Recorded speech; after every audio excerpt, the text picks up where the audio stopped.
Everything is up to me. The page is turned, flashing full of memories. I can see it all too clear. The time has come to face my fear. And there's a fire burning in my heart to shine when all is torn apart. And I will make it through this desert storm, safe and warm.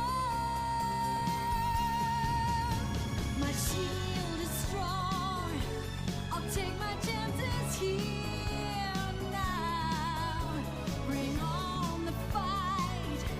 I'll find a way to win somehow. No tomorrows, no regrets. I'll risk it all for this brand new day.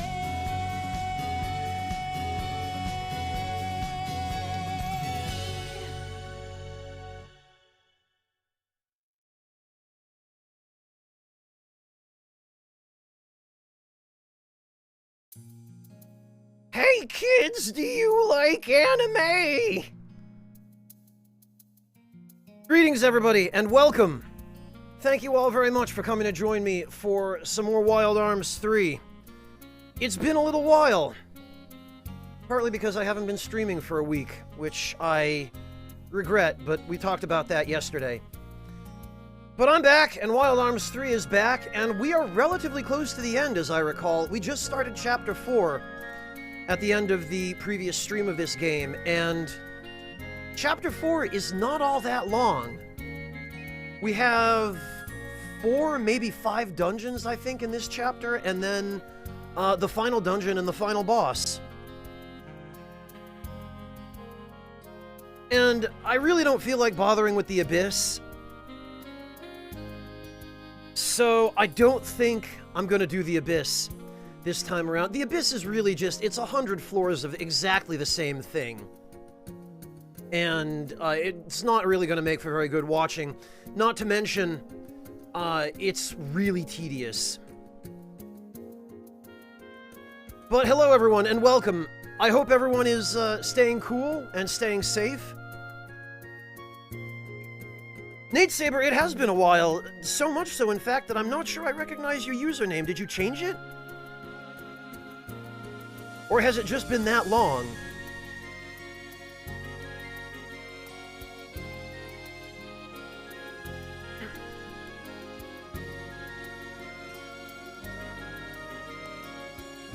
Your brother? Oh, Ferret Facetious! Right, okay. I did not know that he was your brother.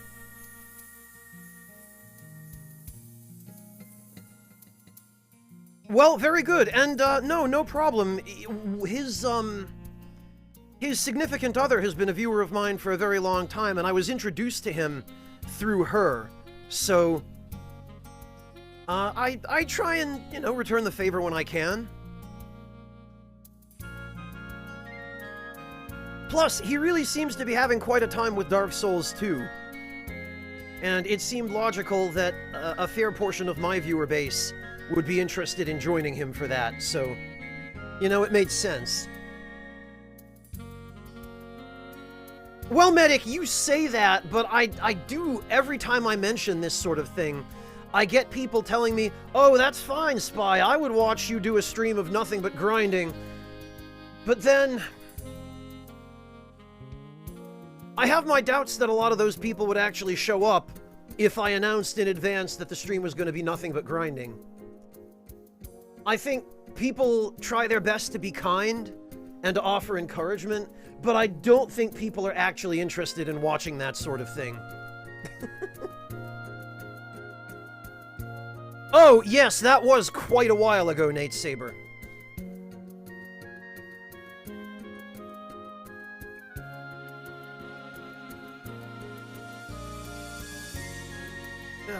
Alright, well...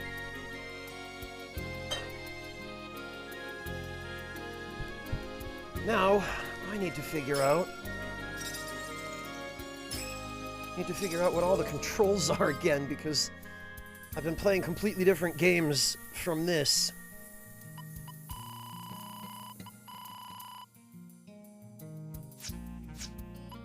And it would also help, I think, to get a refresher on who's got what.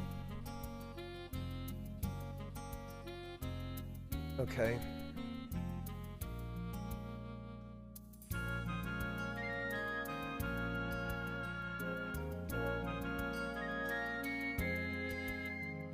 Well, Medic, more so than RNG, but even more than that, more so than just repetitive grind.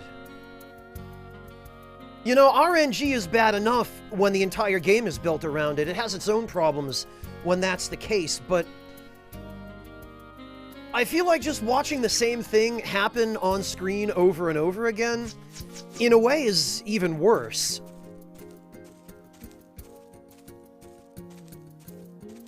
Which is one of the reasons I always feel a little bit badly about how distracted I get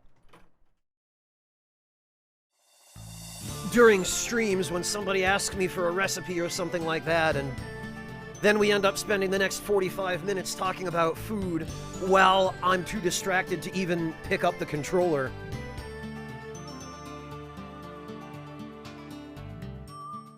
Koya, and even that, during the first playthrough of SMT3 that I streamed, I did a fair amount of that off camera too. I only did probably half or so of that fusion on stream during that first playthrough of SMT3.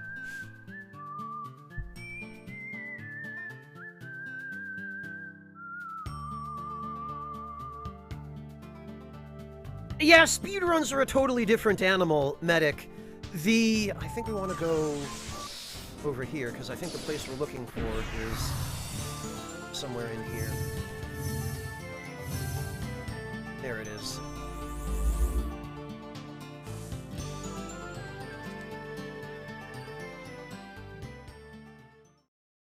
But yeah, speedruns are a different thing, because sometimes RNG just totally screws you over. This sensation, could it be a guardian? No, it is similar but much more powerful and fierce, almost as if it is billowing. This is Filgaia itself. Shane is trying to awaken it. Let's hurry.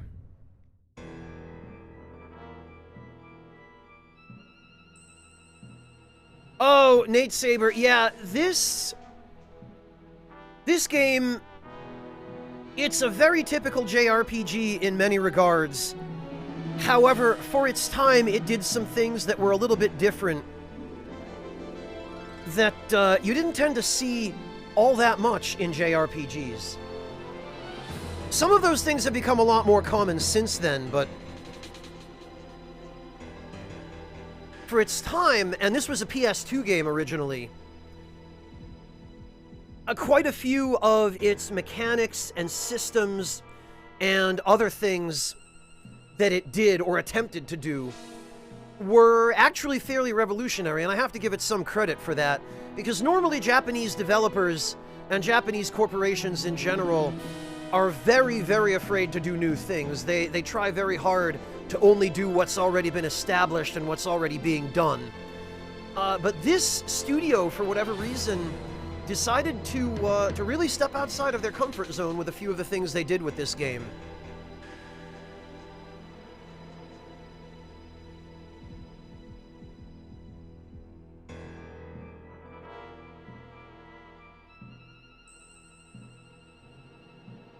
Maybe one of the most significant of those things is the setting. They set the game in a sort of fantasy Wild West setting, and it still has all the hallmarks of JRPGs. It has the sort of stilted, forced kind of generic dialogue. It has the magic system. It has the turn-based battles, but it has a few other things that are very uncommon for the genre even today.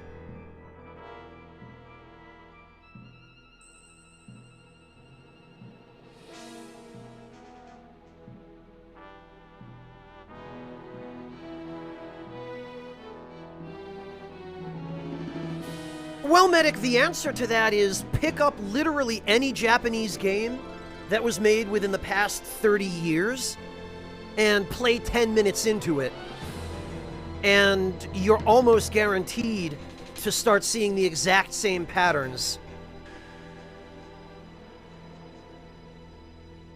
That's not just the thing people say about Japanese games, Medic. People say it for a reason.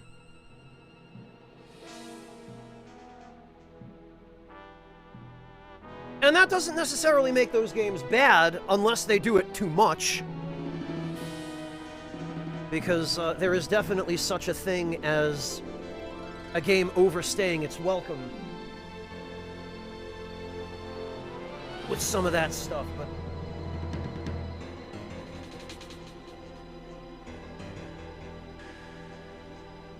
the games that do it well, you don't tend to notice it as much. You'll still notice it if you look, but the ones that are really bad about it are the ones where you can't not notice it, the ones where it's so up front and center, it's shoved in your face so hard.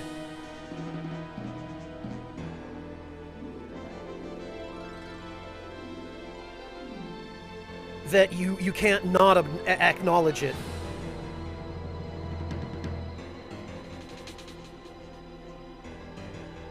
It's not so much about that, Medic. It's not about maintaining a base. It's about the underlying idea behind doing things the same as everybody else, which is not being different. It's a cultural thing over there. It's just part of the mentality of a collectivist society, is that going against the flow and doing things differently is frowned upon.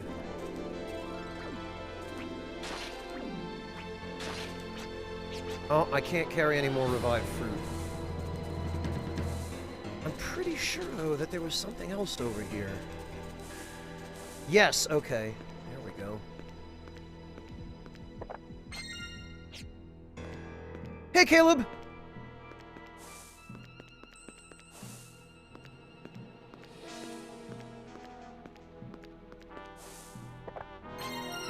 Yes, indeed.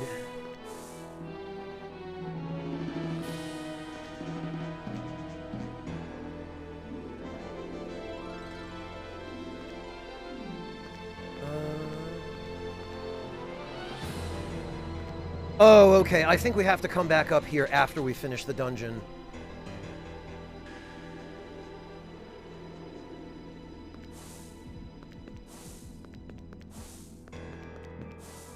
Well, Medic, you're right. You're absolutely right about that point on stagnation. But over there, they're so terrified of being ostracized by society. And it's very easy to get ostracized over there. Show even a shred of individuality. Put yourself before society even a little. And you can expect people to react accordingly. Alright, what is this puzzle?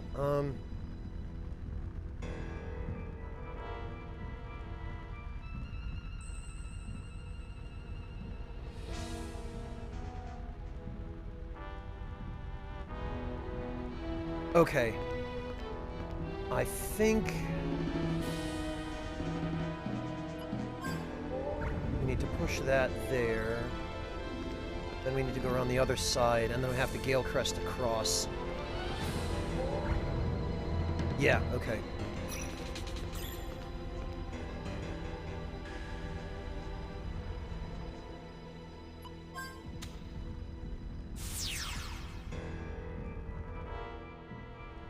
Oh, Disgaea 2! Very good, Caleb. How are you liking that? I think Disgaea 2 was considered to be one of the better Disgaea games. I certainly have heard more and more complaints about the Disgaea series after 2, anyway.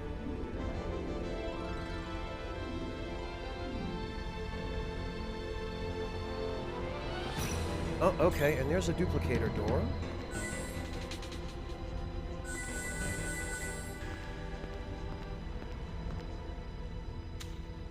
Whoops.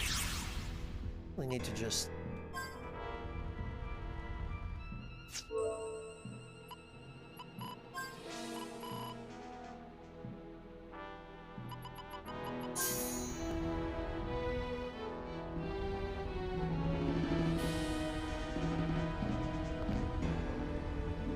Oh, yeah, that'll do it, medic. That'll do it. Tattoos over there are very heavily associated with the Yakuza. They do not like tattoos there. Ugh.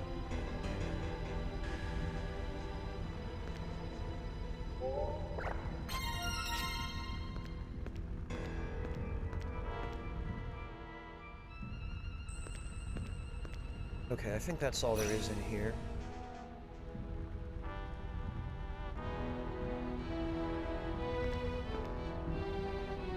Phoenix's wings act as your guide. Extinguish all the flames and let them be. The flames will eventually lead you.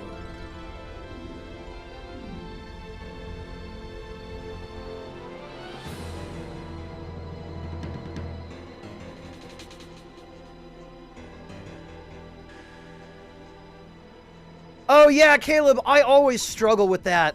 Naming units in JRPGs. Mantis Man!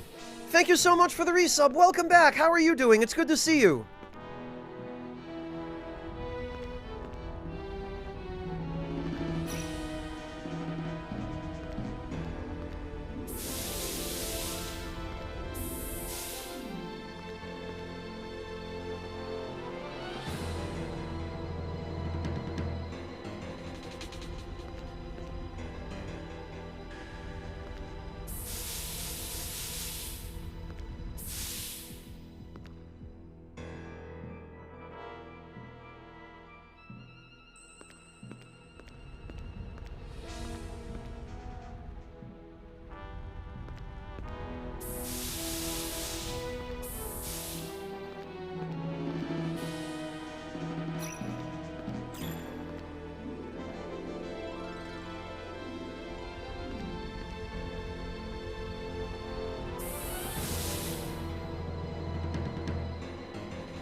Okay, we were supposed to go south. How are you holding up, Mantis Man? I hope all is well.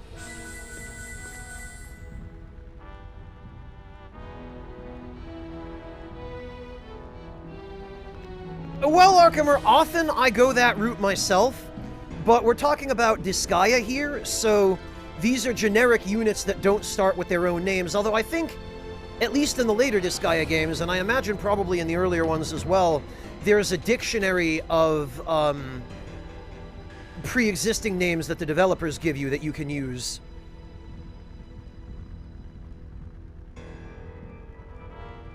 Ah, fantastic, Mantis Man! I'm glad to hear you get some vacation time.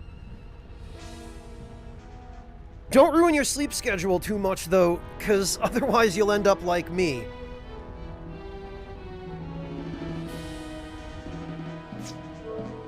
Right, before anything else, I always forget to do this before boss fights.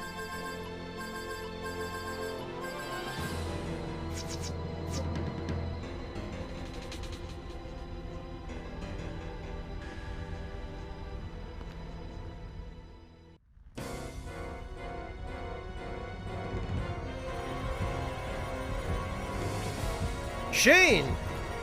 Brother, what are you doing here? Shane looks a little bit off. It looks like maybe somebody's hypnotized him or something. You're coming home with me. What are you saying, brother? Can't you see I'm here trying to obtain the power to fight? Why? To carry out my duties as a pillar and to obtain the power to fight alongside you. If I have that power, then I can travel with all of you, right? Stop talking nonsense. You don't understand me at all, brother. Why must you always treat me like a child? You need me when you fight for the world. No, actually, you need me by your side all the time. So please don't meddle in my affairs, brother. Just a little longer and I will gain great power. Please do not disturb me. I ask for your patience. He says as he summons a monster to fight us. Oh, well, welcome back, Mantis Man.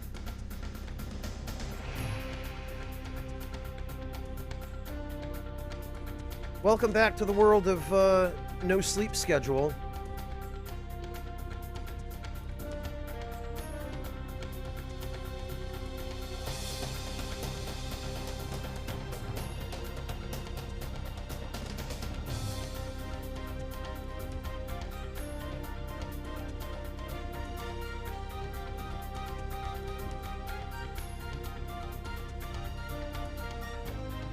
Oh, okay, Caleb, I see. That's still quite a ways back. Alright, what do we want to do here? I think there's some gimmick with using fire on this boss. I think when you deal a certain amount of damage to it, it loses one of its heads, and then you have to hit it with fire or something along those lines. I don't exactly remember, but we'll figure it out.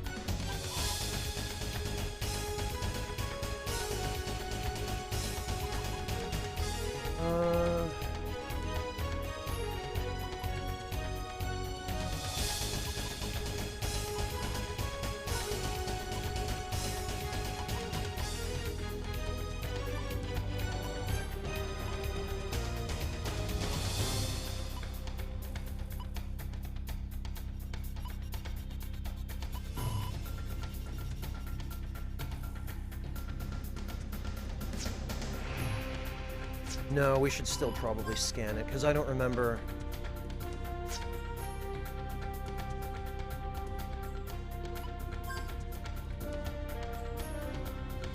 Oh, actually, Clive should have that, because...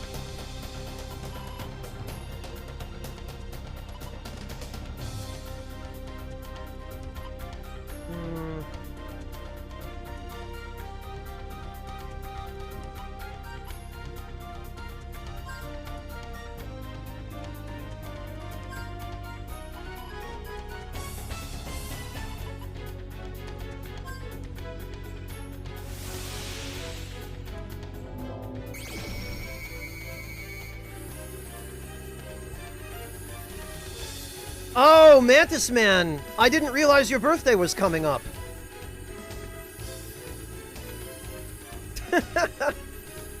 No kidding. Well, in Germany, it's considered bad protocol to wish somebody a happy birthday before their birthday, so I'll hold off, but, I hope you have a great time.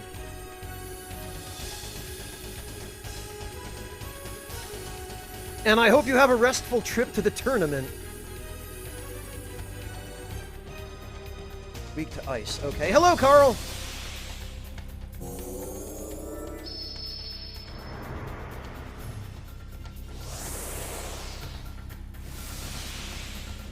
No, Caleb, it's fine. I was mostly kidding about that. I mean, it's true that it's a taboo thing in Germany, but it's just a superstition. And I'm not a superstitious person.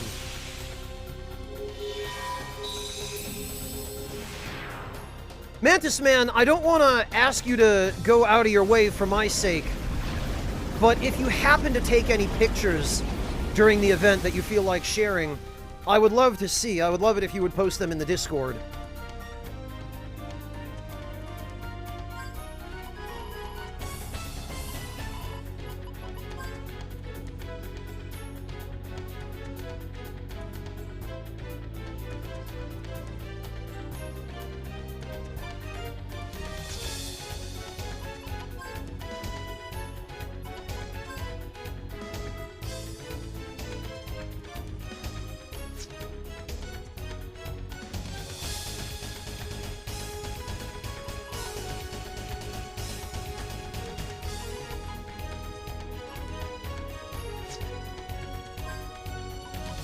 Alright, what do we do here?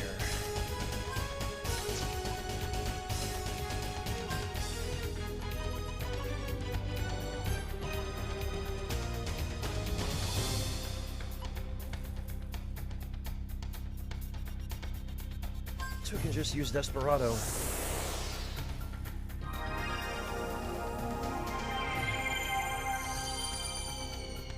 You did, Caleb. I hope that you... Or I hope that she had a good celebration and that you were able to spend some time with her and make it even better.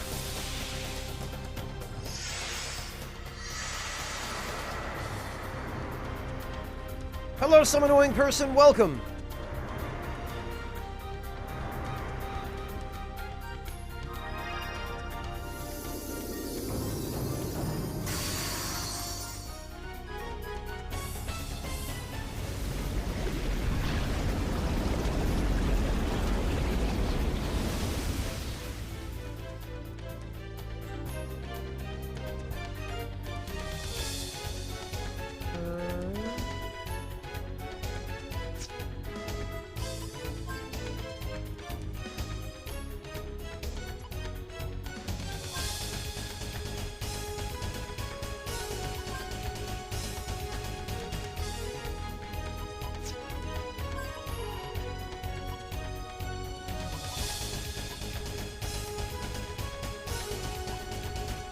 I don't think...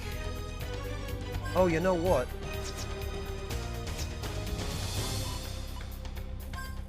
I have a really silly idea.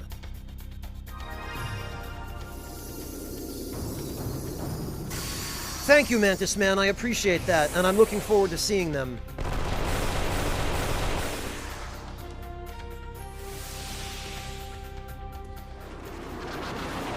Ah, come on.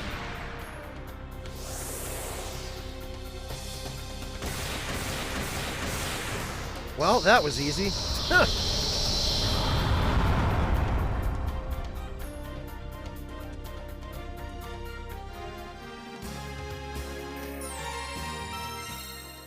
Enough so, Caleb, thank you. And the same for you. Oh, whoops. Here I am not paying any attention at all.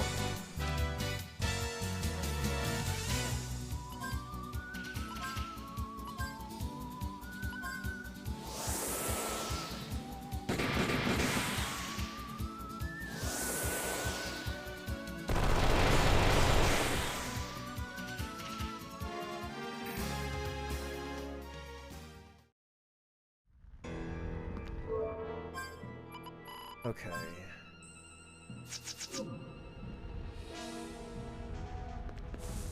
Whoa! Okay, whoops.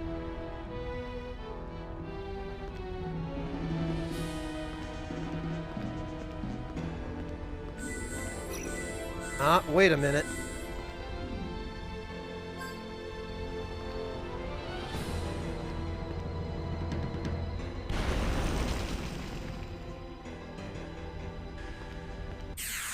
Oh, of course.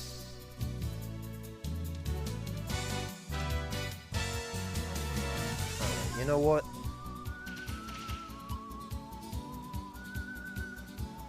Actually, I think we might be able to insta-kill these things.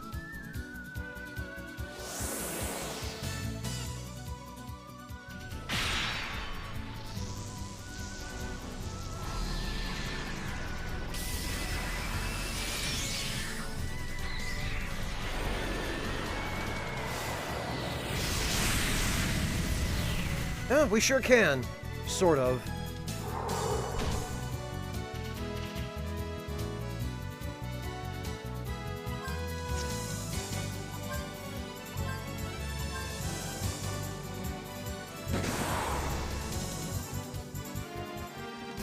Oh, no kidding, Mantis Man. In what context?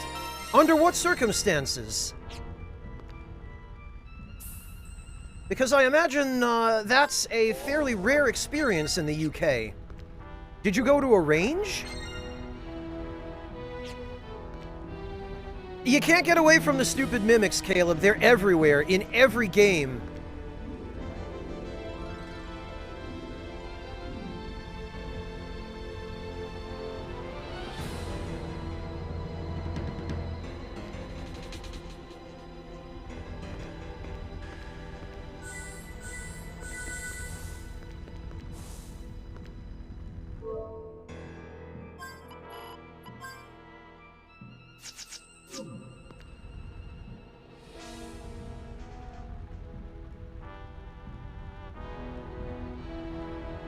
The stone slate is covered in mud, which means...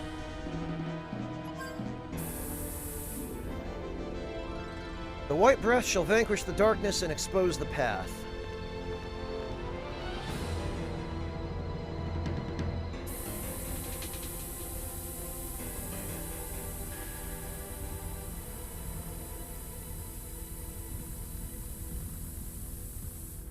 Okay.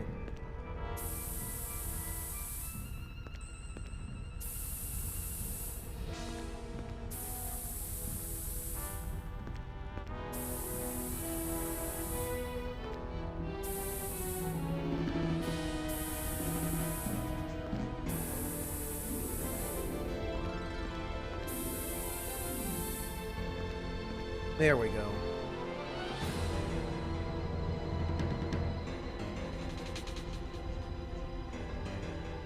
From Cabela's, Caleb. Well, it's a start, right? And yeah, the real thing, they do tend to be pretty heavy. Of course they're in every game, some annoying person. You just haven't seen them in all the non-JRPG games because they mimic stuff and you can't in Tetris, the Tetris mimics, they mimic the square blocks and the L blocks. So you can't tell they're mimics.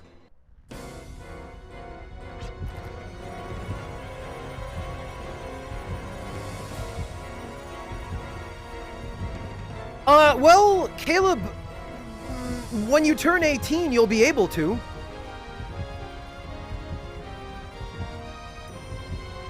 Mantis Man, you went to teach someone you know through work the war game that you've been building and painting all those oh, okay.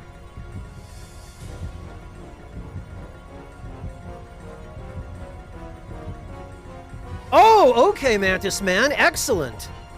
Yeah, the answer is you don't.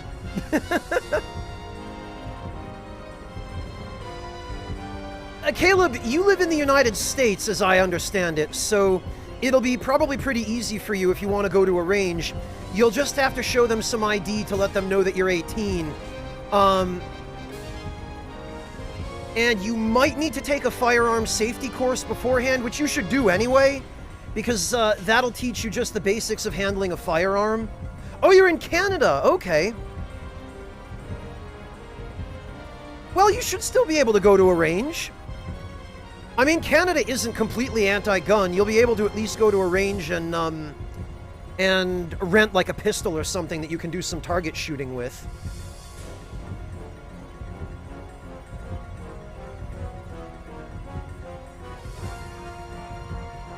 Well, some annoying person, we always hear jokes in the Souls community about how terrifying a Souls game would be if it had bonfire mimics or ladder mimics or something like that. Why? Why must you interfere? All I want is to help you, brother. With the pillar as my fate, I must devote my life to Filgaia. Am I a burden to you, brother? Am I an unworthy brother to you? You don't need me?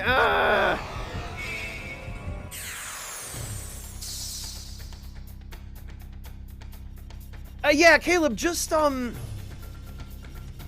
get in on that, firearms safety course.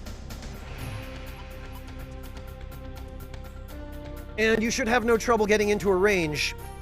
And they'll tell you what they have available to loan you.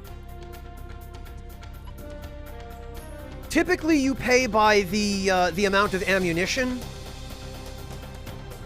So, however many rounds you want, you pay for that, and then when you're done, when you've used them all up, you just return the gun and head home.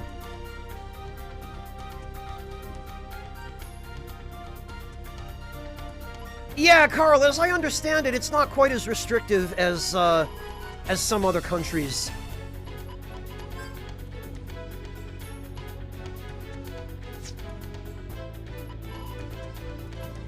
Alright, yeah, I think we want to omen him.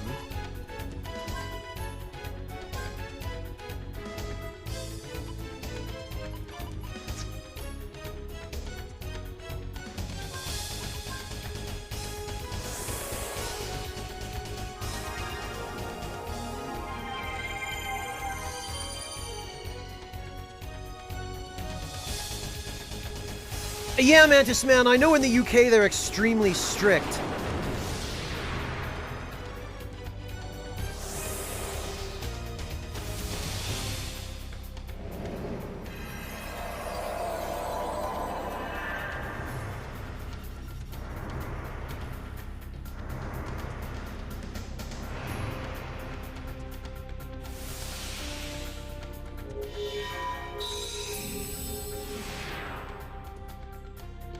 Alright.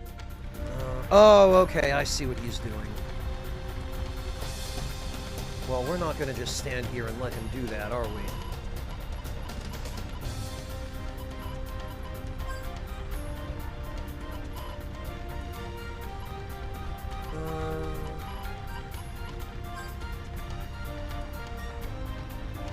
Okay, did we stick, I'm pretty sure we stuck Enfeeble on him.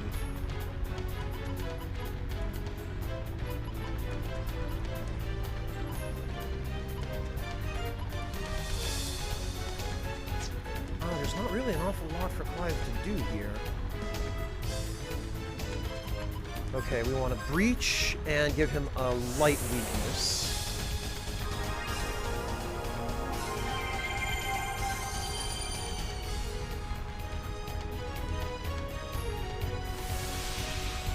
Yeah, it's very rarely that simple, Caleb.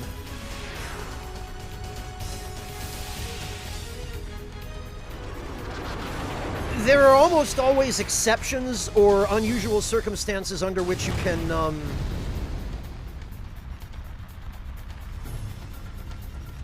own at least something. But going to a range is different because you're not owning, and at a range, the management takes responsibility.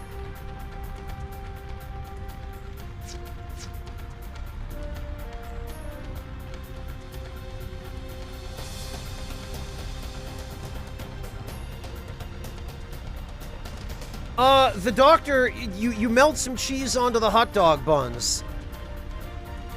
And preferably at least season it with something.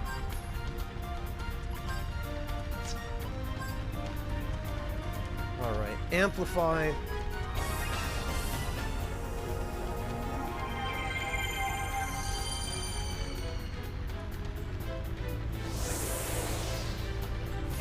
I know, the doctor. I really need to figure out something to do with those stupid channel points.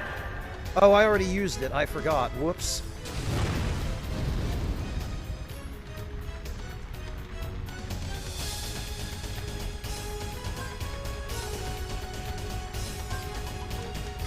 Okay, enchant, light element.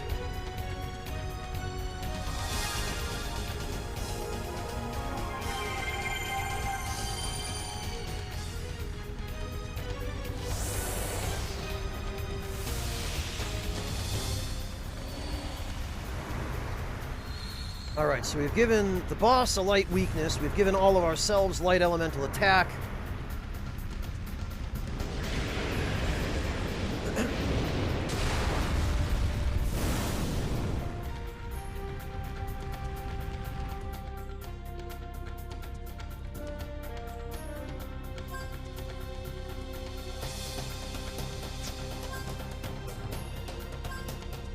And we should now be able to finish him in one turn.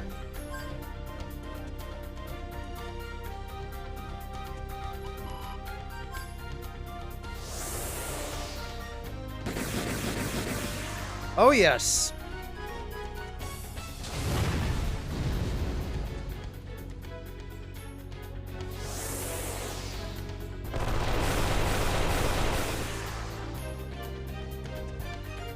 Oh, I see. He counters everything with Salamandra Burn.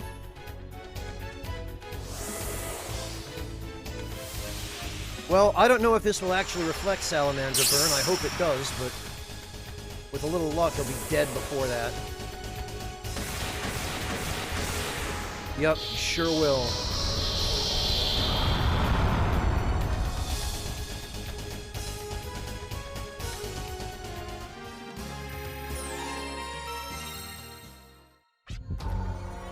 I shall continue to summon as many times as it takes. Though I may have lost your trust, I now have power. Yes, Gaia swells within me. That's enough! Is this what you have to do in order to fight alongside me? What's gotten into you? She told me in my dream. The Dream Child told me. The Dream Child? She told me the reason I can't help you is because I lack power, and that as long as I have power, I would be able to fight alongside you. Forgive me, brother, I have resorted to our lineage of priesthood to complete the agreement. What, you made an agreement? Yes, the surge of Gaia will soon let loose. I may be too inexperienced to control it. It may even cause Filgaia harm.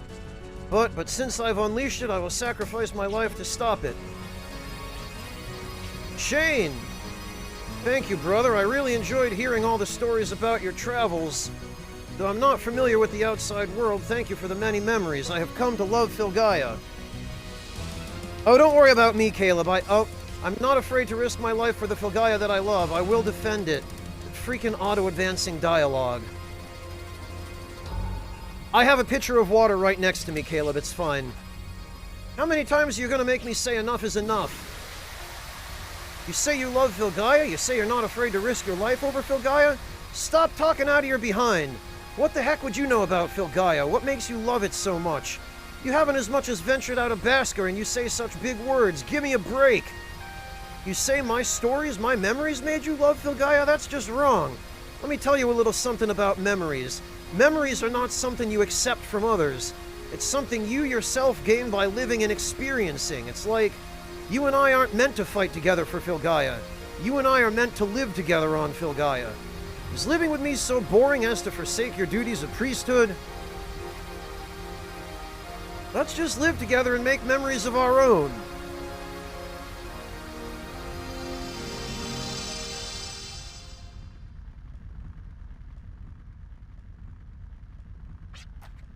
Brother?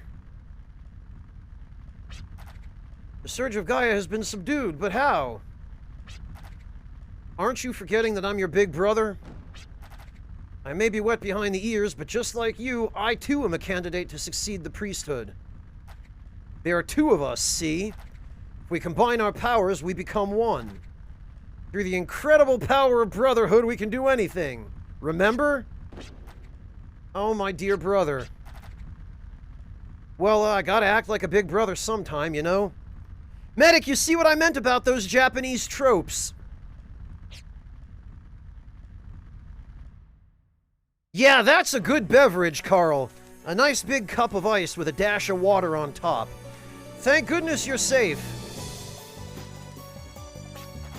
I sensed an abnormal energy force, so I came here, but looks like you've already taken care of it. For the first time, I think, we see Werner smile. He's just here.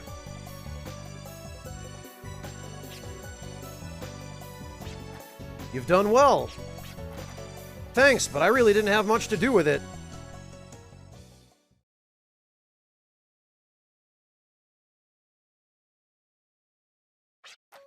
Dreamchild. You know that girl? The lineage of priesthood didn't live up to my expectations. I thought it'd be a lot more interesting. Interesting? You get a kick out of toying with people's hearts? I was just fulfilling his wish. I'm offended by your comment. Beatrice, what nightmare are you wishing for now?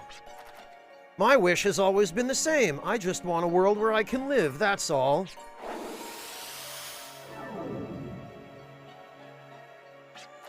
Daddy? We have to take care of the boy first. There is something I would like to ask him as well. Let's head back to Basker for now. I want to make sure he's all right. Yes, Happy Carl, it is. Because, she's a demon. Thank you, I'm all right now. Daddy, what is it that you're chasing? Does it have something to do with that girl? Is it something I can help you with?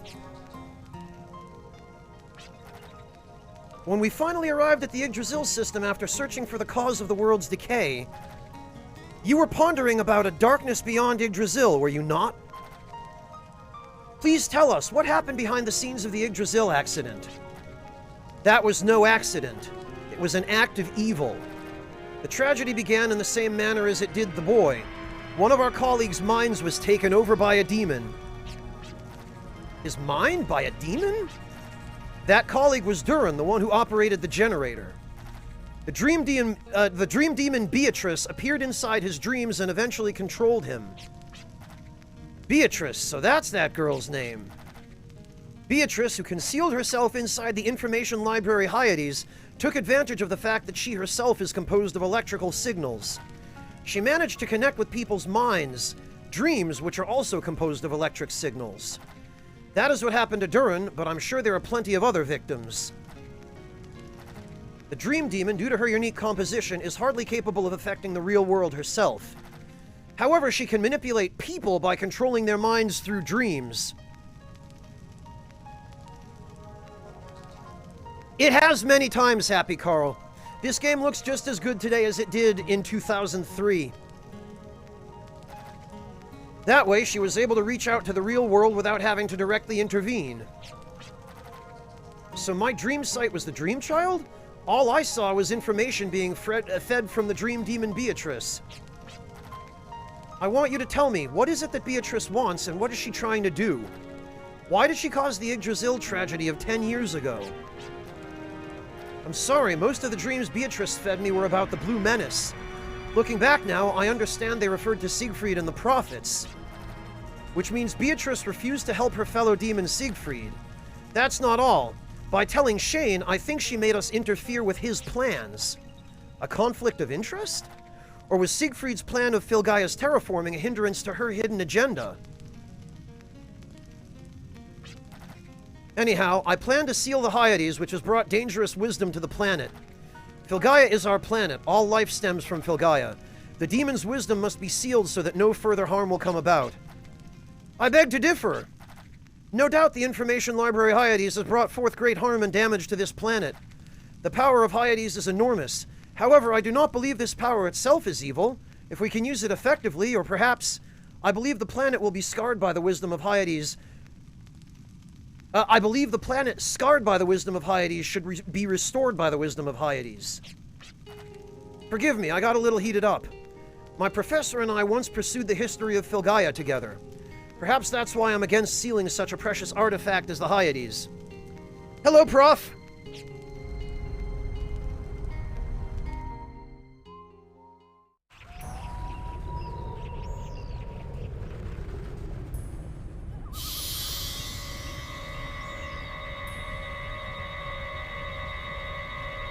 Well, that's probably serious.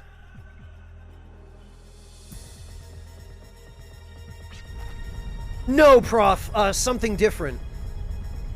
Not Hades. Hyades is a different, I believe it refers to the... it's from Greek mythology, I remember that much. I think it might be the goddesses of fate. I don't remember 100%. This ain't good, you feel it too, Shane? I feel it from the southeast, near the peninsula. It's an evil force, like the demons, but far greater. Beatrice, how dauntless of you! So you need not hide inside the darkness of people's hearts anymore. You go find out what's behind this impact. I must go to stop the Hyades. That is the only way I can atone. Let's get a move on.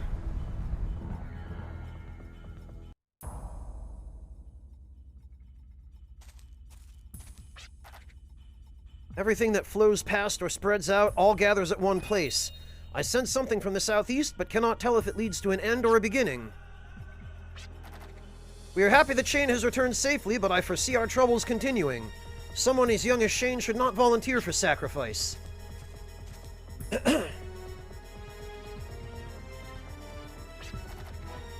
Who'd have thought that Shane was under the sway of a dream demon? It infiltrated our village full of believers in the supernatural. And that can only mean that it tried to slowly squirm its way into the tiny folds of our consciousness. What a terrible, disgusting foe. Boy, he's right about that. Dreaming is important, but no one should ever thrust their fantasies upon others. That's like shoving your feet through the doors of the mind. May the dream demon suffer for its sins. Well, we'll get there. Would be a grave misjustice if our world's fate was guided by the hand of evil.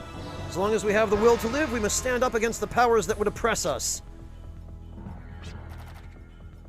This chill that numbs the earth and gnaws at our very bones must have something to do with that incident with your brother. That sounds about right, Caleb, yeah. The waves emanating from the southeast are faint, but to anyone who calls himself a Basker, they're so loud it hurts, like our world's dying voice. Since the Arc Scepter enables contact with things that have no form, I believe that southeast of here, someone not of Basker blood is using the scepter to send those waves. But how? How would somebody have an Arc Scepter when we already possess all of them?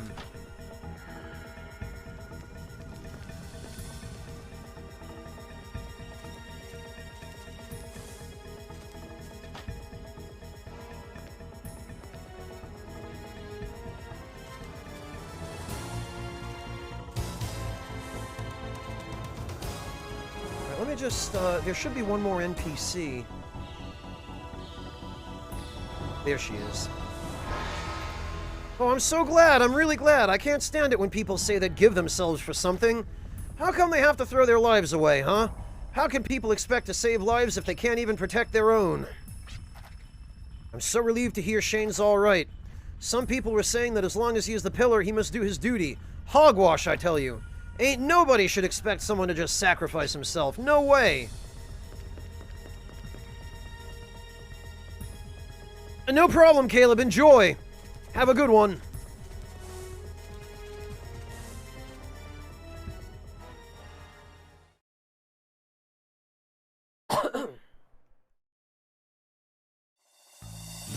Alright, southeast, they say.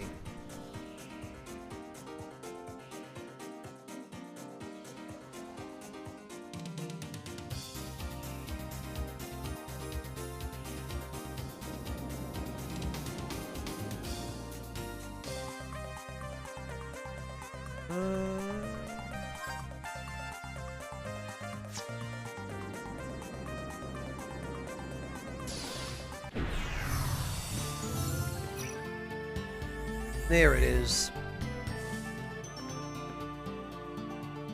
Ah, the Demon Door Pillar.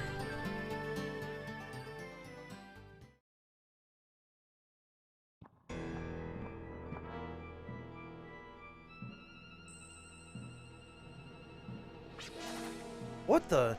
What is this, an organic machine or a mechanical organism? A structure that's half tissue, half machine. It's almost as if we're inside a demon. I feel as if this place is trying to repel me. Pretty good observation for a Filgaia sample, huh? In any case, let us press forward to see what this place is all about. Oh, did we even... No, we didn't. Okay, I should have rested. I meant to do that, and I forgot before we left Basker. This is one of those things that...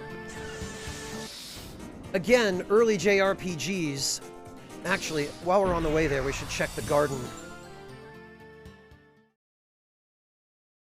In a modern JRPG, they would at least have enough attention to quality of life to heal you.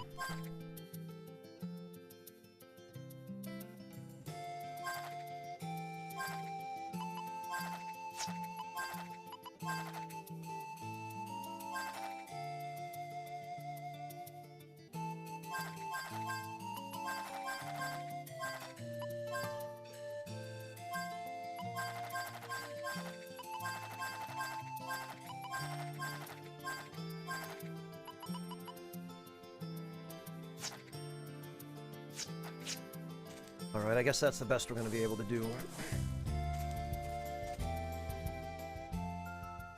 Heron, hello and welcome! Thank you for the 100 bits! I'm guessing you've just returned home from work, Heron.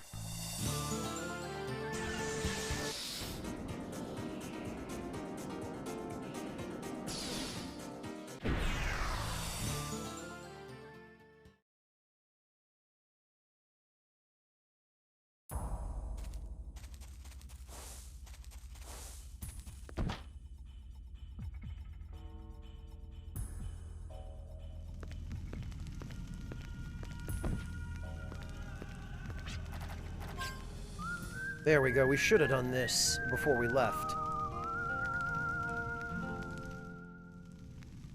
Well enough, thank you, Heron. And how about yourself?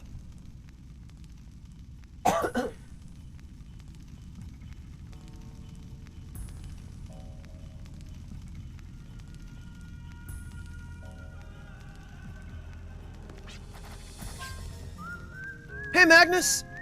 How are you doing? Welcome!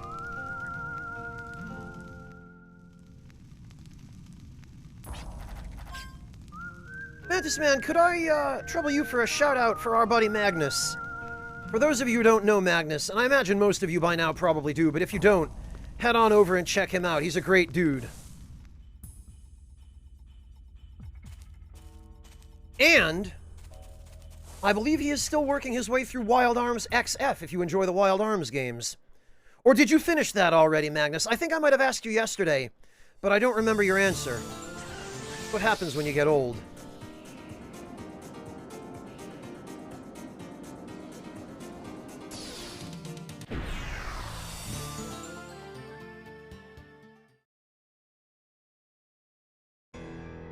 Oh, congrats, Heron. That's awesome. I'm glad to hear that. Gates, I've played bits and pieces of the other games. Some of them anyway, but this is the only one I've ever finished. The others I've only ever played at friends' houses, so I got little scraps of those, but never the complete experience. And actually, before I forget, we should,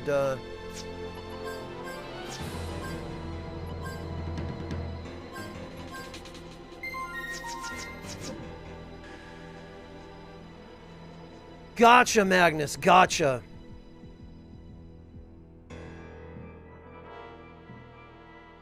Oh, Gates, so you've played nearly all of them.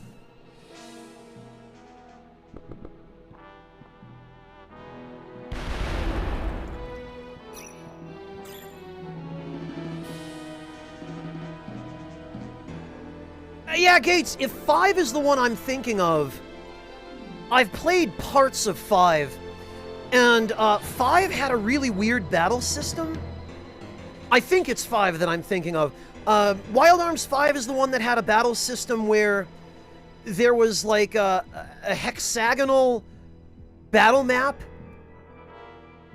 where there were a bunch of different hexagonal spaces on the battlefield, and then you would move from space to space, and each different attack would target an adjacent space. Was that 4?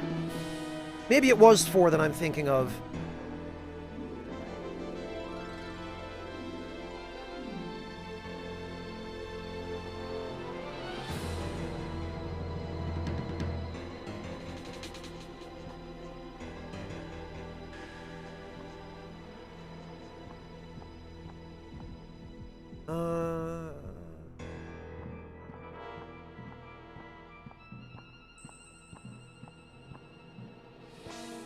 Oh, okay, I think, no?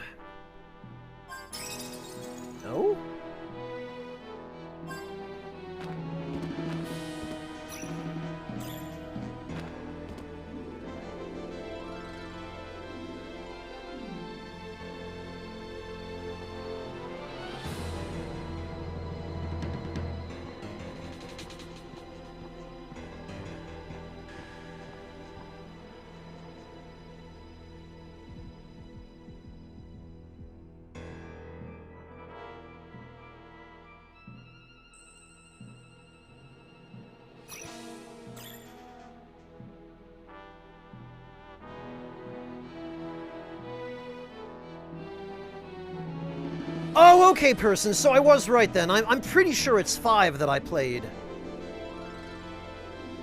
Hey, Monotone, welcome, good to see you.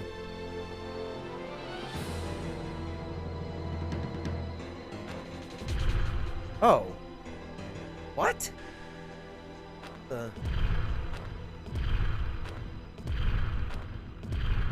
Okay, I don't remember this at all.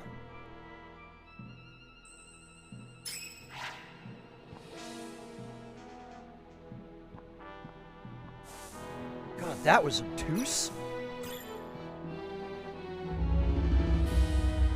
Mantis Man, since I know he's not going to do this himself, can we have a shout out for Major Monotone as well? Because if you guys don't follow Monotone, you should. Because he also is a good guy, and he also does cool, fun streams. In his case, he does mainly science streams. But some video game streams as well. And he's really cool and chill. Thank you, Mantis Man. Much appreciated. You guys should all go follow him, too.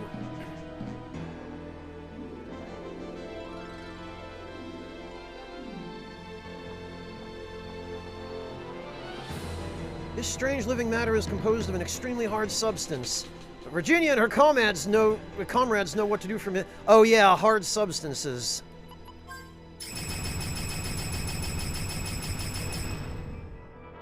Oh, okay, maybe it's the other way around.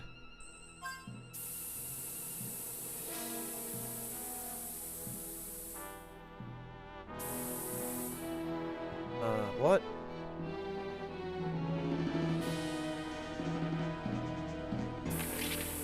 Oh, okay.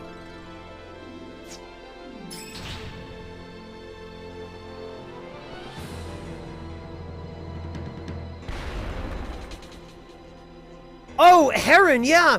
Monotone, I think you and Heron will get along very well. Heron is working right now doing wetland restoration.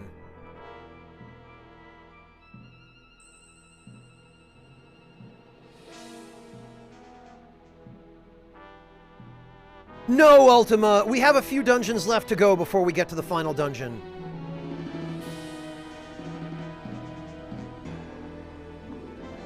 Yeah, Heron, you should absolutely drop by one of Monotone's streams. I think you'd really enjoy them.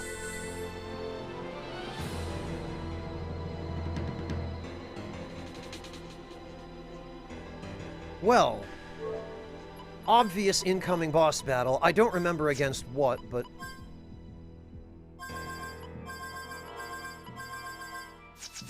There we go.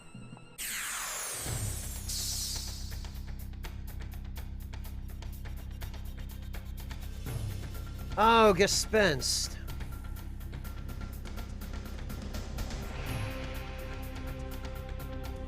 Why do I get more of like a Dullahan type vibe from this guy?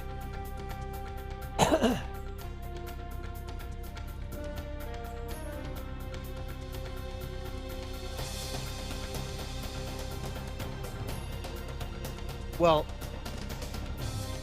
I'd bet my bottom dollar he's weak against light.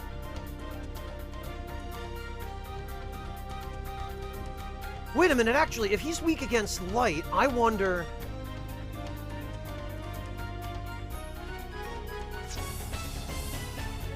Hang on.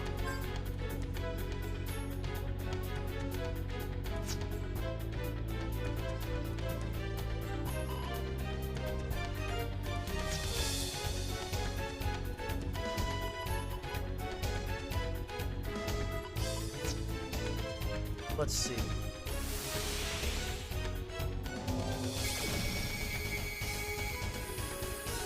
Yeah, he sure is weak against light, and sure doesn't give anything good. Oh,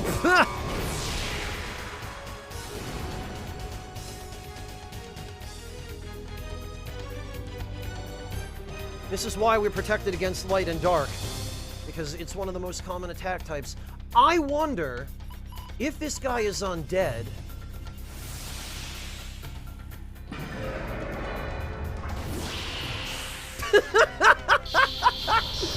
Ah, that's the stupidest.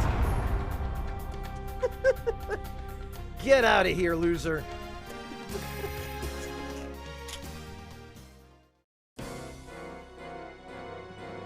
I love how, for the amount of Gela you got from him, somebody was so lazy they just mashed a bunch of buttons. I can't imagine what would happen if these things were let loose all at once. Yeah, even a rewriting machine like me might have some trouble taking care of these suckers. Jet, don't belittle yourself like that. We're a team. Your comrades don't think of you like that. These suckers were created just like me, and we share a common trait. We have no memories of this planet. Stop feeling sorry for yourself. When did we ever treat you like a machine, huh? Come on, tell me. At least you have a reason to fight. Beatrice used your brother as a pawn. But what do I have? Nothing. I've tagged along with you this far without a memory of this planet or a reason to fight. None of us had a reason to fight when we first started. But if fighting and living are synonymous, then everyone must have a reason. Filgaia's in danger. Isn't fighting for Filgaia where you live now reason enough? Sorry, I don't know what got into me. Reason to live might be hard to find on your own, but we might be able to find it together. You still remember when we promised to help find your memories? I'm sorry, I don't think we can keep that promise, but instead, we'll find you a reason to live. So let's get through this battle together. Okay.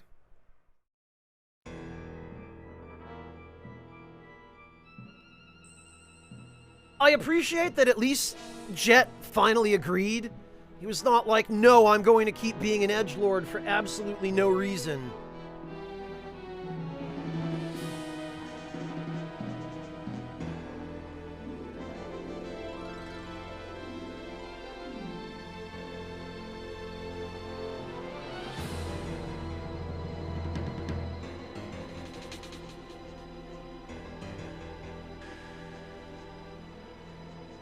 Can an artificial life form really have a reason to live?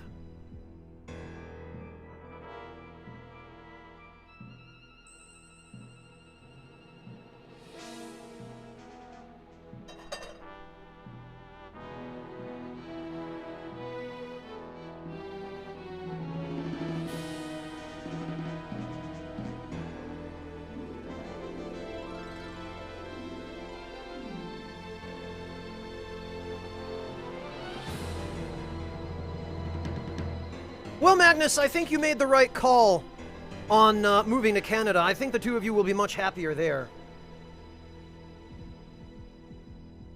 Plus, you'll have real health care.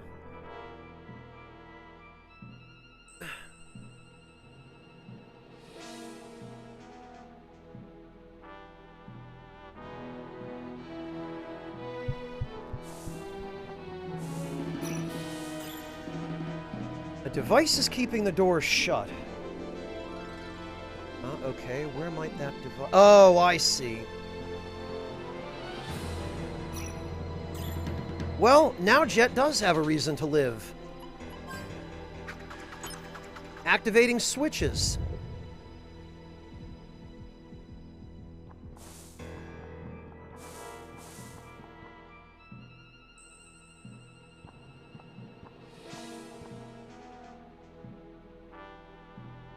Okay.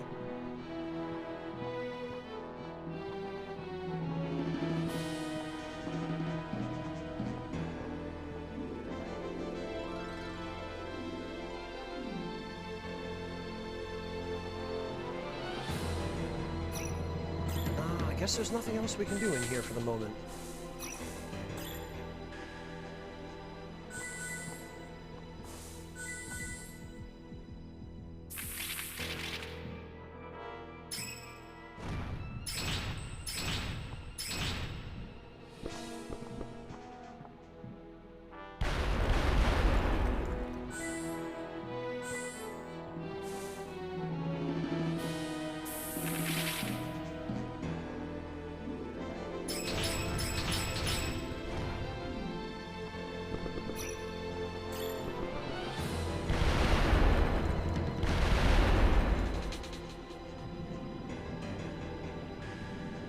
Oh dear. On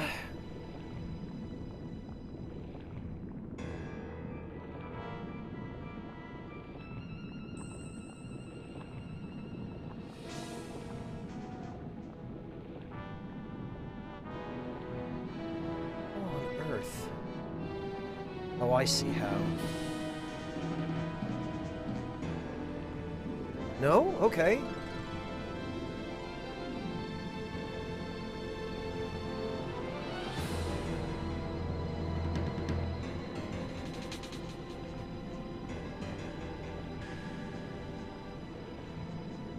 Oh, I think I see.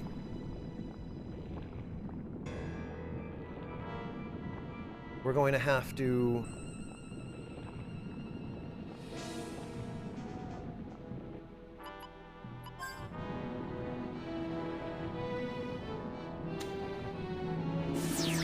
Yeah, okay. That one's also pretty obtuse.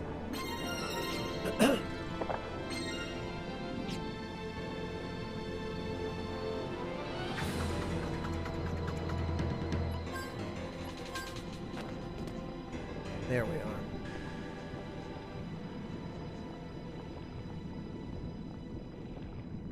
If you touch these things, I believe they damage you, and they also knock you off the path.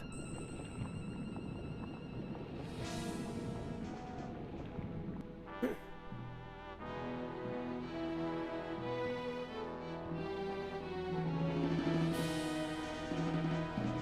think this is going to be another Gale Crest.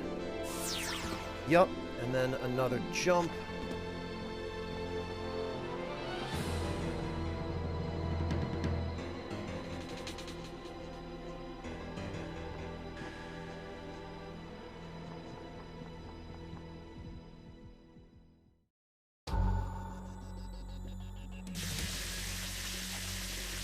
Could this be... I was unable to confirm any type of control device up to now, but I believe this receives orders from remote locations to mass-produce monsters automatically. Then if we destroy it, we can stop the production of monsters. Please, not so fast! If this is a receiving device, then the dispatcher must be the information library Hyades. We may still be able to extract the lost wisdom from Hyades before we destroy it. But we have to stop this now, or else new monsters will be unleashed all over Filgaia. We can't let that happen. Yes, I understand, but... Good job, Clive. Phew, that was close. I didn't think you'd make it to the control device so soon. But thanks to your indecision, I was able to deploy the barrier in time. Now no one can stop the Dimondor Pillar. I appreciate all you've done for me, like getting rid of the Prophets, and Siegfried for that matter. Thanks to you, my plan is running smoothly. What is it that you want, and what are you planning to do? My wish has been the same over the past 100 years. I want my own world. I don't want to live inside the boring library anymore. I want another Filgaia, one where I can live. Now I understand.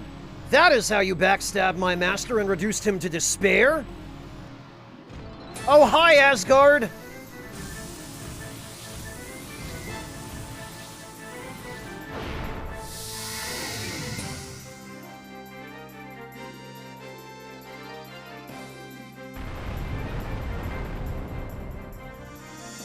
Thanks! How dare you, Golem! But my plan for creation cannot be stopped by the destruction of one Dimondor Pillar. Asgard? Now it's time to settle our score. Wow, without any further ado, what are you doing? You know very well there's no more reason to fight. But there is! Fighting is my reason for existing.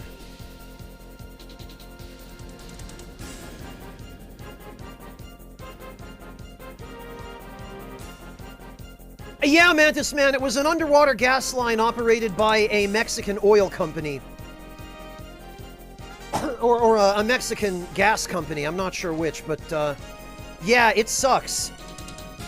Yet another reason why we need to stop relying on that fossil fuel crap.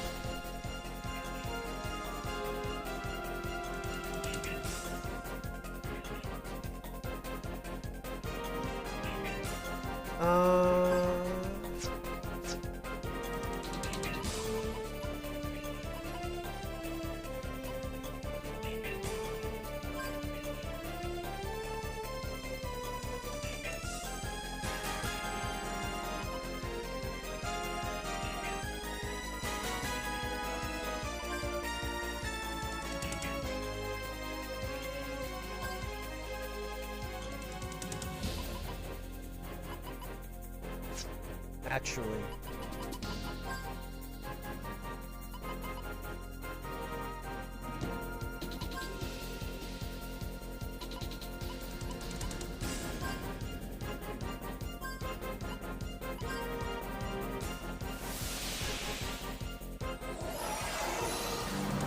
This fight, if I remember correctly, can actually be pretty dangerous because I believe Asgard has instant death attacks here.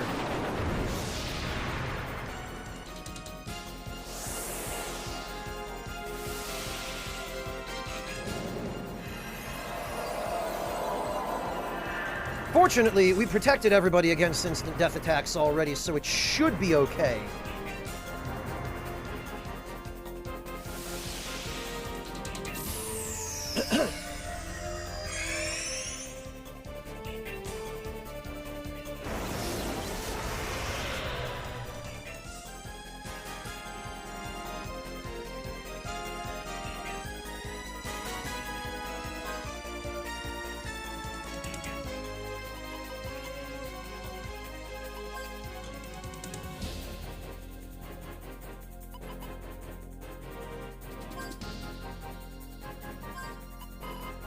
But just in case...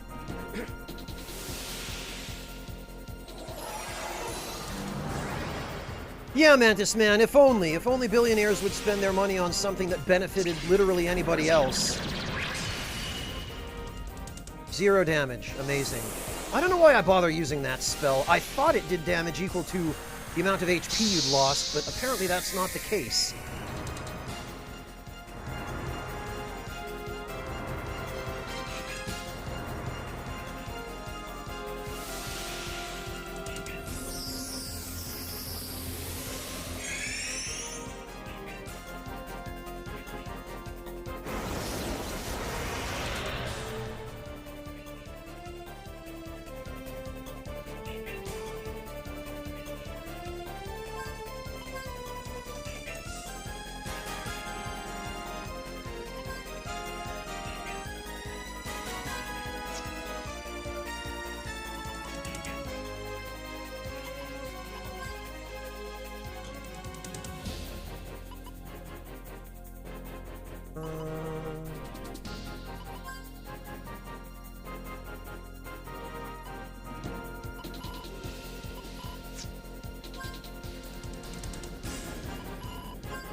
Yeah, let's get Desperado, because Asgard is doing actual damage to us, which means with a little bit of FP, we will be able to do actual damage to him.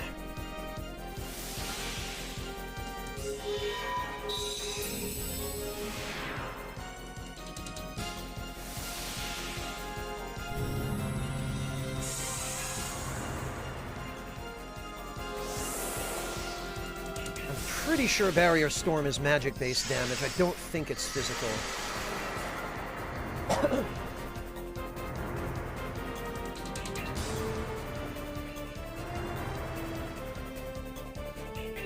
Blackwolf, thank you so much for the gift subs to Tessie Duck and Orgasmo Jr. How are you doing, Blackwolf? It's good to see you. I hope all is well.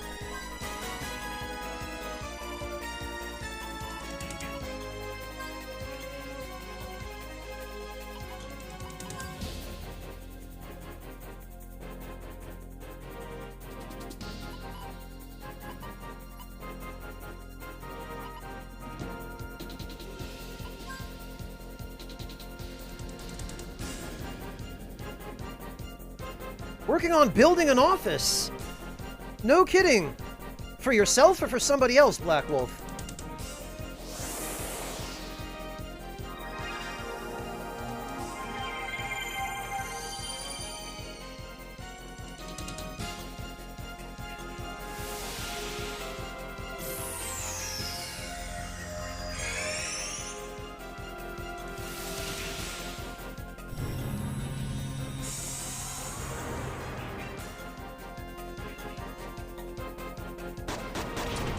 Wow. Yeah, not bad. Oh, yeah, that's the instant death attack. But since we're protected against death, ain't nothing that's gonna do to us.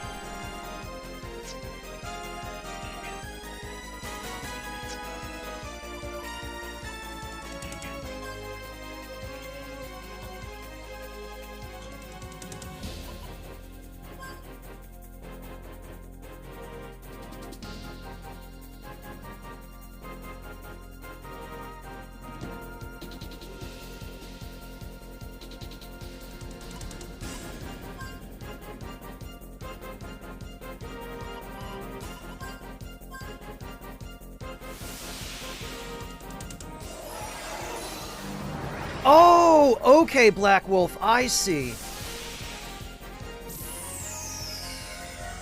Well, good luck with the build. I hope you end up with some place that's comfortable to work in until you get your own space.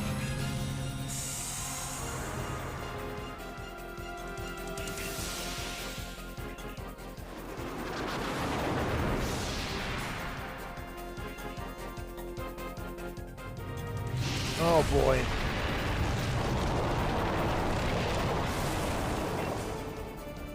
Yeah, okay, there's the real damage. Alright then.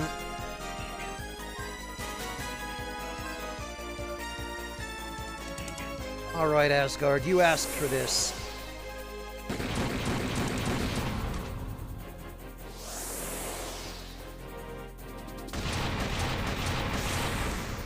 Huh! That's it, huh? As a golem created to act as my master's shield, not once did I regret this life.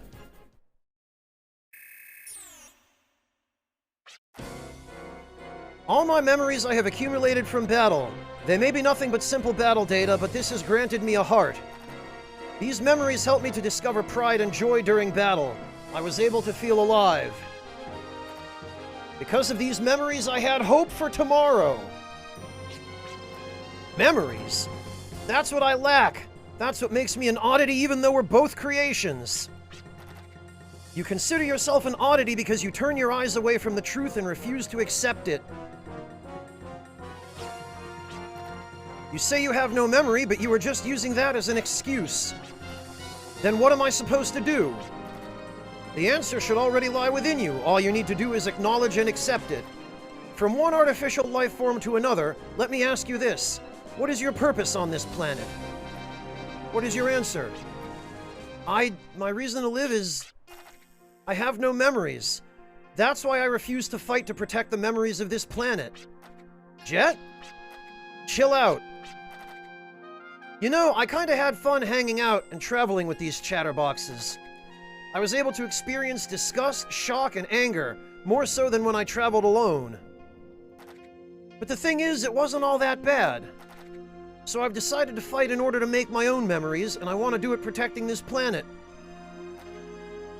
Alongside these chatterboxes. That's the reason I fight. I would like you to weave memories over this planet in my place. Even a vacant heart can be filled with memories. Even an artificial life form can discover a reason to live. I wish you Godspeed. Yo, wait just a minute. You didn't come here just to tell me that. You came here to fight us, didn't you? Obeying orders is a golem's destiny. Orders? You mean you carried out an order to get beaten by us? That is untrue. My orders are to act as a shield to protect my master. However, I needed to find a way to follow my master to the Netherworld so that I may carry out his orders there. This was by my own accord. And the very reason I fought you, I knew you would be my ticket to the Netherworld. Yo, do you even realize what you're saying? Worry not, by no means did I throw this fight. For as long as a golem is a golem, there is a fundamental rule he must follow. A golem must secure his own safety to the best of his abilities. Which is a lesson that Asgard learned when he got backstabbed by Janus at the Time Shrine. You are the true victors. Well, okay, bye! Have a good trip to the Netherworld. Tell Richard he's a chump ass. So you just give your spiel and run, huh? Give me a break. Guys, mind if I continue fighting alongside you? Of course not. We've been fighting together the whole time. Come on, open up a little. Why do you gotta be so antisocial? I guess that's just you. But that's okay. We'll extend a handshake anytime. It's all good. Clive's like, oh, but my ancient wisdom, though. Oh, here we go again. This tremor and sensation, the Demon Door Pillar? I can't pinpoint its exact location, but it's far northeast of here. Northeast of here? Oh no! Humphrey's Peak! Let's hurry.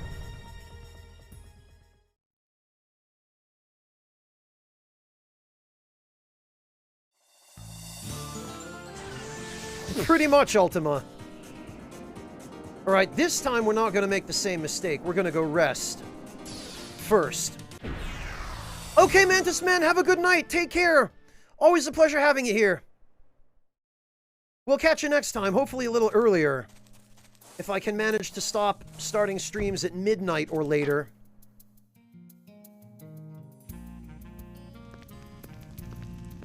Hi, Shane.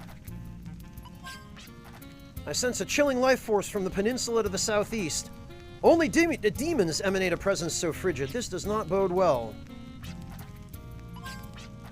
I no longer sense the presence of the Demon Door Pillar, but the Dream Demon still schemes. Beatrice prefers toying with her prey rather than killing them outright. She's especially fond of the pain people feel when their souls are rent apart. What a jerk.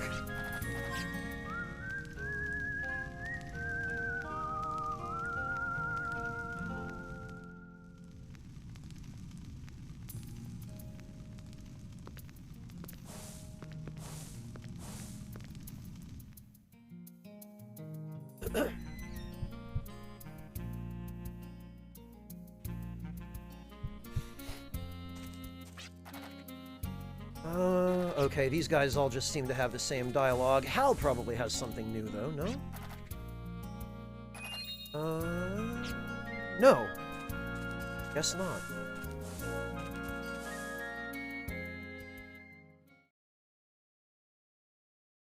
Well, Cubit, there is a storyline explanation for the dragon. The dragon isn't just a mech, it's basically the same type of organism as a demon. It's half machine, half living creature. But it was created by demons as essentially just a living weapon. And its only purpose is to destroy. So it's a... basically, it's a holdover of ancient technology.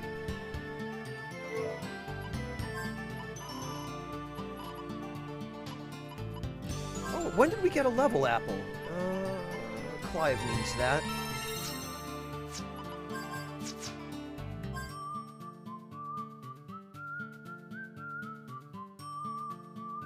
Oh, they did paint it like Optimus Prime. That is true, Cubit. There is an alternate color palette for dragons in this game, though. There's one that I like quite a lot better, actually, which is a black and red color palette. And there are a few dragons that you fight that have that palette, and I think that one suits them quite a bit better.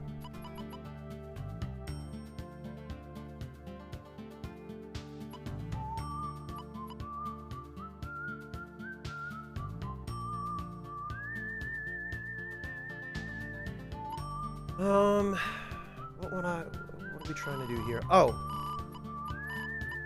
I need the teleport orb, and we need to just go to Humphrey's Peak.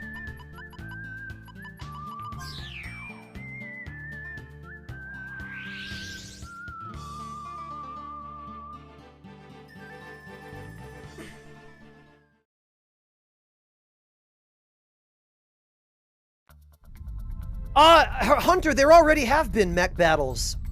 We use the dragon to fight other dragons, and if we do the UFO side quest, which I guess we could, we can use the dragon to literally fight UFOs and destroy aliens. This surge is even more powerful than before. I feel an evil presence through the Arc Scepter. No, this is much too big. I'm sure the townsfolk are feeling this as well. What is this strange presence? I just saw a huge pillar of light appear in the southeast. What do you suppose that is? That's what we're here to check out. We'll take care of it, so please don't panic. Clive? Clive pieced out to go see his family.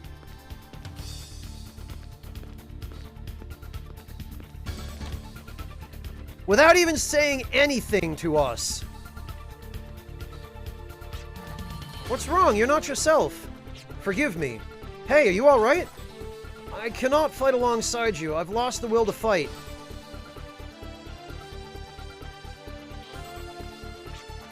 I understand that the Demon Door Pillar is a terrible, dangerous device that summons monsters.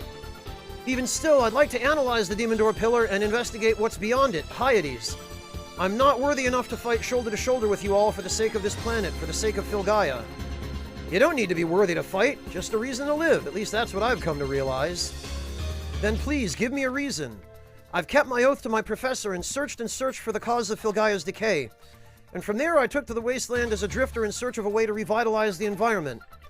I've discovered the cause of Filgaia's decay, but as for revitalizing the world's environment, I'm at a complete loss. All I can think of is relying on the wisdom stored within Hyades. Clive. Deep down, I know what must be done now, and I know how I've been bound by the chains of the past, but the truth is I do not have the strength to break them.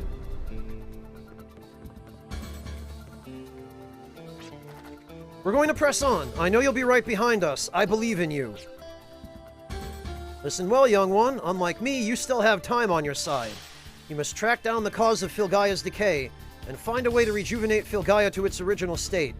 When you and Catherine become parents, won't you want your children to have a safe and bright future?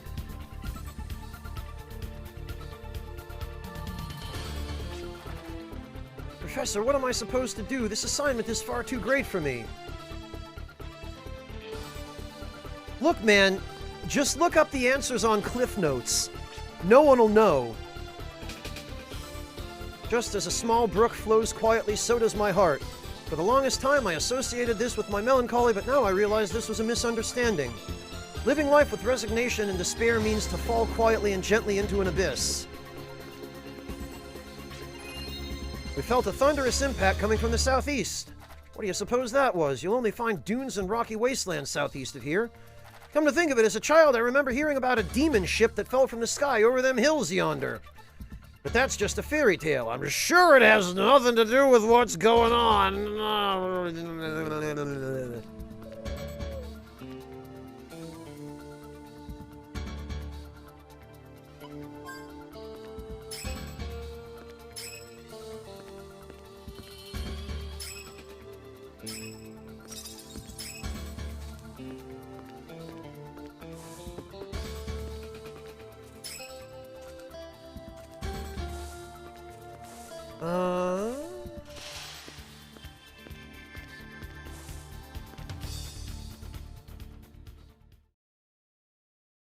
Never humbled.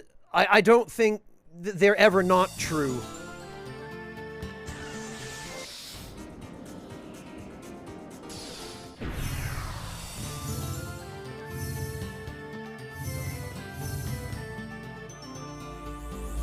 There we are. Oh, wait a minute. No, that's a telepath tower.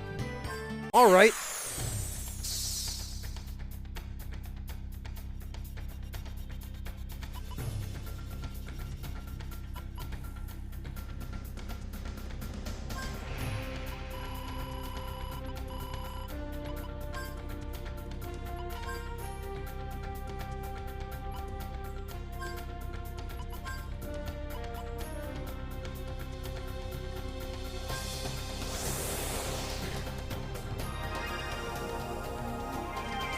No, but Monotone, it's a fairy tale, though.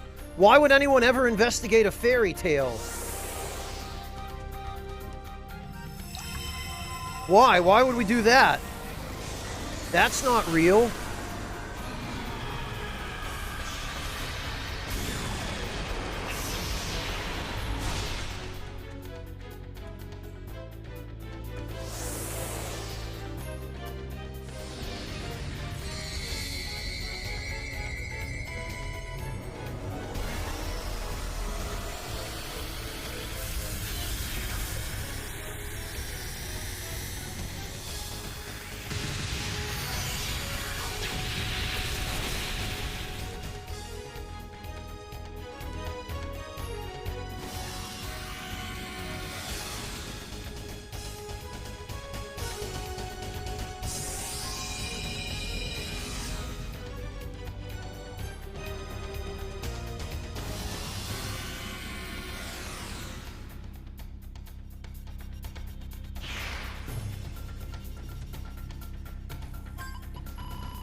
Oh, blasted, and we can't even... Okay. Very uncharitable of these developers to handle enemy grouping the way they do.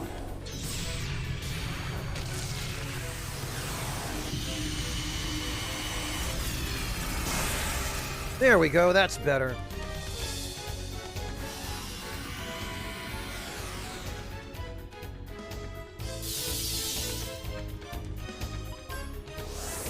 Get out of here, telepath tower.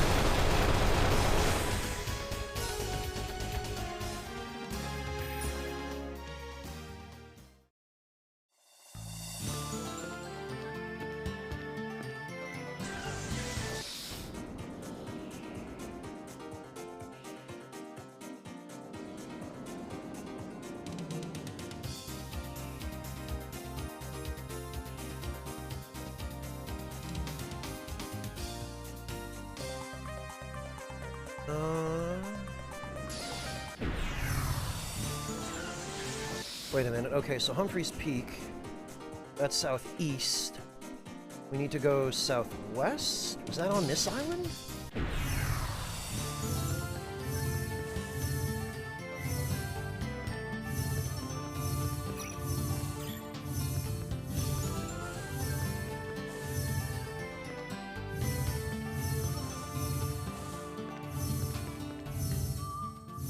No, I don't think so.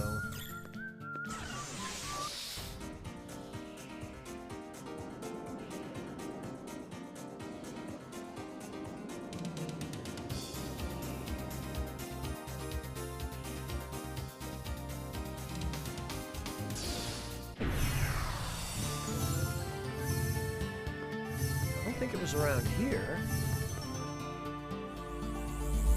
Oh, okay. I'll take that, though. Oh, you know what? I bet it's over there.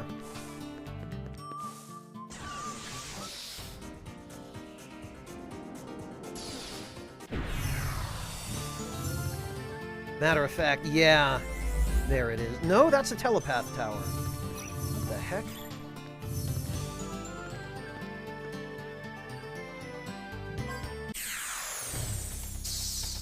Okay, well...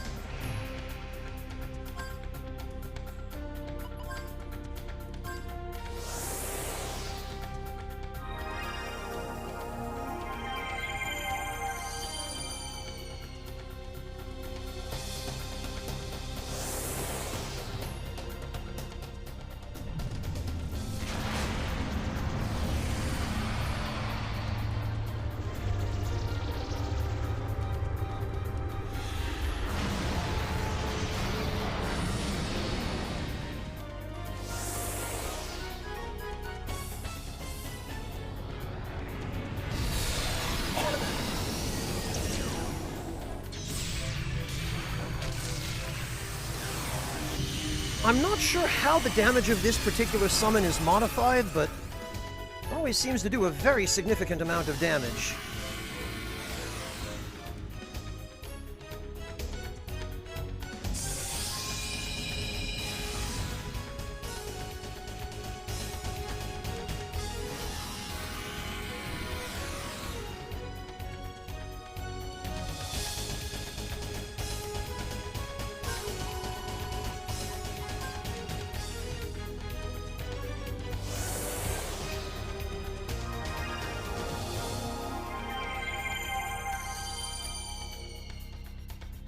Yes, Schlemp, I believe Hope Shard is non-elemental.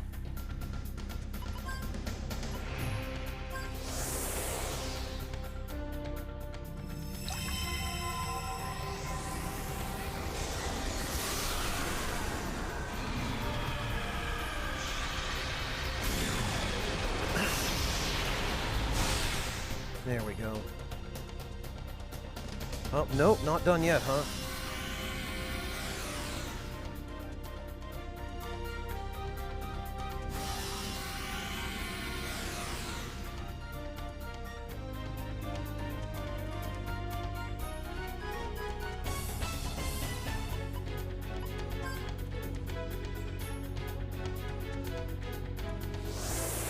Well, this ought to do it.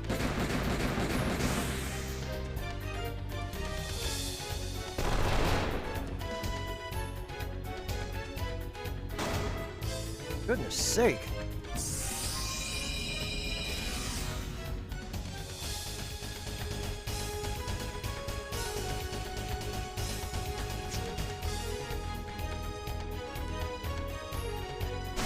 Ha! That's it. Destroy it with a kick from Virginia.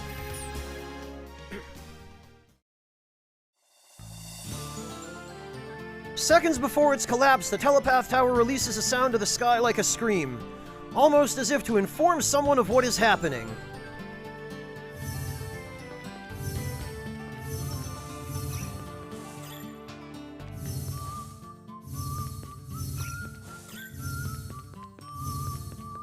Heck is over here.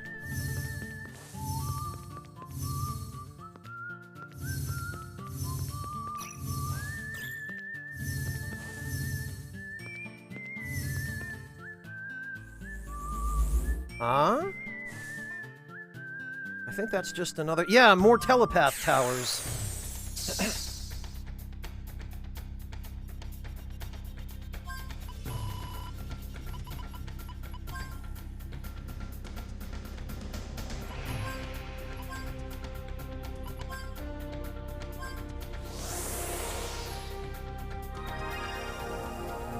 That's the plan, Nate. Although I hate fighting these things without Clive.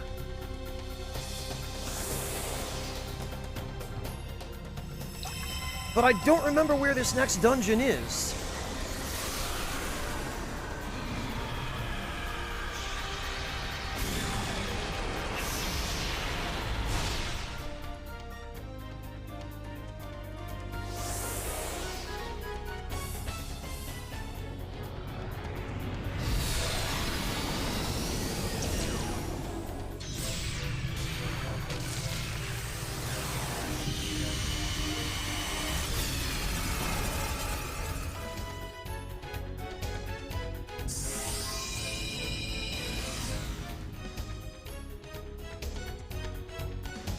Well, bad guy, it's more like the wild, wild wasteland, if you take my meaning.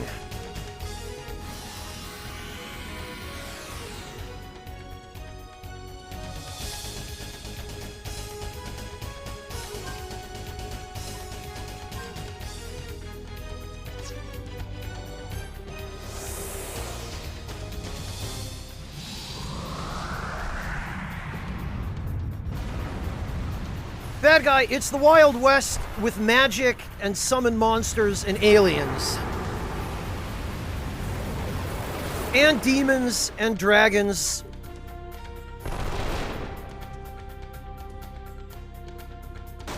Look, just shut up, don't question it.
This is gonna take forever if we don't do something. Gallows.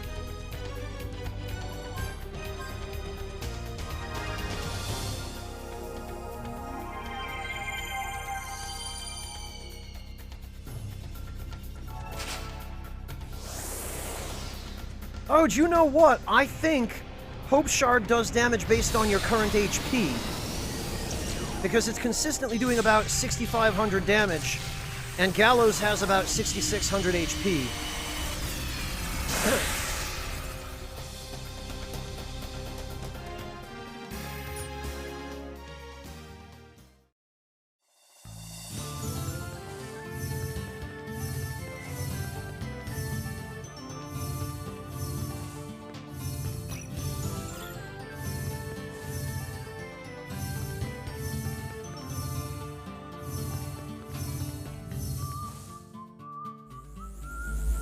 Huh? Ah, there it is. We were going the right way.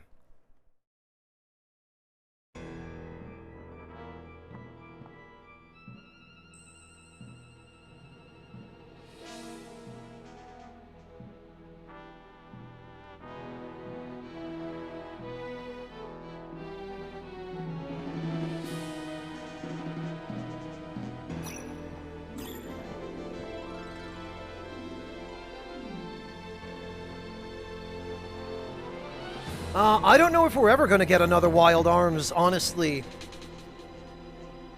Bad guy, because the franchise has been dead for a long time.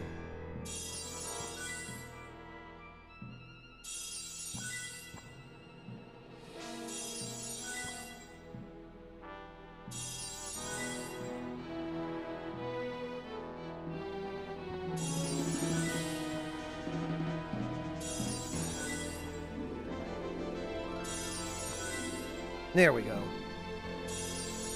It's handy that you can use these little teleportation spots for this.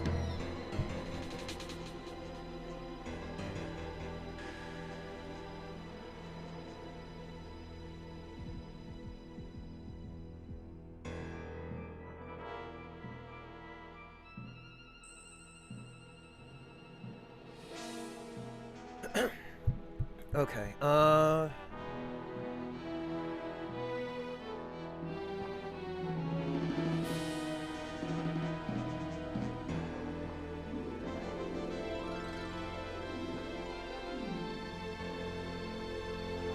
right, we don't want to touch those.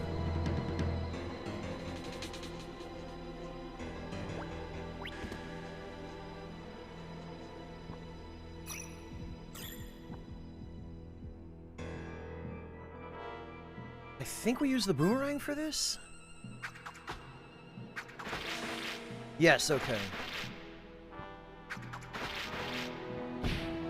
Whoops.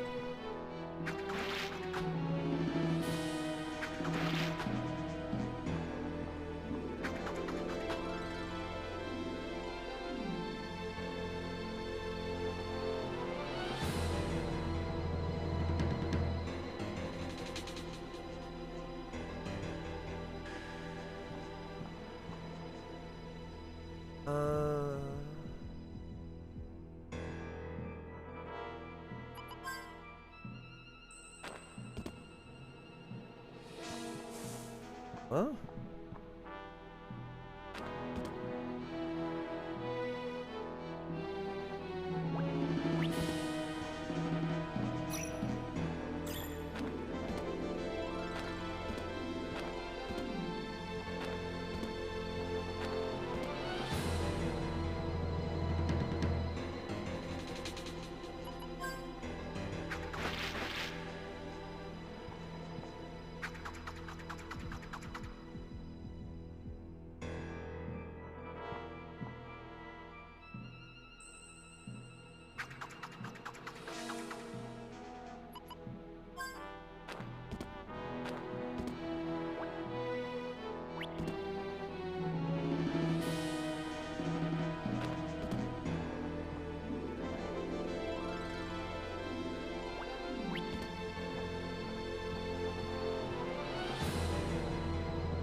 We just came from here, though.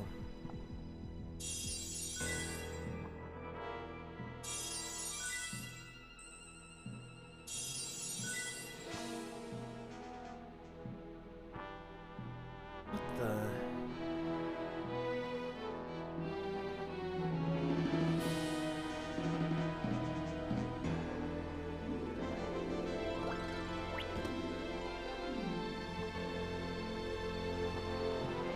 Oh, I see.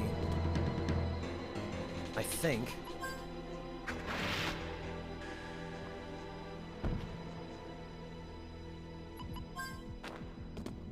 Yeah, okay.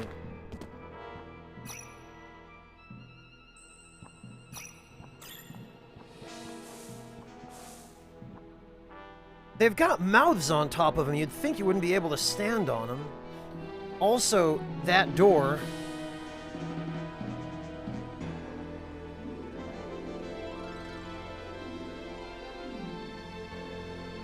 Yeah, and look at this. Look at this. Totally not a trap. Oh, no! It was right in front of us and we walked right into it. It ain't gonna do us any good panicking.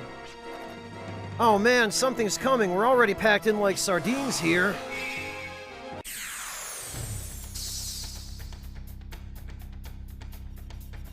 How do you wish to die? Burn to death in agony, drown in a tidal wave, get crushed and swallowed by the earth. Well, this is a really silly boss because you kind of get to control what it does.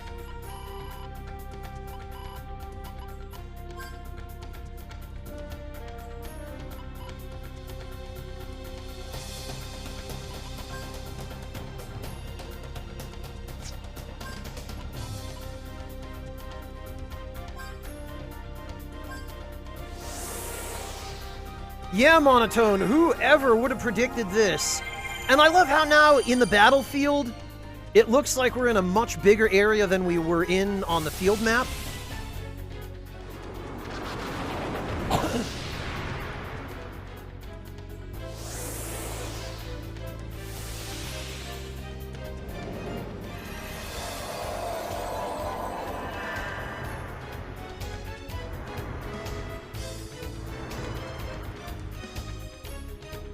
Yeah, Heron, it's kind of a silly gimmick for a boss fight, but...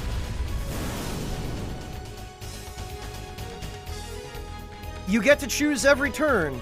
Drown in a tidal wave, get smashed to bits by a hurricane, get crushed and swallowed up by the earth. Yeah, right, so... there's also something else really silly that you can do here.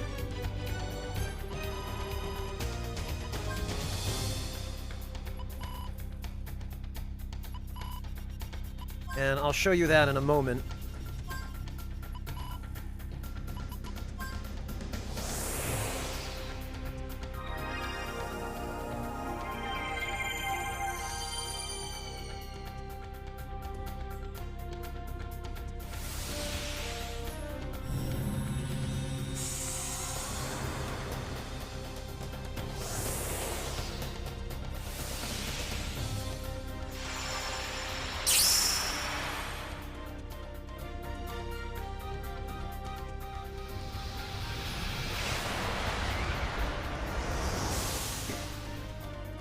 Yeah, Reflect, I guess, doesn't work against any of these. I think it only works against standard magic.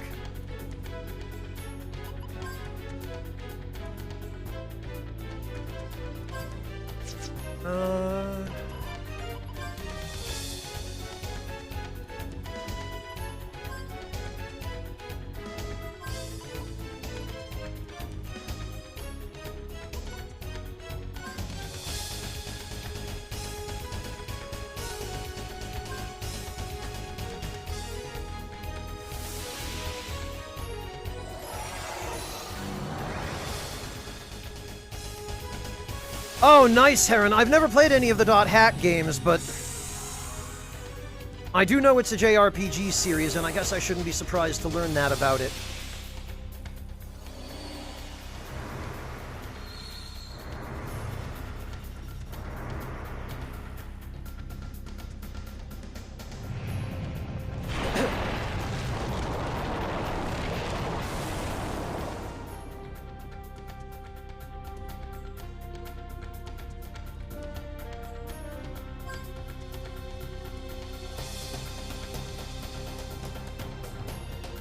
Alright.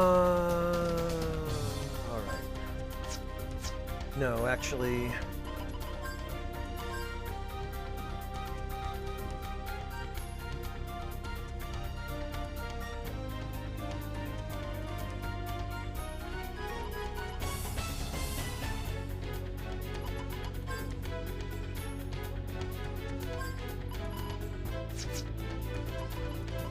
Okay, we want to give him a light weakness.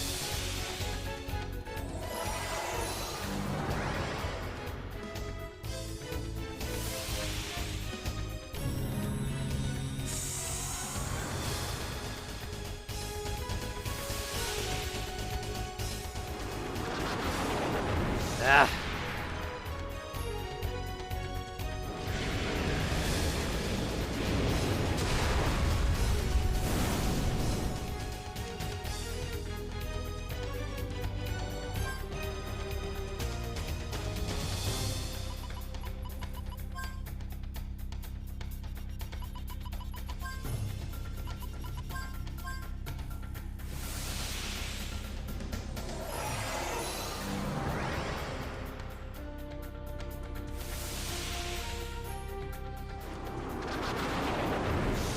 There we go. Now Breach should hit. No.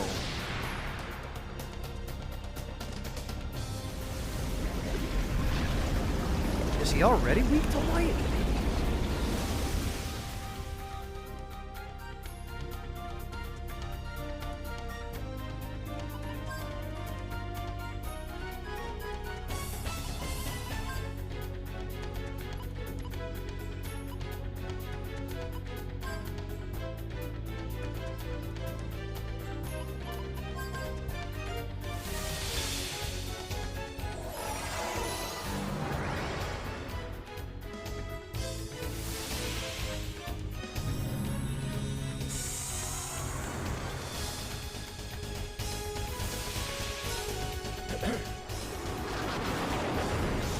Maybe he's already weak to light. We'll have to check.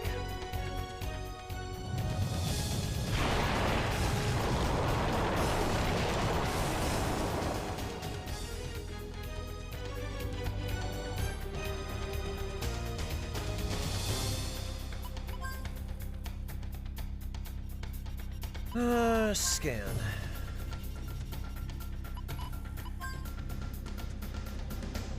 Alright, so here's the really silly thing. Oh, I need more, Okay, well, we can arrange that.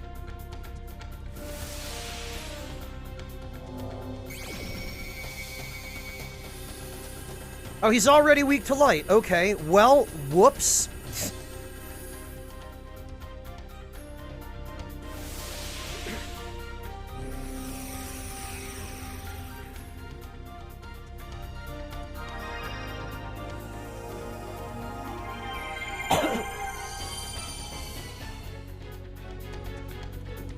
So, a silly thing you can do here, Heron, is if you have the... Well, I mean, you're going to have it when you get to this point in the game anyway, because you have to. But...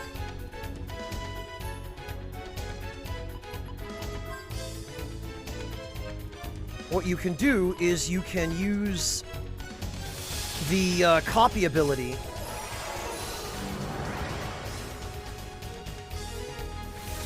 And you can basically steal his moves and use them against him.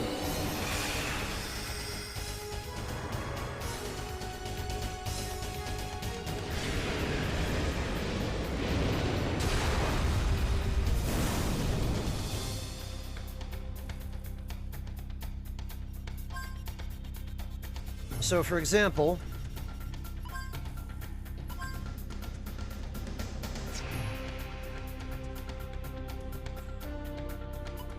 we now have access to all of this stuff that we can turn around and cast on him.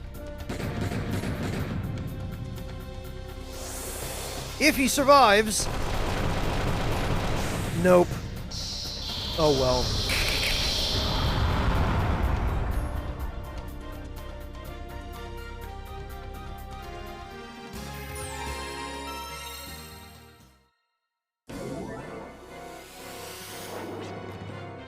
How dare you still defy me? Beatrice!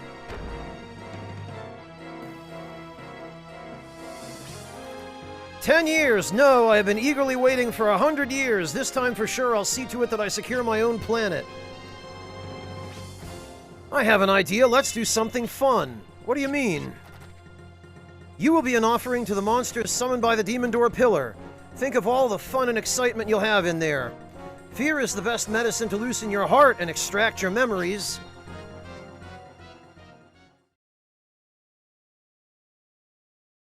Oh, gee, I sure hope Clive comes to rescue us. It sure is convenient he decided to stay home this dungeon.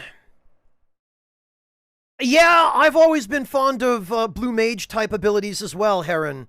So I'm really happy that that exists in this game too. Oh, it's you, Caitlin. How long have you been here?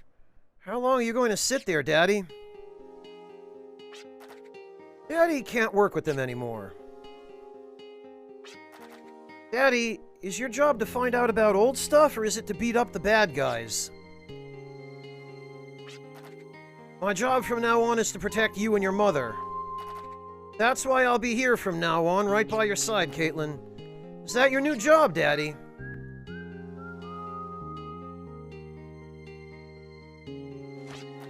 Caitlin? That's your job, you get paid money, right? But I don't have any money, so I'll give you my most favoritist thing. You remember this, Daddy? You bought me this ribbon when I was really little. It's filled with lots and lots of memories of you and Mommy. It's my most favoritist thing. My most favoritist thing, so protect all my favoritist people too. Daddy, Mommy, your friends, our neighbors, and everyone in the whole wide world. Is the ribbon not enough? Oh, Caitlin, that's plenty. That's more than enough. Protecting you, your mother, and everyone else is more than enough reason to live and to fight. Why? Why couldn't I figure out something so simple? All I needed was these hair ribbons. Caitlin, you hold on to this ribbon and protect it. This ribbon also has many of Daddy's important memories of you. Take good care of it. Honey, what's wrong? I have both you and Caitlin, and I have this moment. In order to bring forth another moment tomorrow, and the day after, and in the future, I gotta peace out. Caitlin, make sure you only have one important thing from now on. What?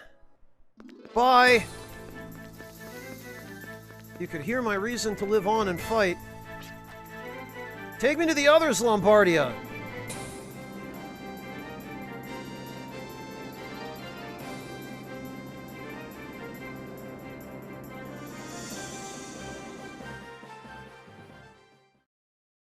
This is what I meant about those artificially shoehorned moments that have no logical reason for happening. You'd be better off saving your energy. Our team, how many of us are we? You believe in him, don't you? Then let's believe until the end. Been quite some time since the activation. I just hope they're all right.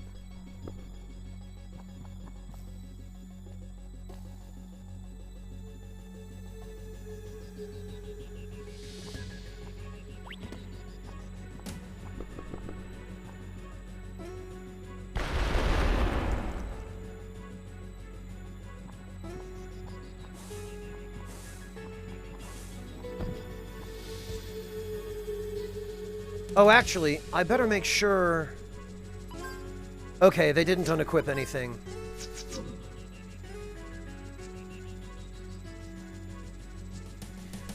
Heron, I understand where you're coming from, but I feel like their charm is severely compromised by the fact that they're so cheesy and they're not something any real person would ever say or do.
Oh, that's right, okay.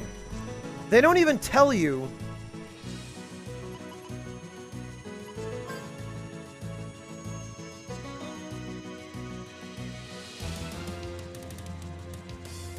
That you're supposed to switch between party members like this.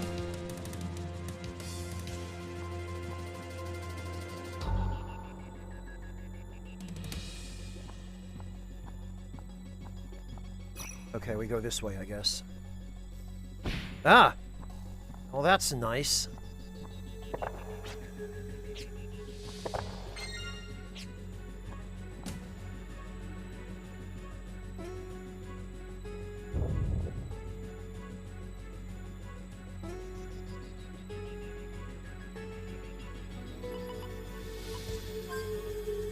Okay, so we open that. Then we go through here.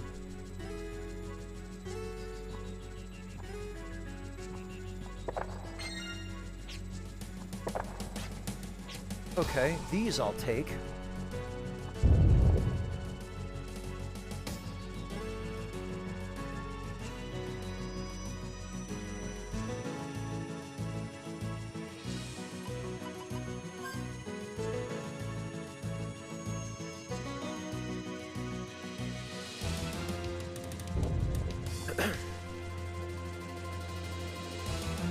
Okay, here we go. It sure is convenient that this dungeon is pretty much designed around having two teams in separate locations, and that we conveniently just happen to end up with 2 teams in separate locations for this dungeon because Clive was being a big baby.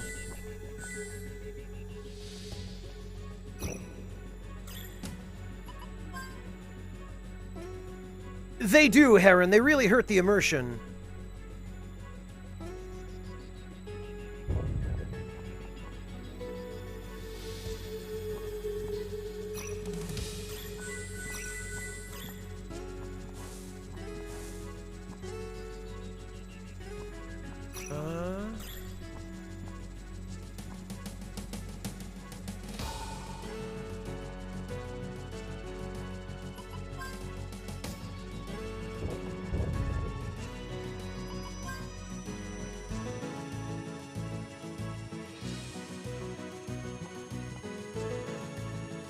All right.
Oh, jeez.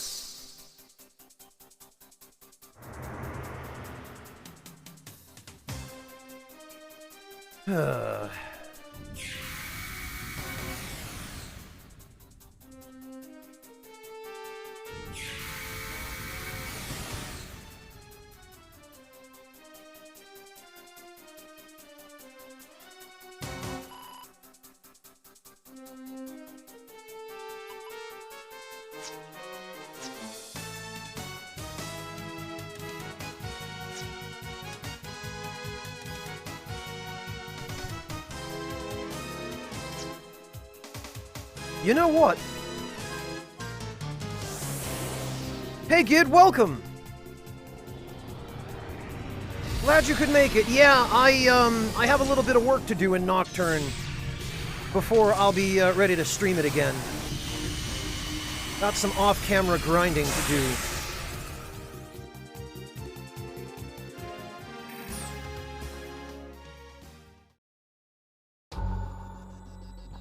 Okay, I think I screwed this up. I think...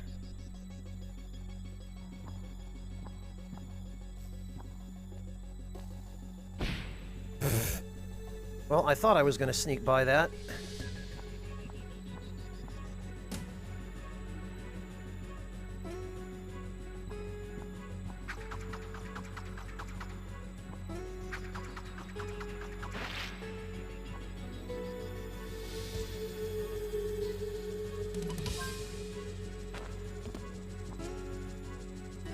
I think what we have to do here is... Yeah, we have to freeze that. There we go.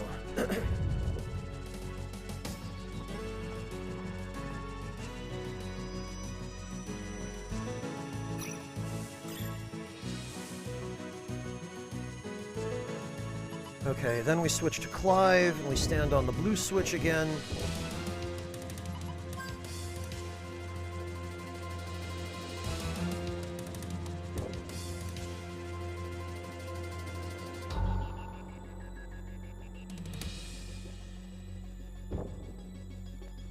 Oh, all right.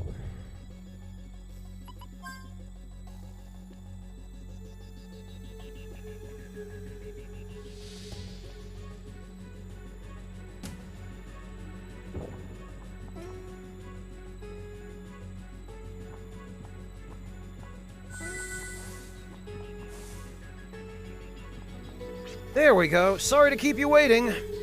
You're late, but I'll let it slide. Clive! Forgive me, I'm not in a position to say this, but I'd like to ask for your help one more time. I need your help to destroy the receiver that controls the Demon Door pillar. Please, just for now, as a comrade of yours. Don't be so selfish. One more time, just for now? Who do you think we are? We're a team, and a team always sticks together, isn't that right? Now that you understand, let's all go together.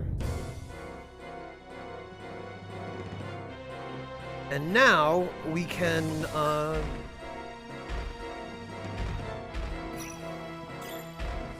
we can ensure that all of these stupid doors stay open for good.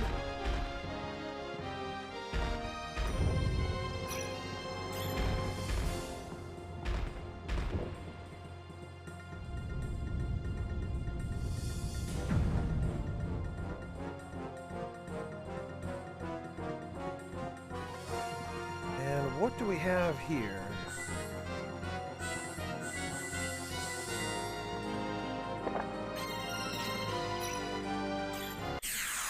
Oh good, more mimics.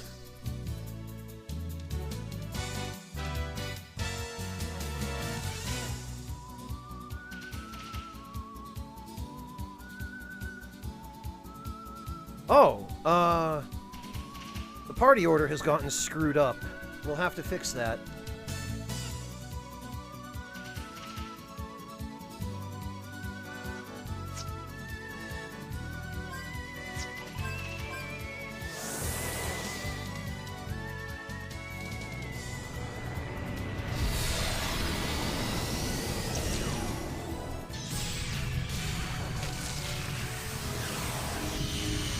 I guess, Ultima, but that also makes all regular treasure chests mimics. Which is pretty horrible if you ask me. Ooh, a prism crown. What does that do? Nullifies all elemental attacks. Okay. Yes. We will have to make use of that when we have more FP.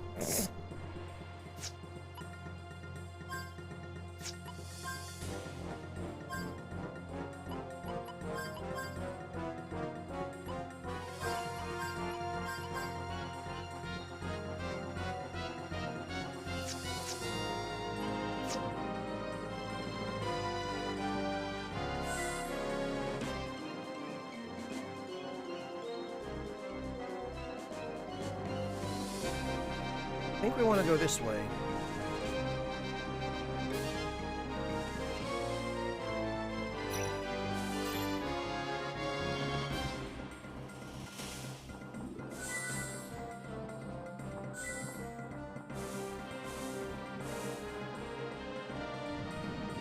Oh God.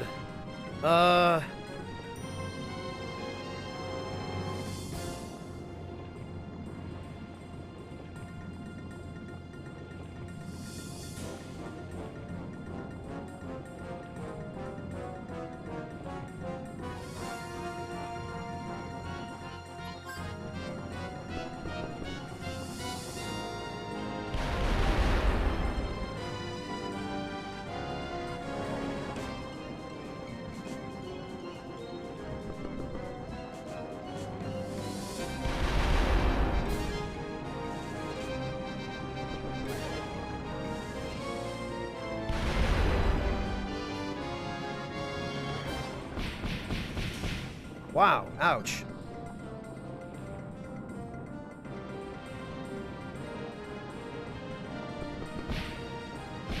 Ugh!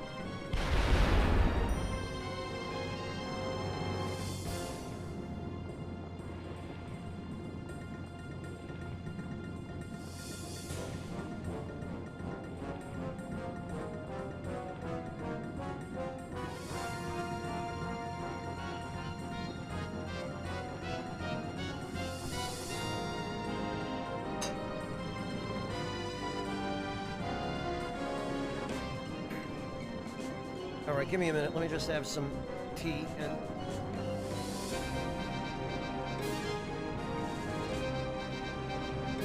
try and figure out what the deal is here, because I don't remember this.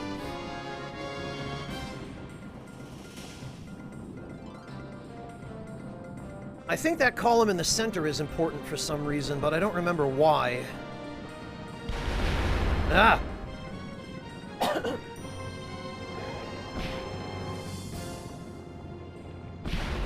What? Oh.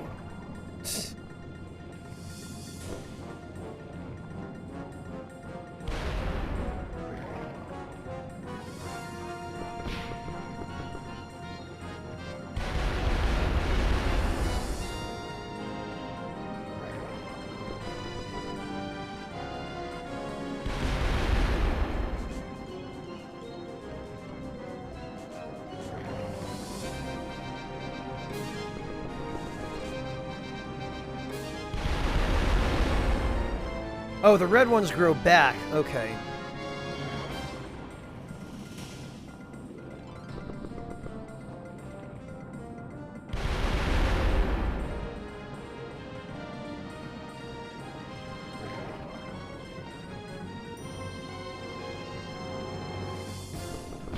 Ah!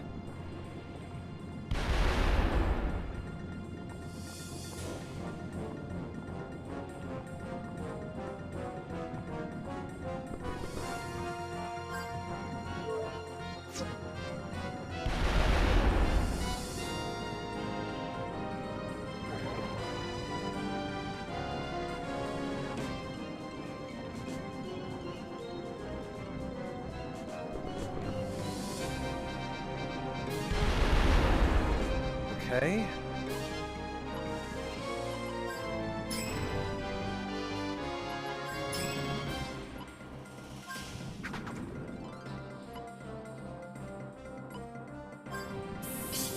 Oh.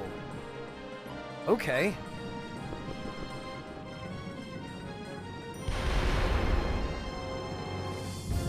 Oh, that's why the center pillar was important. I don't remember that.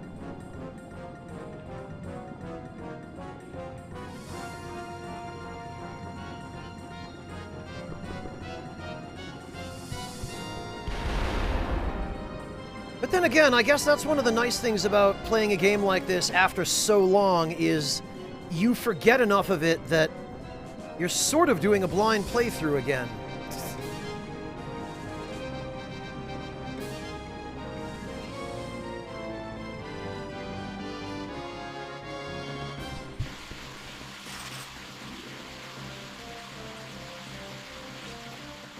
Please, allow me to put an end to this. Memories are like building blocks that keep piling up. Great memories you want to hold on to, sad memories you want to forget. They just keep piling up and are meant to continue rising so you can bring forth a new tomorrow. I finally understand now. It's all clear to me. Memories are not meant to be chains that bind you to the past.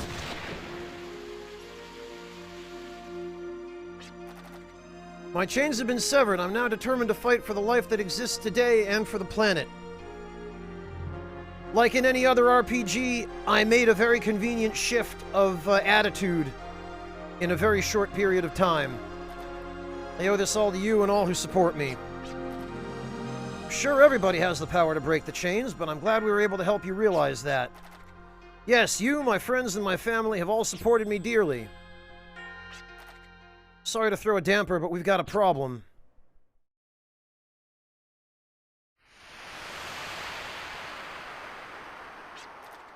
Appears this demon door pillar is independent from the others. Even though the receiver device has been destroyed, it hasn't suspended all its functions.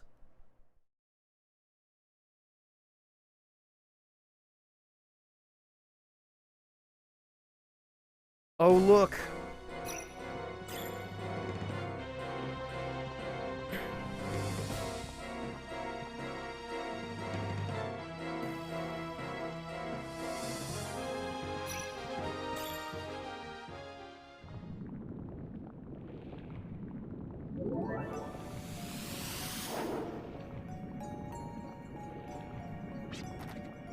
You called backup to bail you out, shrewd humans?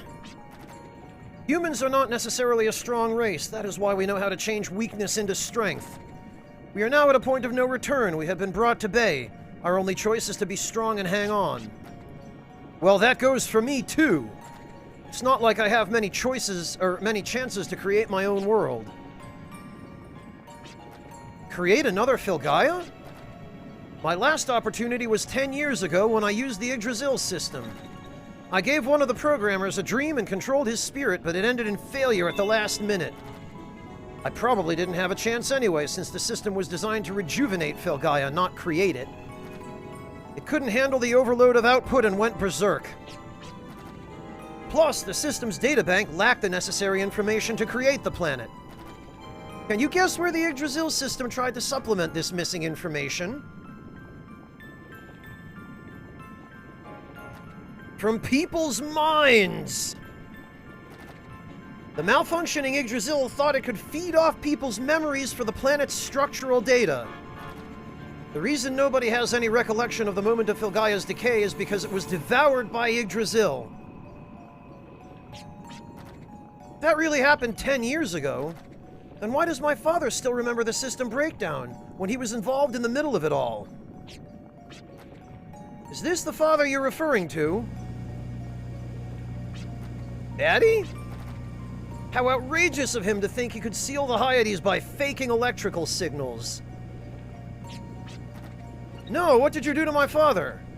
This time for sure I will create my own Filgaia. I've learned much from the Yggdrasil mistake 10 years ago. I have a new plan to create my own planet. The Yggdrasil system's generator I've obtained has been adjusted to create this new world. And the missing structural data is taken from people's memories. Not just the memories that exist in their minds, but also memories of the original Filgaia embedded genetically. But the thing is, in order to extract memories, I need to take off the hoops from the minds to make them defenseless. That's why I created the Demon Door Pillar, to create monsters and instill fear in people's hearts. But you, forget it. I'll take care of this personally. I'll make humans perform their miserable last dance in the Castle of Dreams.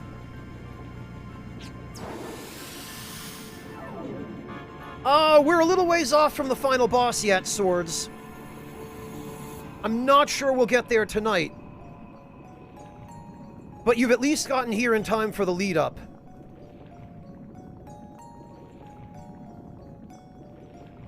People's memories are about to be deprived again, just like 10 years ago. Daddy!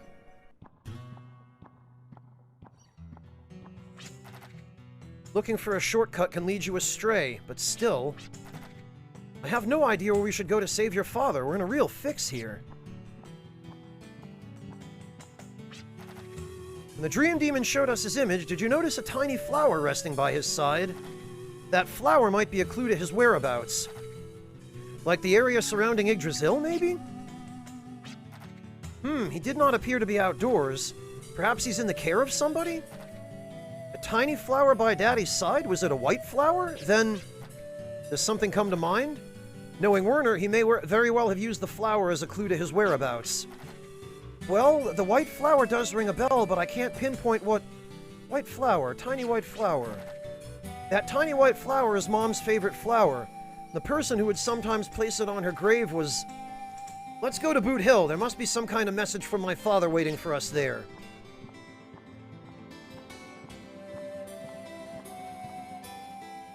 Good point, Soul Bishop.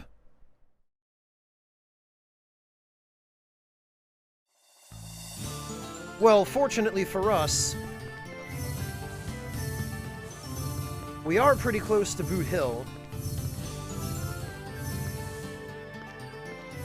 And we do actually have a convenient way of getting there.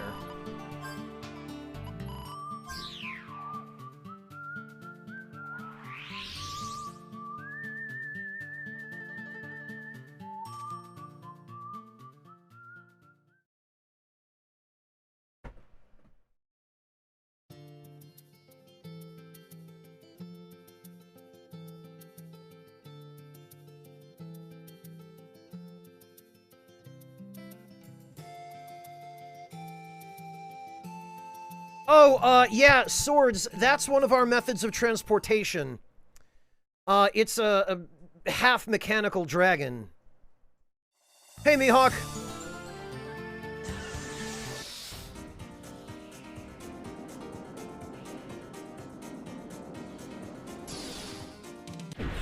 It also happens to be a method of combat, if you haven't seen that already. And then this, we've got a sort of like a hovercraft that travels on sand. And not only that travels on sand, but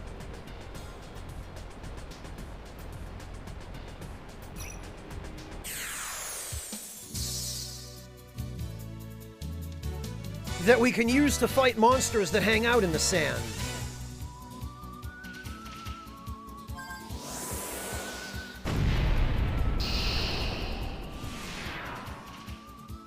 Don't ask me why this is just a giant pig in a quicksand jacuzzi. I don't know. Ask the developers. It was their idea.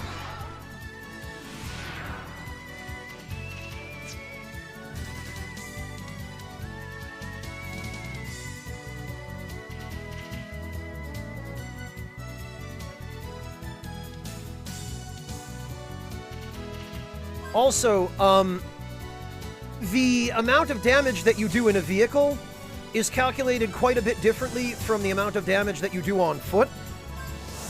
Case in point.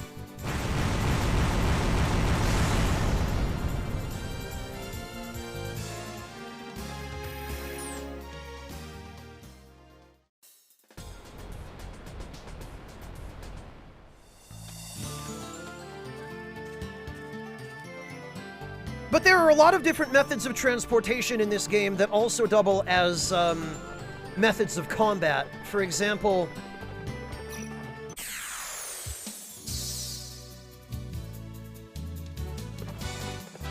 horses.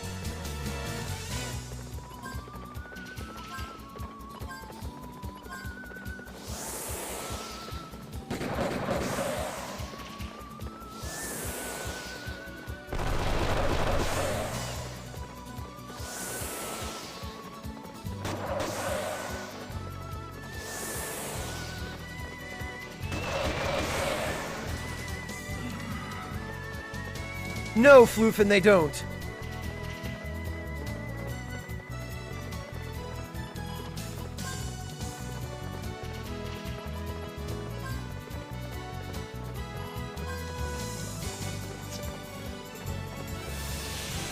Each one of them has their own horse, and they stay on that horse and only that horse.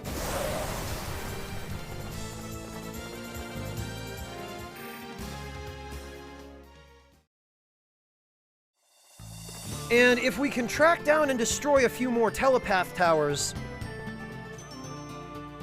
we will actually get to see... You know what? We might even...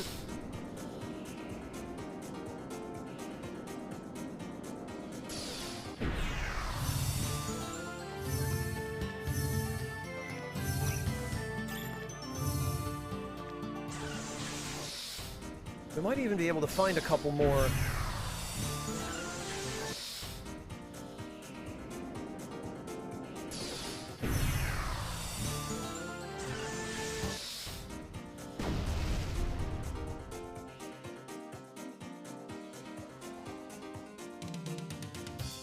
Hang on, let me pull up a list. Because I don't remember where any of them are, and...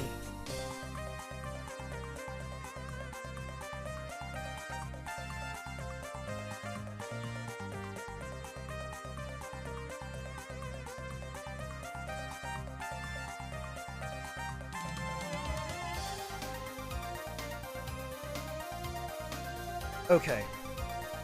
Found a list.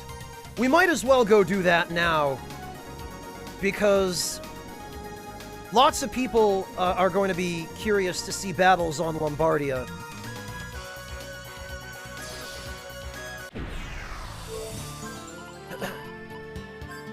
Alright, east of Gunner's Heaven.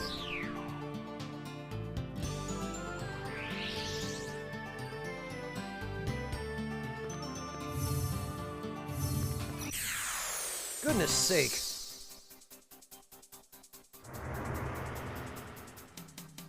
Oh, yeah? Gallows is in danger. Puh. These idiots are the ones who are in danger.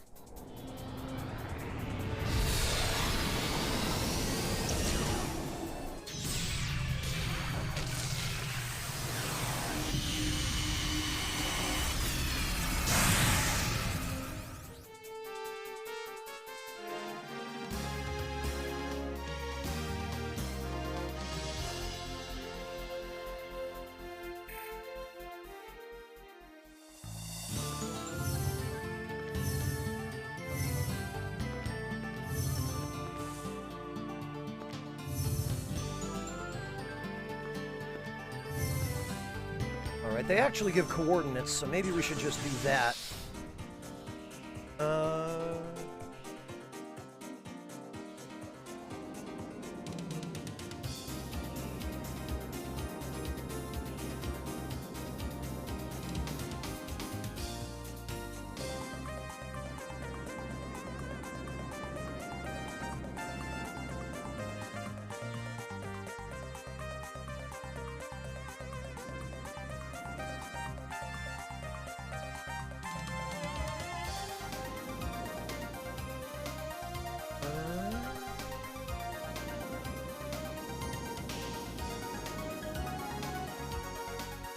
Somewhere over here. There, okay.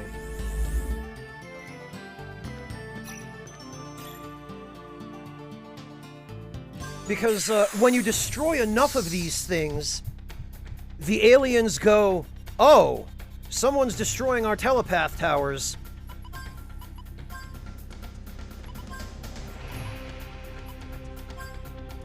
We better go investigate.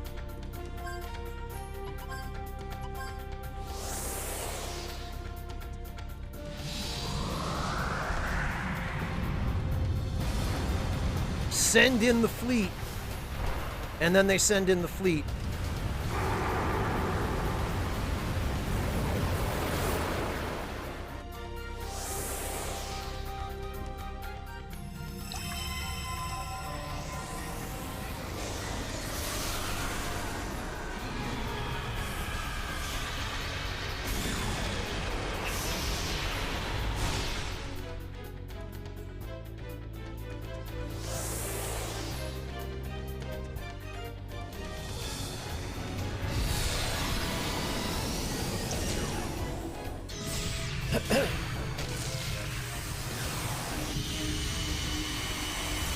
Yeah, Soul Bishop, there are quite a few references in this game to other Japanese franchises.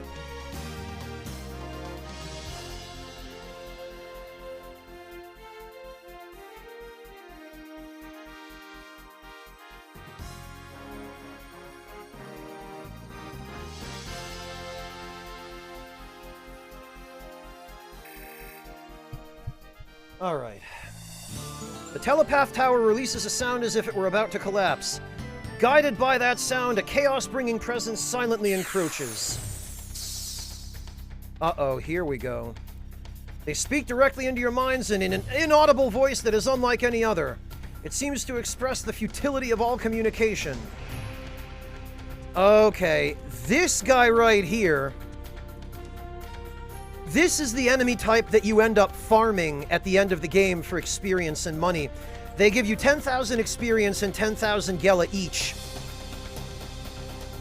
However, they have a really nasty ability called Arc Seal, which inflicts every status ailment in the game.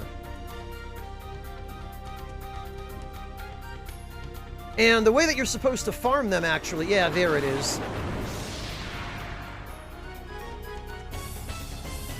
Is, you just use Status Guard and you block.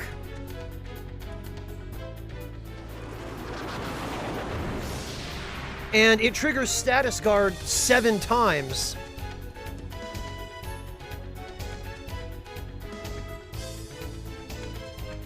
Oh, sorry to hear that, nobleman, but at least you tried.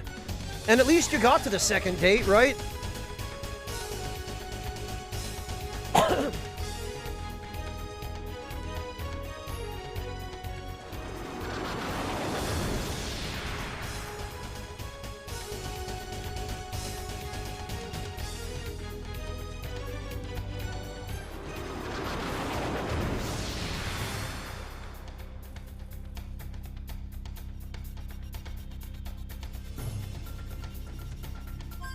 So what we actually want to do here is we want to give everybody resist in order to not have to deal with all these ridiculous status ailments while we fight this thing. Because I'm pretty sure these guys also have 10,000 health.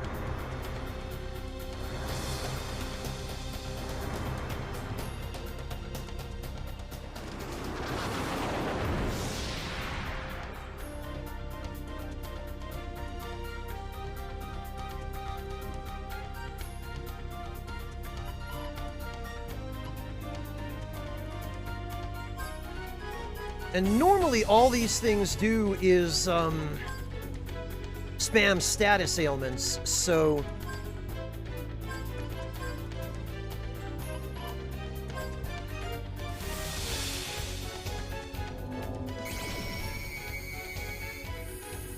Oh, 30,000 HP. Okay, well...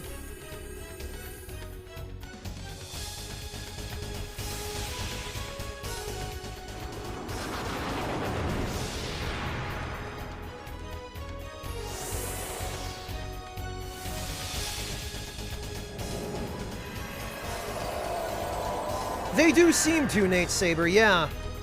I think after we destroy a few more telepath towers, their ships will start appearing, and those we can fight on Lombardia.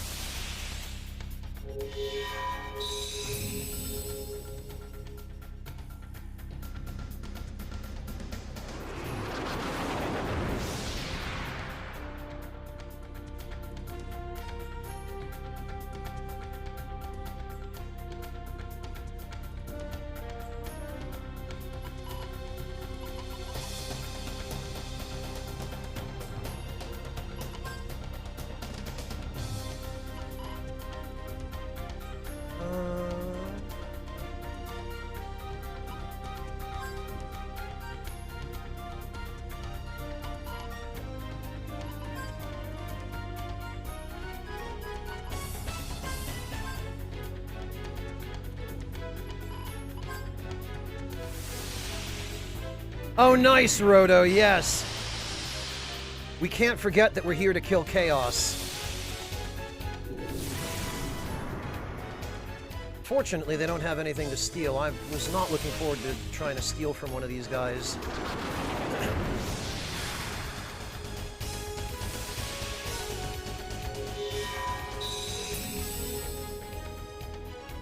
Now that I think about it, they might be totally immune to status ailments of any kind.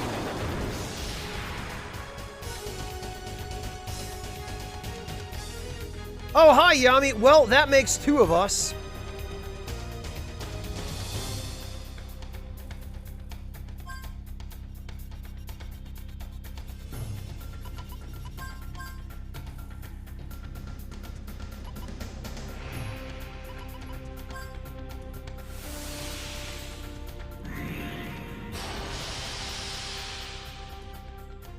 You should if you can, Yami. You should try.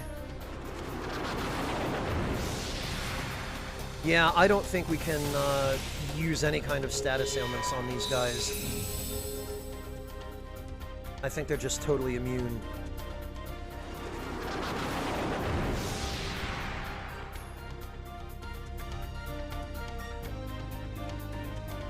Well, fine then.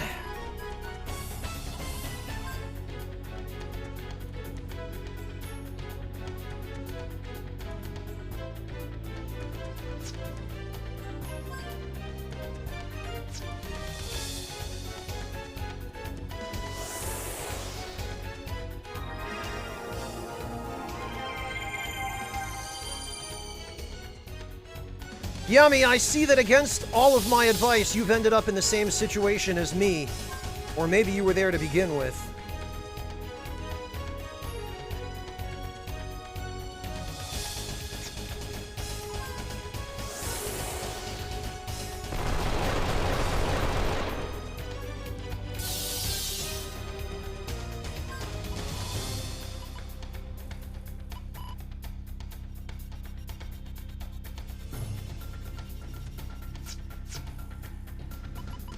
I don't think we can steal anything from him either.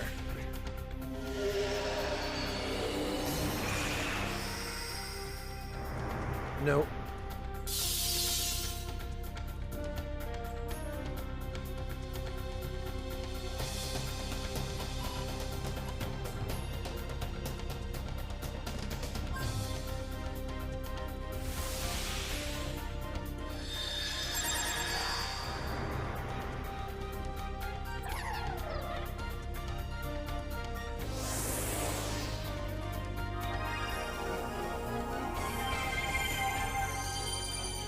I hope that didn't use one from our stock, but...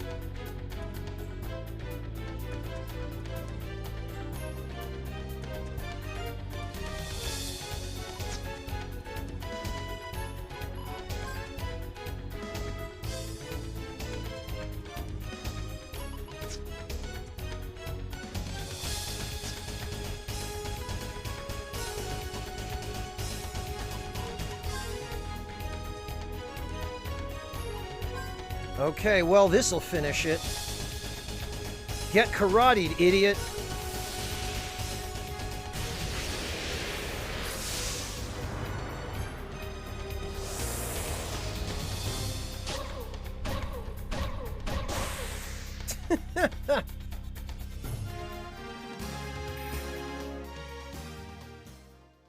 Okay, Heron, good night. Take care of yourself. Have a good one. The silent presence departs, but its silence seems just like a declaration of war. Well, if it's war they want...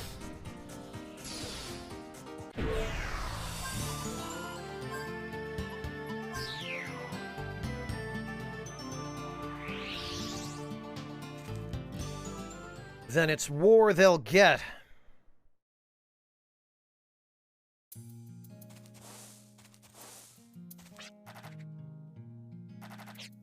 Oh, hey, Roykman. Even when I'm on a familiar road, sometimes I get lost. You mustn't panic when you find yourself lost. Remember to take deep breaths and relax. And use your teleport orb to warp back to someplace you recognize. By doing so, you'll be able to see your surroundings from a slightly different perspective. Perhaps we need to lose ourselves every once in a while in order to discover something new.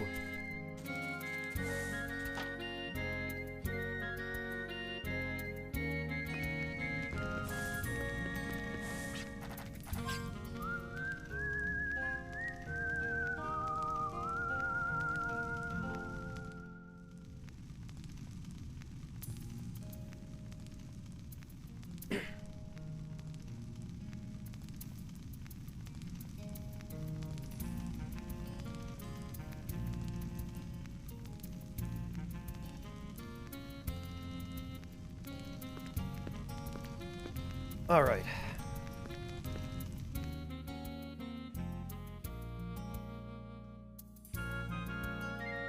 Oh, sorry to hear that, Black Wolf. Yeah, I consider myself lucky this time of year that I live where I do. Because in Germany, obviously, people don't celebrate the 4th of July because it's specific to America. So, we don't have to deal with fireworks. Unfortunately, however... because the World Cup is going on around this time of year, we instead have to deal with drunk idiots wandering around the streets yelling.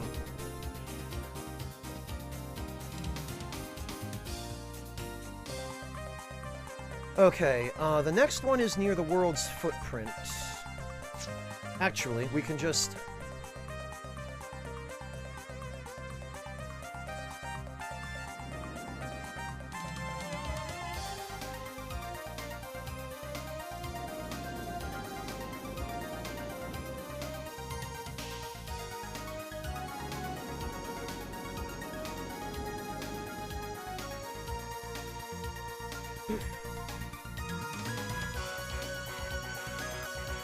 so we want to go...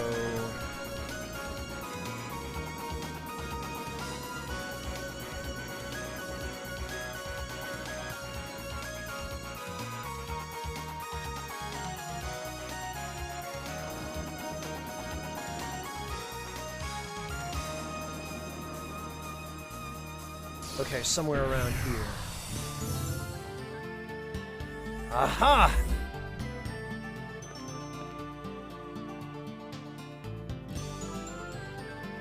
Oh, I suppose so, Nate. Will you help protect Filgaia by blocking communication with outer space? Yes. Hello, Kitty, welcome! Good to see you.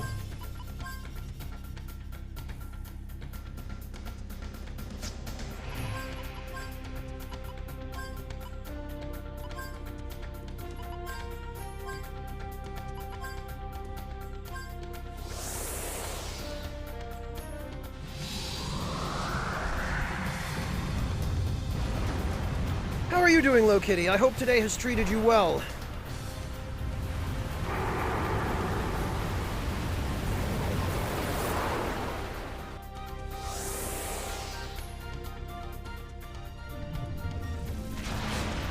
Good dinner entertainment? What do you have, Low Kitty? Or do you mean the stream?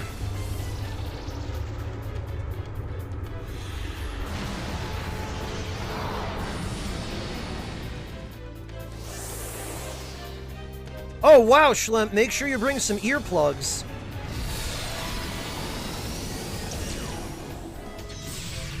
I used to enjoy fireworks as a kid, and I mean, I still enjoy watching them from a distance, but God, the noise.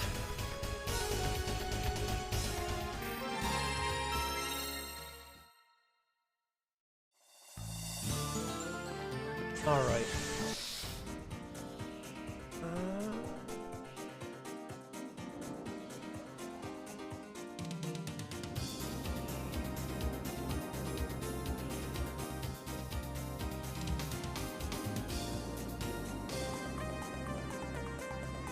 Next one is down here.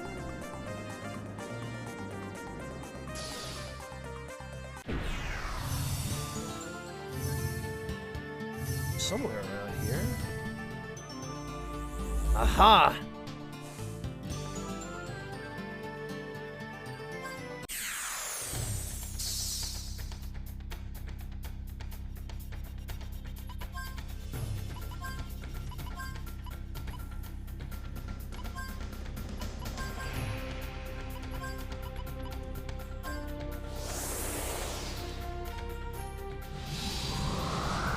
See, Monotone, I'm not fond of any of the sensory aspects of fireworks.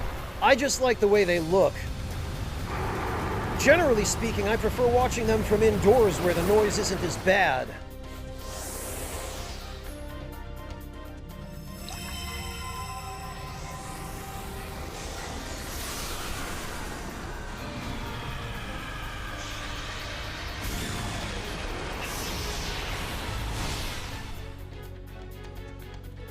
Oh, good choice, Low Kitty. Shrimp in herb butter. Low Kitty, are you doing like a shrimp scampi type thing, or, is it a different recipe?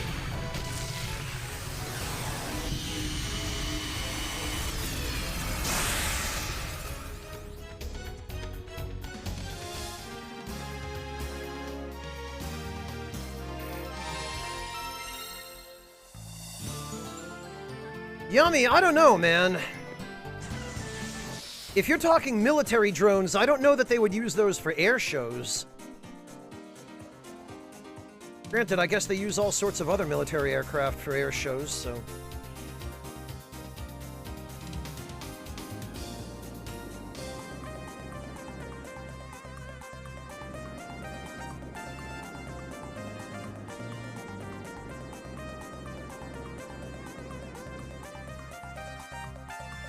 Okay,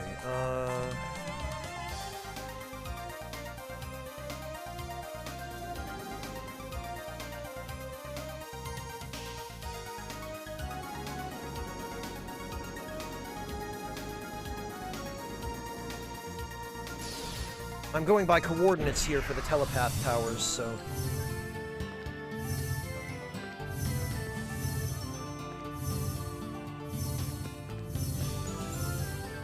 Oh, we might have destroyed this one already, actually.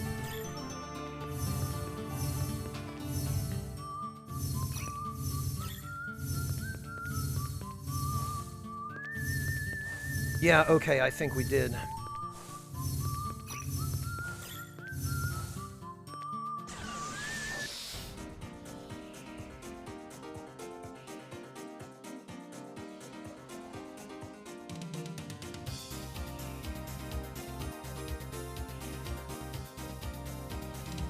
Okay, so...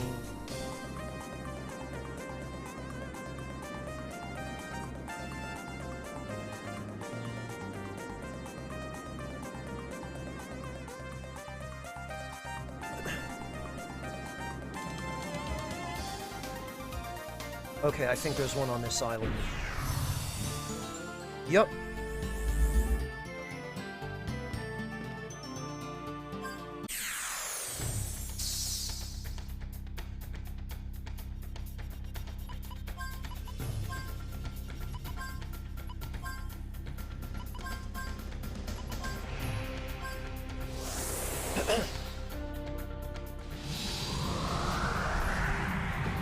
Oh, okay, yeah, that's close enough then, Low Kitty. It sounds like the only thing you're missing there for a Scampi would be garlic. Oh, for sure, Monotone, for sure. Mosquitoes are the worst part of anything.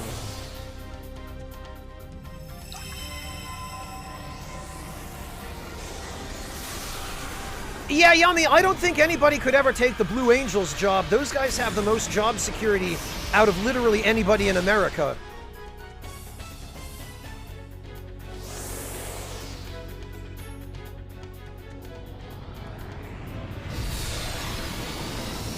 Yeah, traditionally, Low Kitty, Scampi is made with garlic, parsley, butter, and white wine. I don't use alcohol in my cooking, though, generally. So when I make it, I use stock instead of wine. Typically, I use seafood stock, because that's the best kind to use for Scampi. And if you have the tails from the shrimp, you can actually use the shrimp tails, like the shells, to make your stock.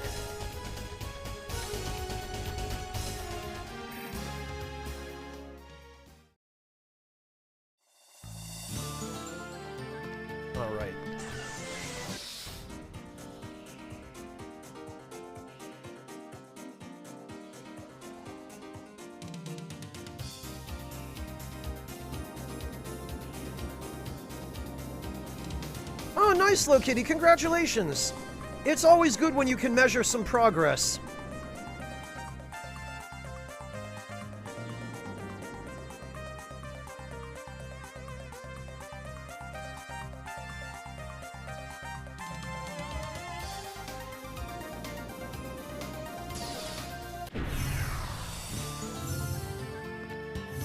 Oh, okay. That one we've already gotten.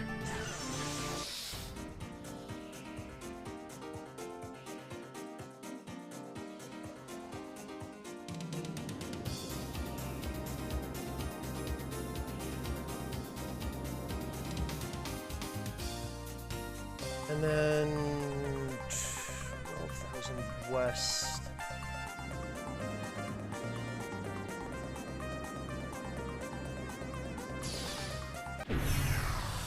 There we go. Man, it's so much easier finding these things by their coordinates than trying to follow directions. Yeah, Low Kitty, one thing I constantly hear from people who were successful at losing weight was that the changes they made weren't just a temporary diet, they were lifestyle changes that happened to work with that person's lifestyle and that they could sustain. And eating out of boredom is definitely a habit to get out of, for sure. It's an easy one to fall into, unfortunately.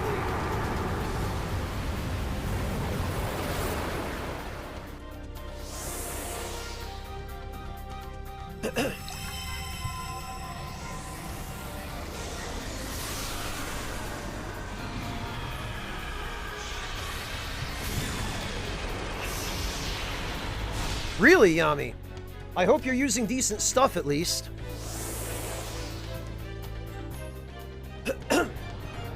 Noble Man, that's different for different people. It doesn't always end up working out so simply.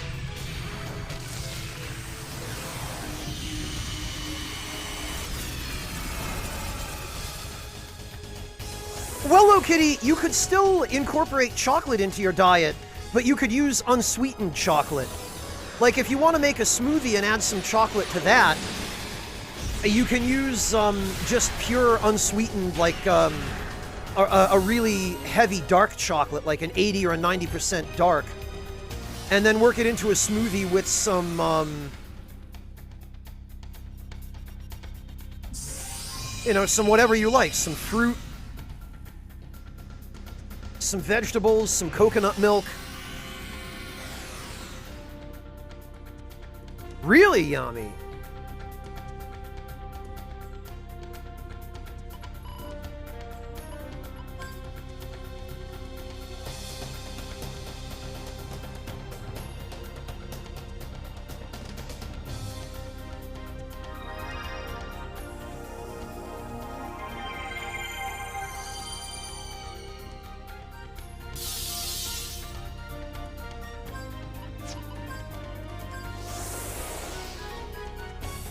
Oh, you go for milk chocolate. Gotcha, Low Kitty. That does make it more difficult.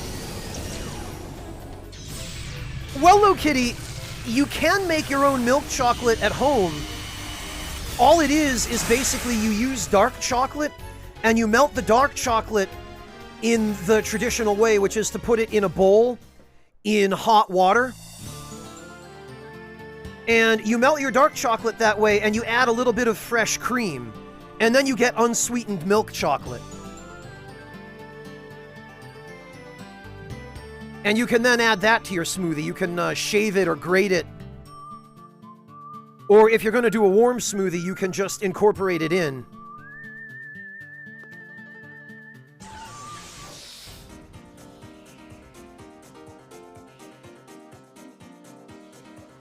All right.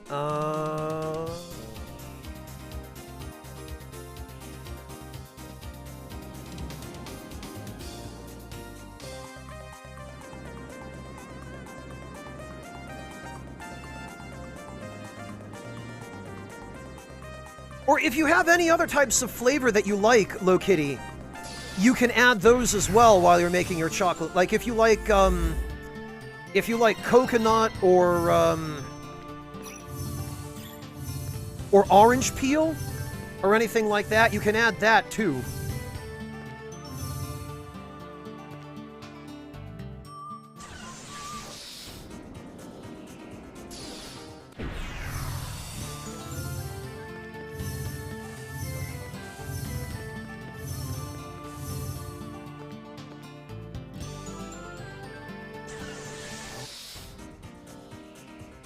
Oh, yeah, Monotone. Really, really high purity dark chocolate is not something you just take a big bite out of.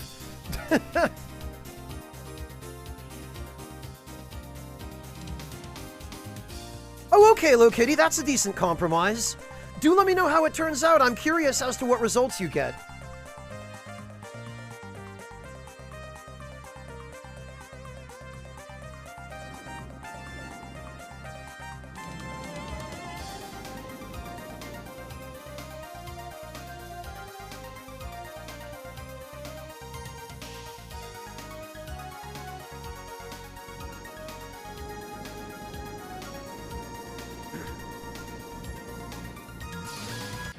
I think we got the one over here already, because that was... Yeah, I'm pretty sure we got this one.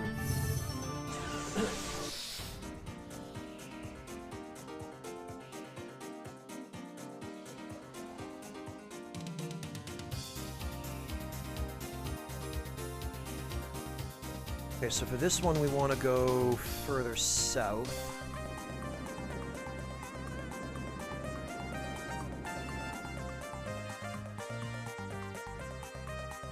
I think we got that one too.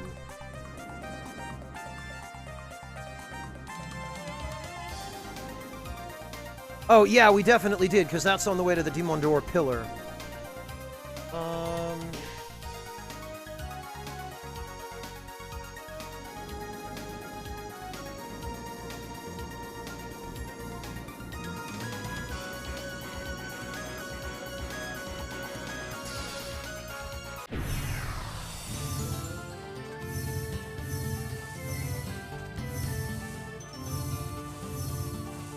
Might have gotten this one too, actually.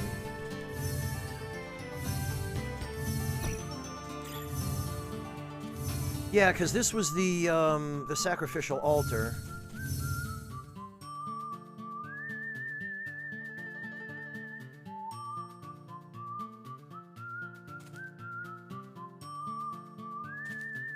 Oh, wait a minute. No, we're way too far north. Goodness sake. Hey, Tramer!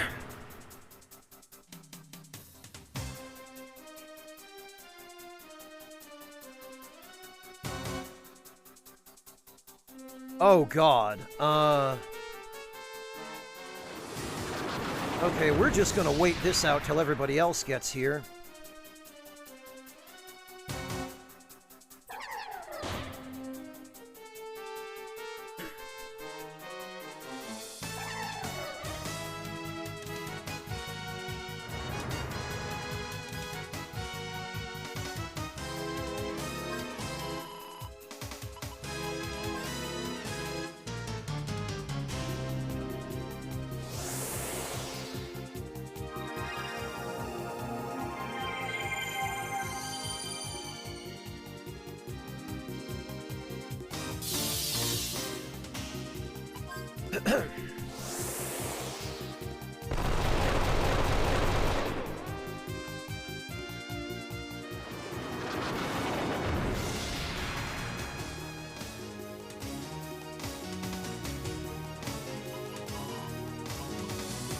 Okay, and we're gonna throw Jet a full carrot.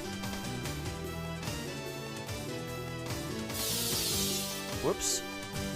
Didn't mean to cancel that.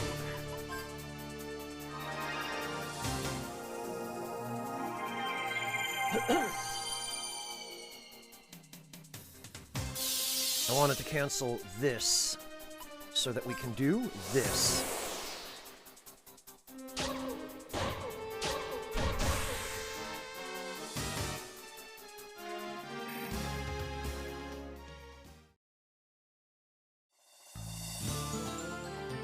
Oh, is it monotone? Do you recognize it?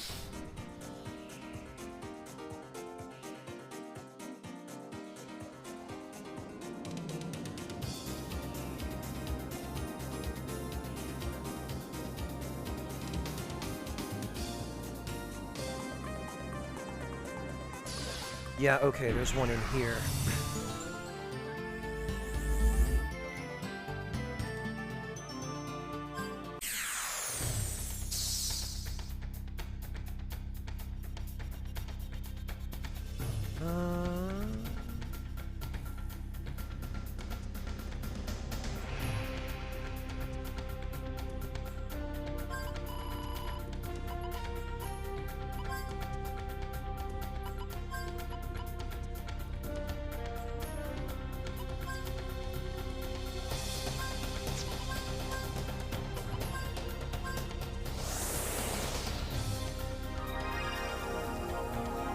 Oh, let's see, monotone.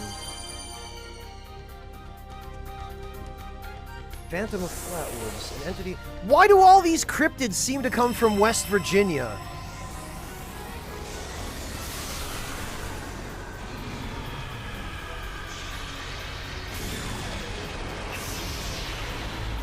Huh. Interesting, monotone.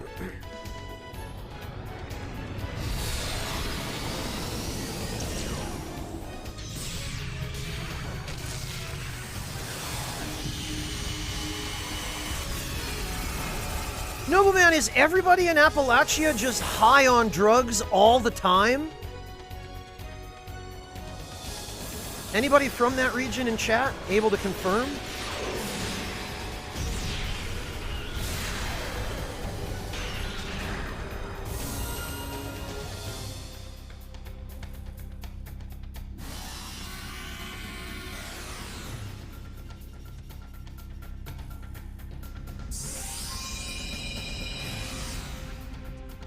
Yummy, so you're saying they were drunk?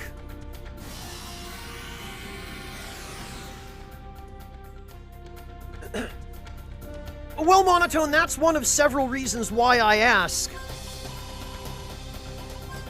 what the heck the deal is with all the cryptid stories coming out of that region. Hi, Lo Kitty, welcome back.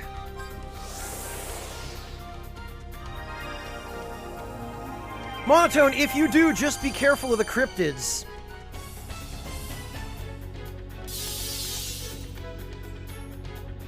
Oh, you're saying Highlander myth. Okay.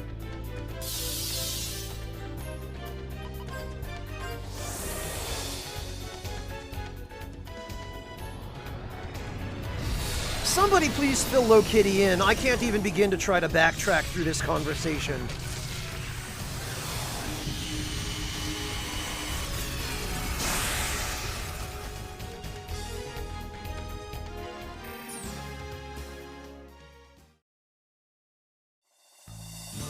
The telepath tower releases a hideous scream. An ominous presence that felt the sound with its alien organs makes its way into this dimension. I think that might be our...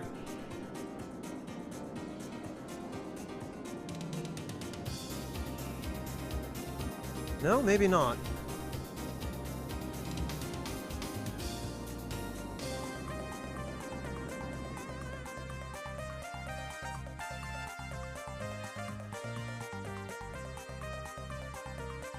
Monotone, that's a bold plan.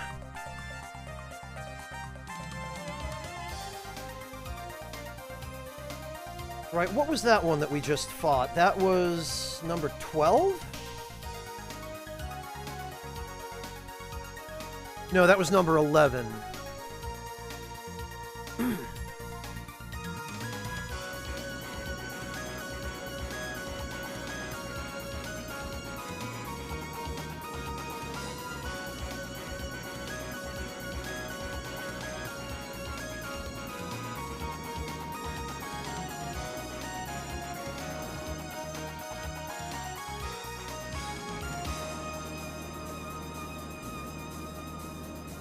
Okay, the coordinates here tell me that we're going to need a call whistle.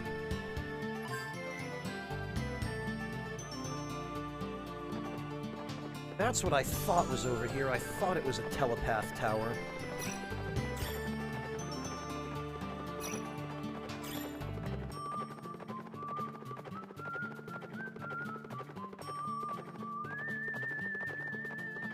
Wow, monotone!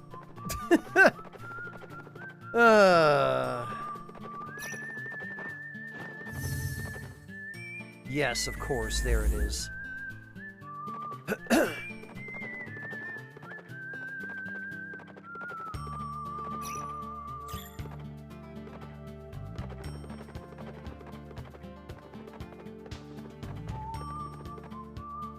The hell with that, Yami!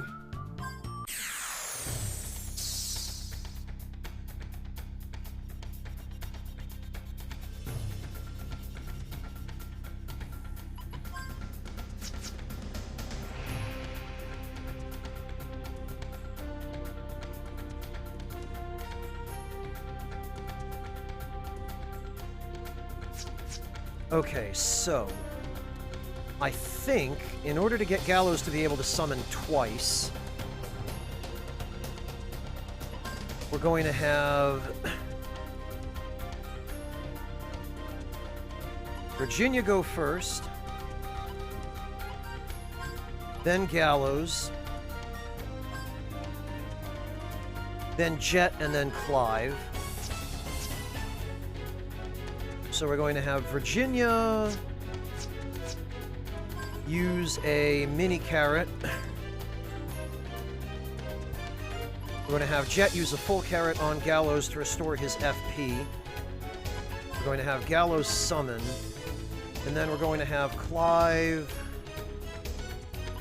Oh, Clive will have to cast Encore, but we'll need to cancel his action in order to do that.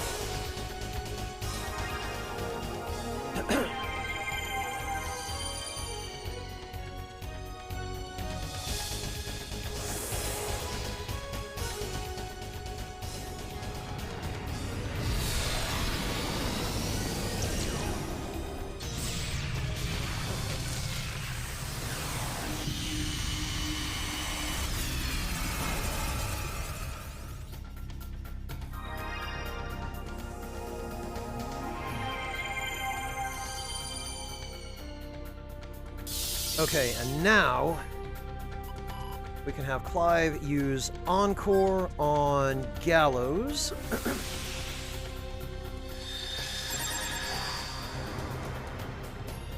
And then at the end of this turn,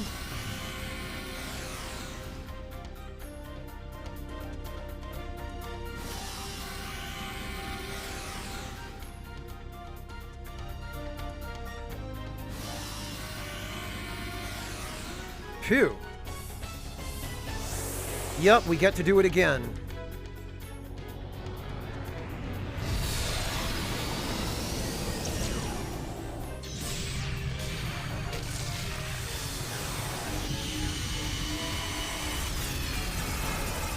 Oh yeah, Yami, totally not oversaturated.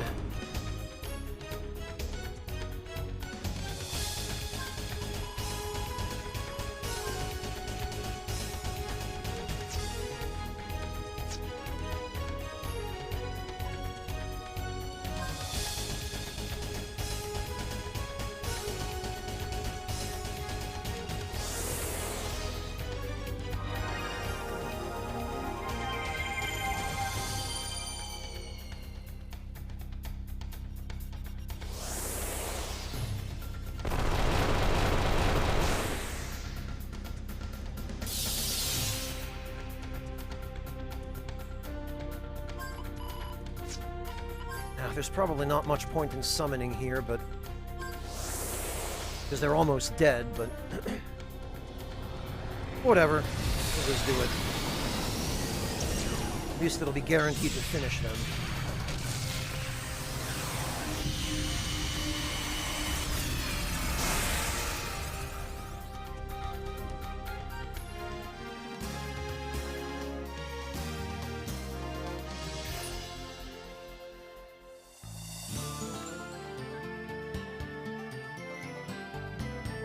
Well, now we need to go back someplace and sleep.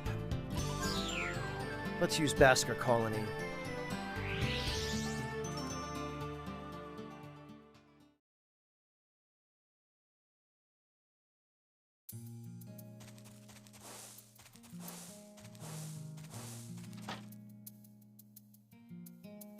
Monotone, I'm gonna pretend I didn't see that.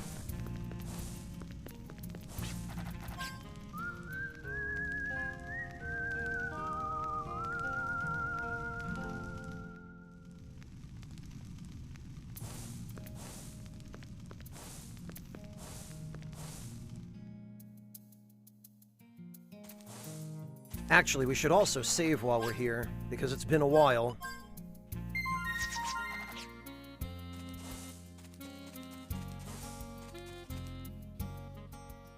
And I would really rather not have to fight all those telepath towers a second time. Alright, so next we need 6,800...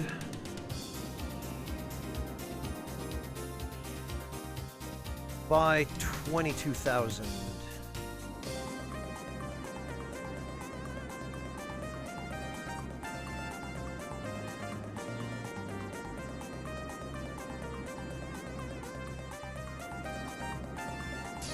There's a note that says Highland, so I'm guessing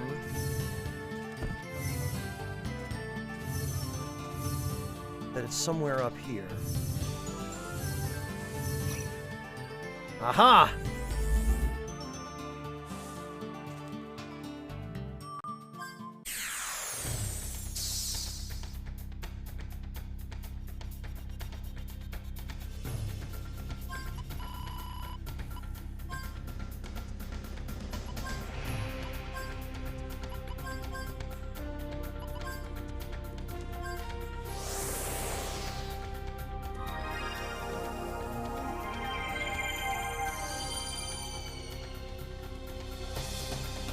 Monotone, you don't want to see what it looks like if I acknowledge it.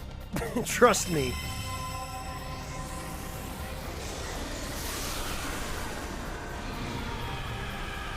You and everybody else are much better off.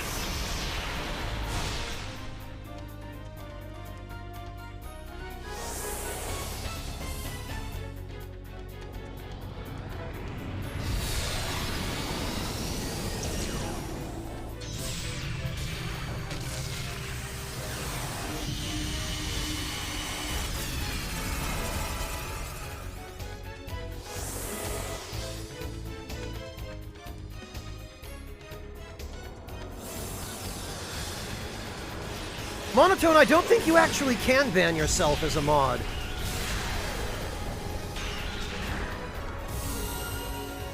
Oh, Monotone, I don't think people remember the context of that meme with Skeletor punching the mirror on his way out. That was from an episode of He-Man, and I know this because I'm old enough to have actually watched that episode when it first aired. That was from an episode where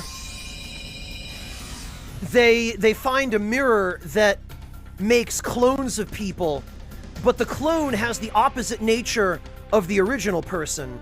So the mirror makes a clone of one of He-Man's friends, who ends up evil, and then it makes a clone of Skeletor, who, because he's already evil, the clone is good. And then it results in this kind of slapstick scene where the good Skeletor clone travels with He-Man to Skeletor's castle to rescue one of He-Man's friends who's been taken prisoner. And it leads to this goofy scene where one of Skeletor's minions is ordered by the real Skeletor to prepare He-Man's ally for a, like a sacrificial ritual. And then Skeletor walks out, and then his minion is about to leave the room, and then the clone Skeletor comes in from the opposite door and says, what are you doing? No, go release him. And the minion goes, huh? What? And then he goes out the other door to go release him. And then the real Skeletor comes back and says, what are you doing? I told you to prepare him for the sacrifice. And this goes back and forth about 3 times. And finally it's revealed that there are 2 Skeletors. And eventually they end up defeating the real Skeletor. And then the clone Skeletor says, okay, well, I've got to go back to the mirror now. It's been fun. And then he walks back into the mirror, and he punches the mirror on his way in so that it can't happen again.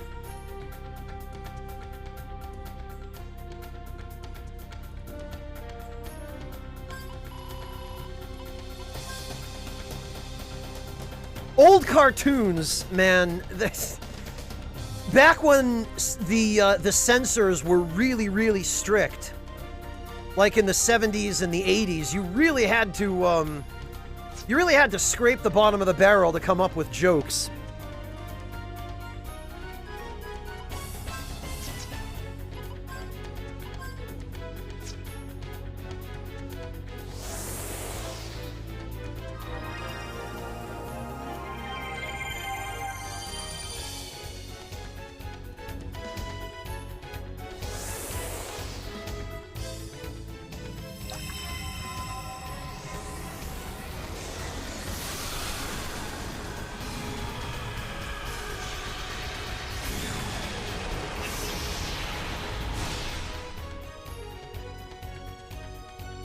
Well, Mihawk, it's a little bit more complicated than that, but it is true that almost every cartoon that aired in the 70s and 80s, and even well into the 90s, either existed for the sole purpose of selling a line of toys, or had a line of toys based on it that was being pushed very, very hard by the marketing department, and was almost always invariably being manufactured by Mattel or Galoob or one of those other toy manufacturing companies of the era.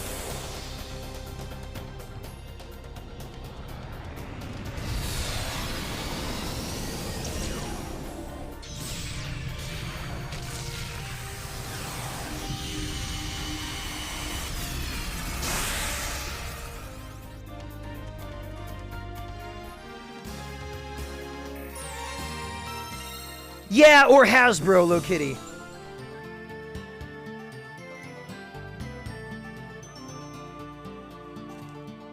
Okay, the next one, I think it'll be easier to just teleport to Jolly Roger, because I think we have to use the Sandcraft to get there.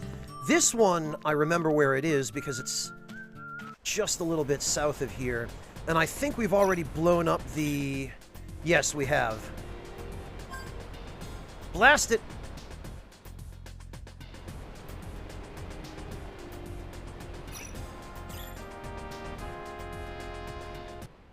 It's in here.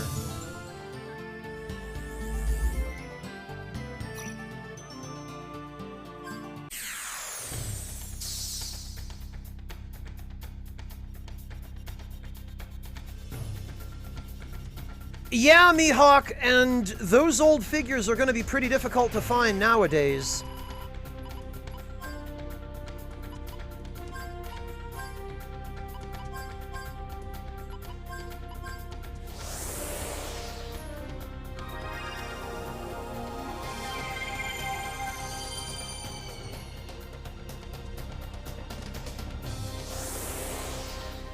I had a bunch of those old action figures as a kid myself. I used to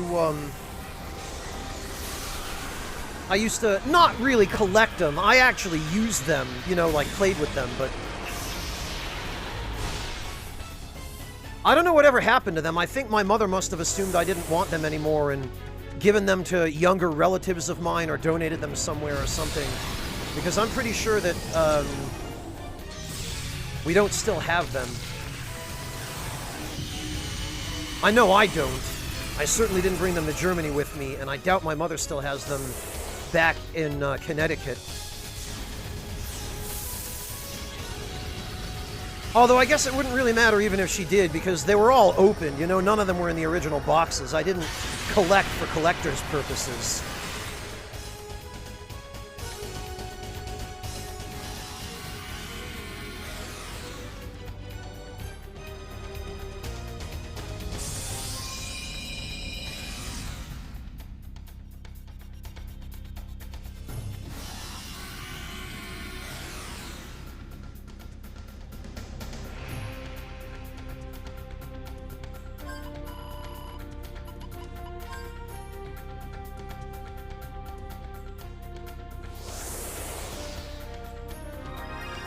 That's a fairly uncommon one, Schlem.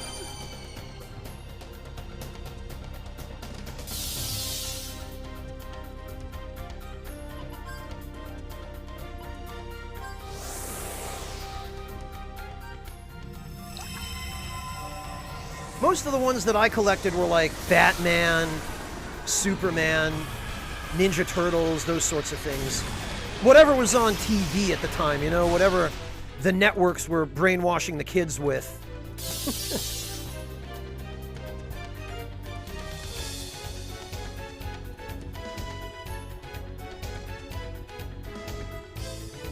Yeah, that sounds about right, Mihawk. Yeah, Black Wolf Street Sharks came a little bit later. Those were more 90s, I think, than 80s. At least if memory serves. This was decades ago now, and my memory is... it doesn't get any better. Oh, there we go! There they are. The floating disc finishes its observation. It then sinks beneath the dunes as if beckoning you.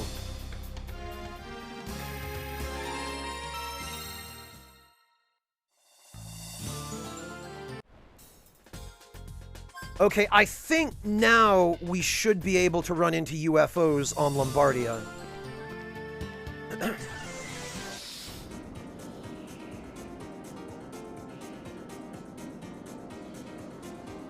I could be wrong. Maybe it's not till we've destroyed all the telepath towers. We have 2 more to go. So, yeah, it looks like we have to destroy them all.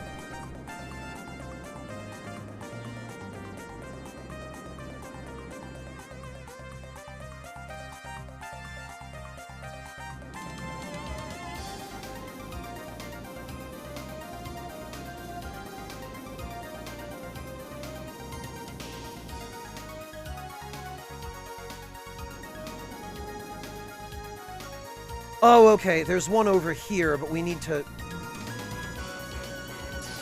take a train.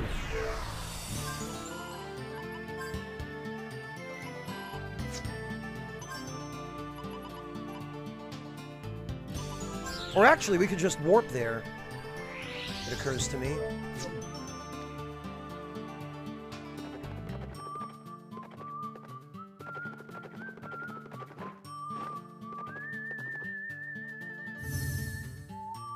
There we go.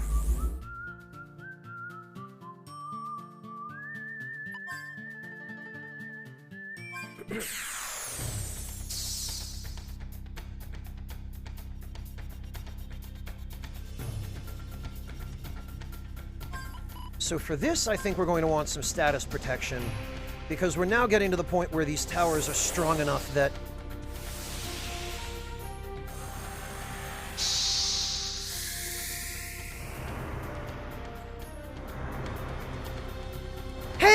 welcome! How are you doing? Haven't seen you in a while. You must be lonely because Kara's on vacation. I mean, I'm sure we all miss her. I know I do, but... how have you been holding up, Willie? It's good to see you.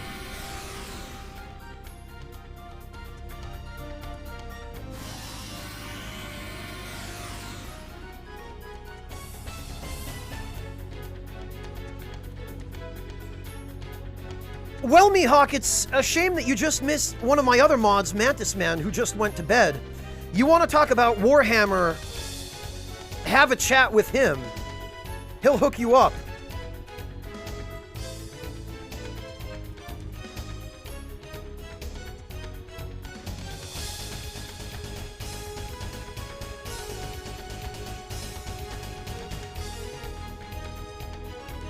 Yeah, Willie, I've been keeping up a little bit on her Discord.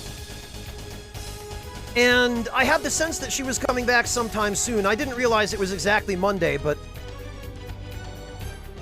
it's good to know that her streams will resume again. Because it'll be good to hear all about her vacation from her when she comes back. That'll certainly be an interesting start to the stream. It looks like she's been having quite the adventure so far. And for everybody who is wondering who we're talking about,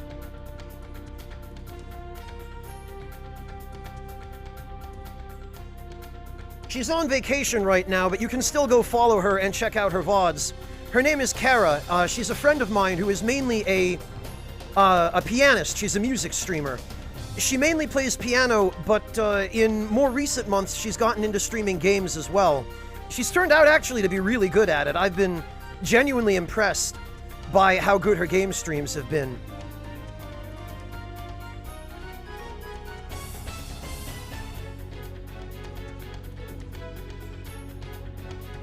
Alright, what was I doing? Oh, right, we need to make that status resistance permanent, first of all.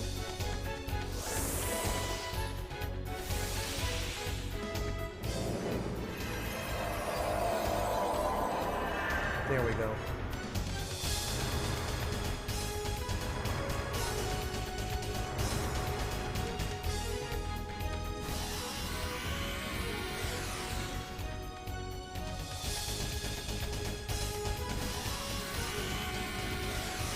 Each of the different groups of telepath towers has a slightly different set of status ailments that they use. And the higher the number of the telepath towers, basically the stronger they are. So the early ones were pretty easy. The later ones they get towards the tougher side. And then there's a final group of them after 15. 15 is the last of the numbered telepath towers. But then after that, there are the telepath towers 00.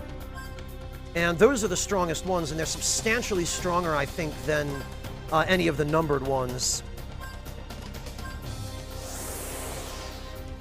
And when we fight those, we're going to have to do basically the same thing. We'll have to get some status protection up on the first turn, and then extend it on the second turn so it's permanent.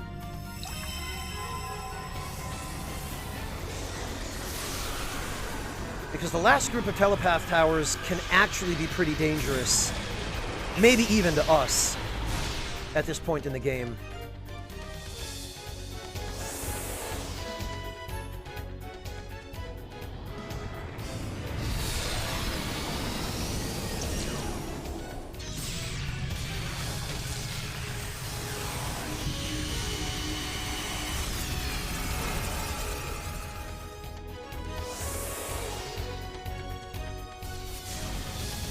And in fact, I'm pretty sure the final telepath towers have just a huge amount of health.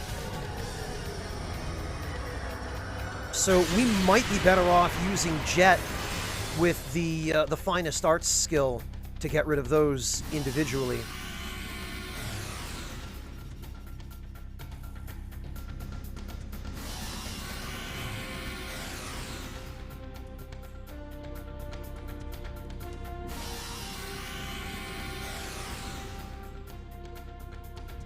Also, I hope nobody in chat is prone to seizures, because it occurs to me all of the flashing lights and visual effects of the attacks these things use are quite garish.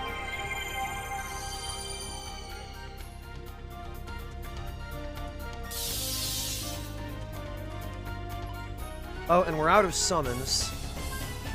Fair enough. Well, we'll have Jet wait then. And we'll have Gallows use his.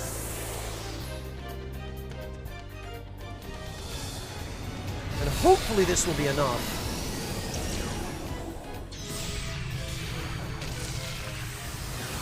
Yeah, Monotone, this game uses kind of a pastel color palette, which is nice in some ways, but... Okay, well, this one will be almost dead, so we can just finish it with Gatling, I think. Yeah, there we go.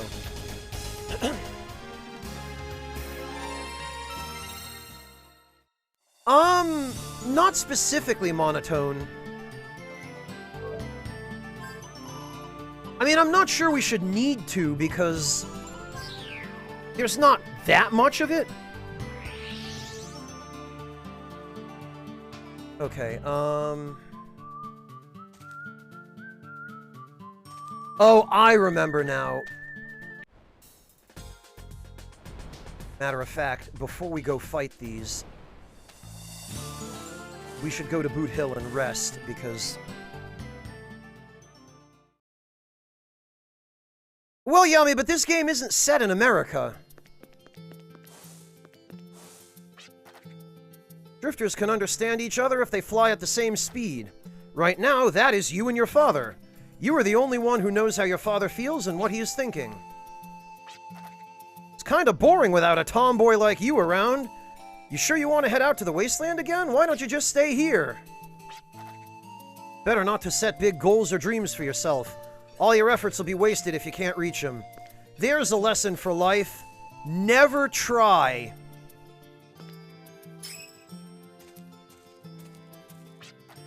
Today is July 4th, Courage Day. Once there was a boy who mustered up the courage to shoplift a toy called Deluxe Justine. He proudly placed it on his shelf like a trophy. The next morning, the boy was utterly surprised to see Justine standing by his pillow. By the third day, the toy even grew out hair. So the boy decided to repent. He found the courage to return the toy to the shopkeeper. Remember, kids, shoplifting is stealing.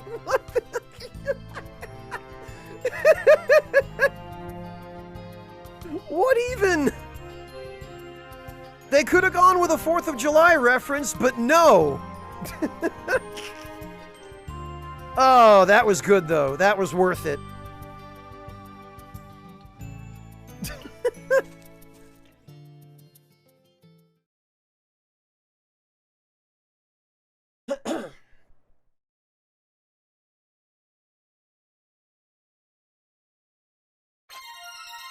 Last letter acquired. If you find yourself reading this letter, there's a good chance something has happened to me. I have headed for Mimir's Well to seal the information library Hyades to cut off its communication with Filgaia. Mimir's Well is an access point meant to transmit accumulated data from Hyades. This link-up is transferring the lost wisdom of the demons to Yggdrasil and other terminals. If I can shut this down, communication with Hyades can be easily cut off. But if for some reason I cannot destroy Mimir's Well, I would like to entrust this mission to you. Once you reach Mimir's Well, you must be brave, face the truth with open eyes, and pull the trigger at all cost. Virginia, you are the one who must do this, and forgive me for having to ask you to do it. All my love, Dad.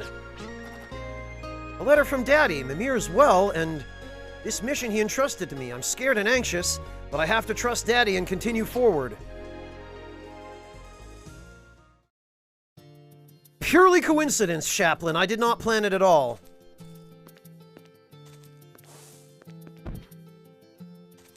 However, we have one more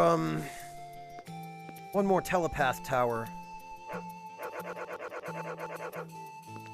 I wish we got a name for Virginia's dog. I wish we were told its name. I mean, I presume that's Virginia's dog, because it hangs out at her house. Farming doesn't end once you harvest your crop. Harvesting is the beginning of a new harvest. Such is life. Nothing will grow from a field that has gone dry. We must do whatever we can to restore them.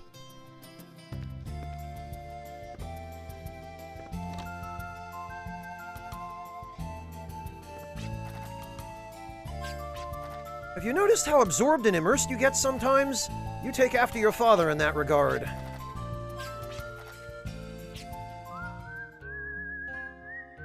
Snoofles. Well, there's a possibility, Schlemp.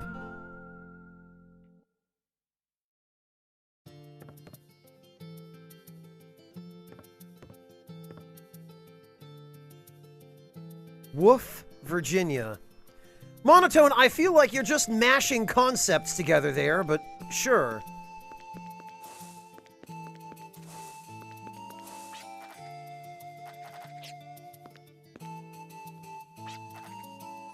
So, Neil is being a little bit of a left-handed friend here, but what he's trying to say is he likes Virginia. He alludes to it throughout the game with his different dialogue when you speak to him with Virginia as the party leader, but he just has a massive crush on her. Alright, now we head down here. Wait a minute. I think there was a beach around here that we were... Yeah, here it is.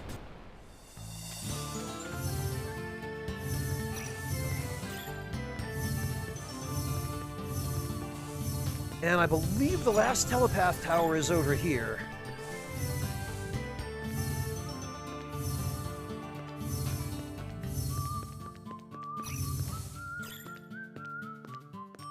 Oh, okay, it's up on the hill.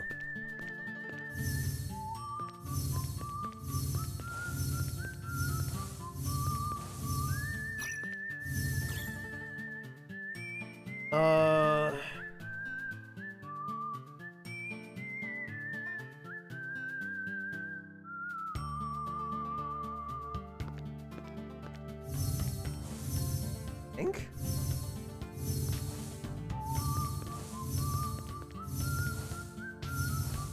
Oh, you know what? We might need to go to Laxus Land to activate this fight. We might need to talk to, what's his name? Roswell or Ventura or whoever it is.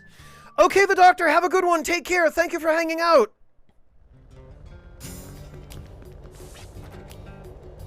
I think it's pointless to fight. Such a waste of time. But if you absolutely have to, you'd best finish what you start. Don't be a loser, you're here. One more thing, the most important thing about a fight is what you do afterwards. You need a victory dance like they have in Final Fantasy. You may stay and chit-chat till your throat goes dry. I, Galahad, shall ride forth and slay the dragon. Ahaha, the very thought shivers you to the bone, does it not? Huh, how fortunate for me that you became a dragoon, child.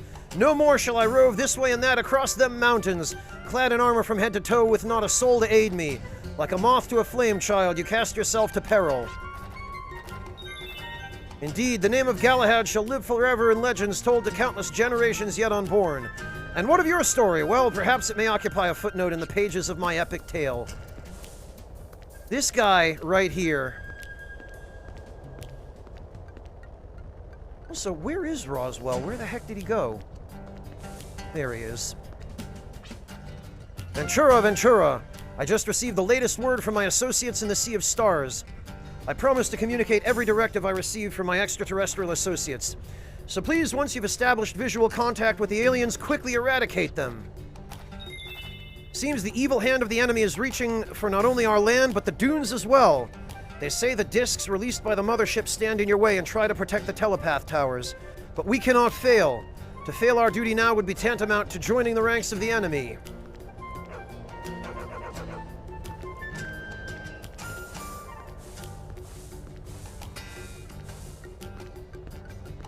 Okay, well...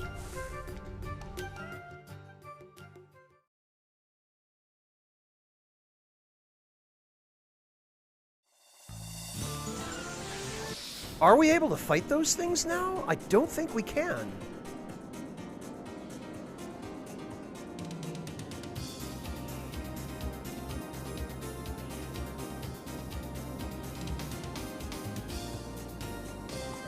No, it doesn't seem we can.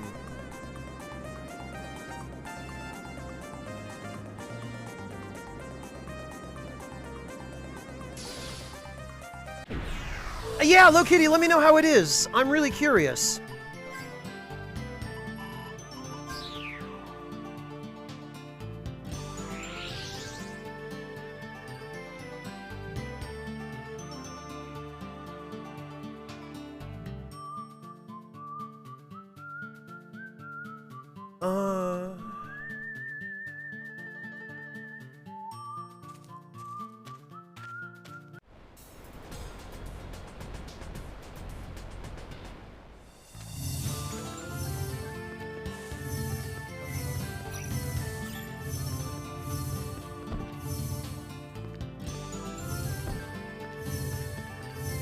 thought it was over here. Oh, for goodness sake.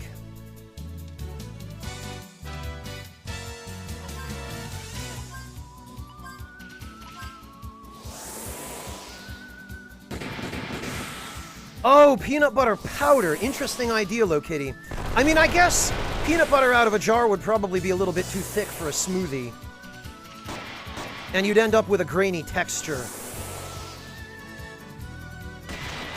Unless you use the smooth kind, which I guess probably would be logical for you to do anyway.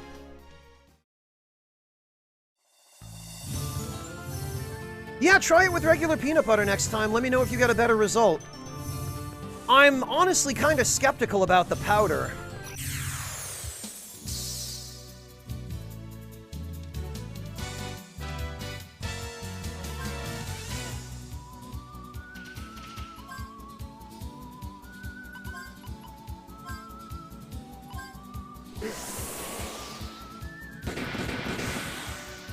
Look, Kitty, I don't know if using regular peanut butter is going to make it any less healthy.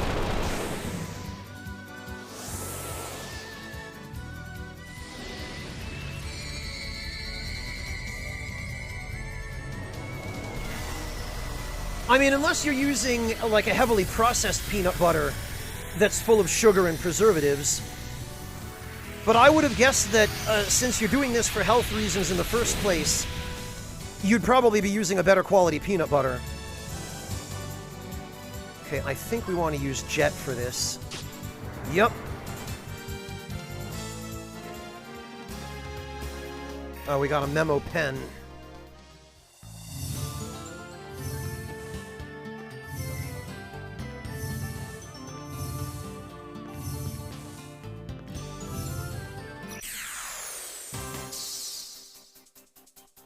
Oh, that's why we keep having this happen. Oh god, what the... Greater Beast! Alright, what are we even dealing with here? I don't think I've ever seen this enemy. 12,000 HP.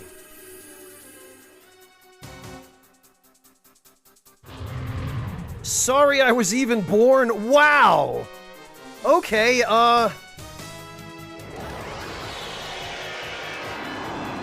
this seems like the sort of thing that I probably ought to be defending for until the others get here.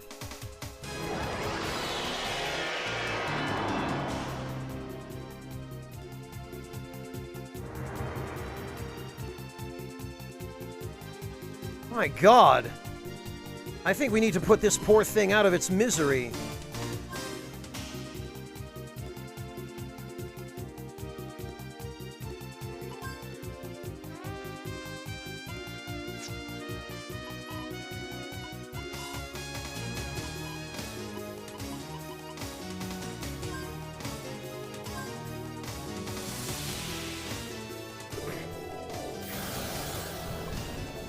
Yeah, Swords, this is very, very much the opposite of anything friend-shaped.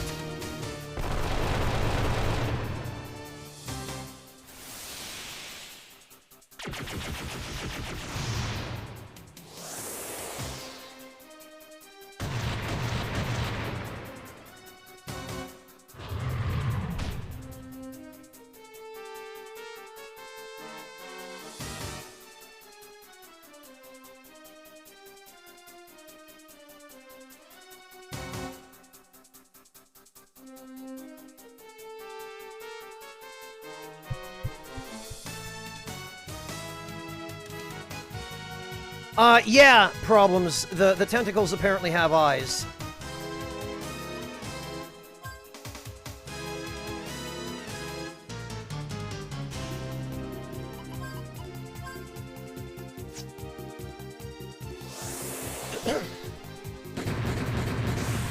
Sheesh.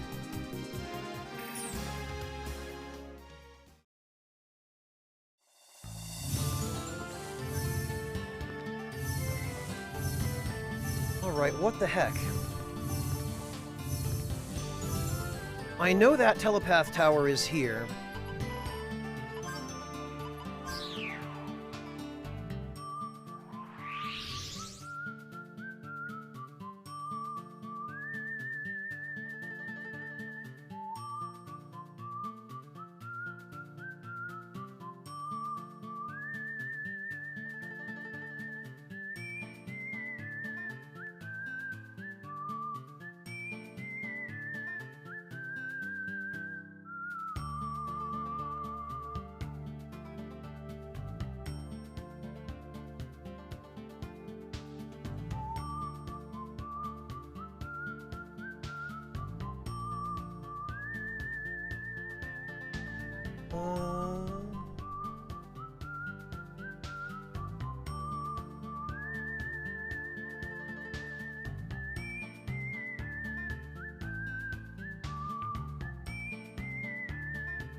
What does the list say?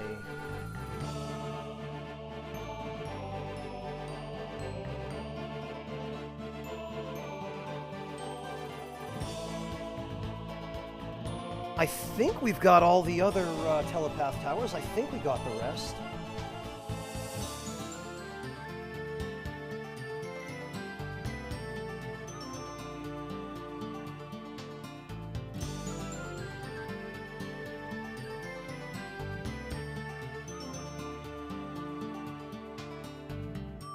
Hang on.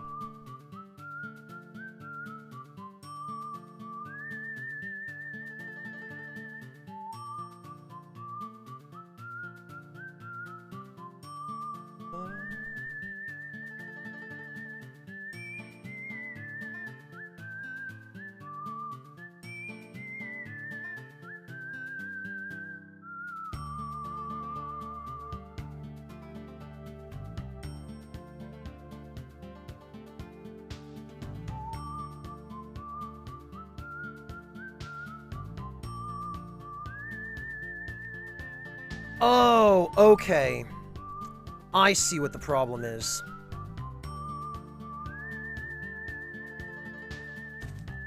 The problem is...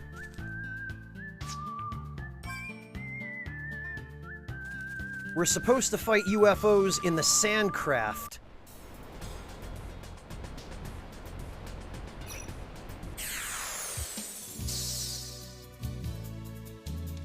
Oh, God! Get it away!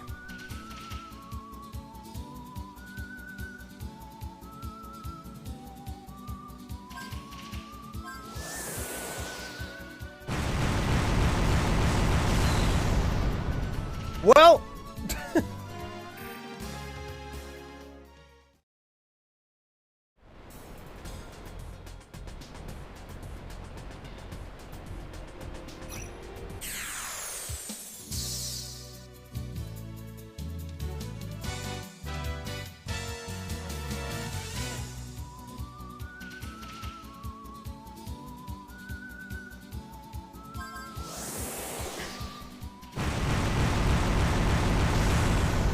not sure this is any better.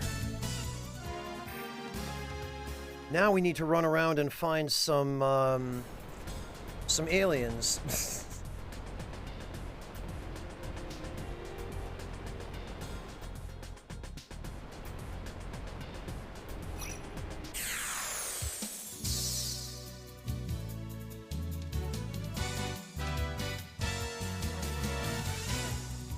Oh look, it's just a palette-swapped Balal Quonaga.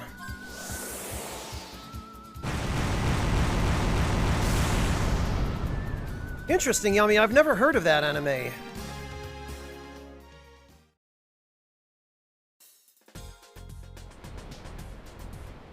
Alright, actually, let's do this.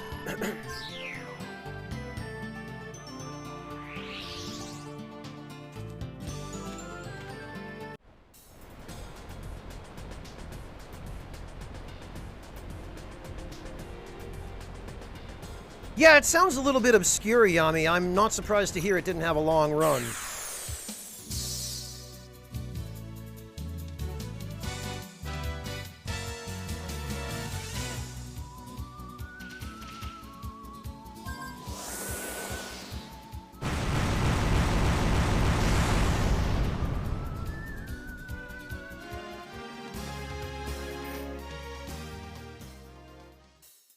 Hello, Skeleton King. Welcome.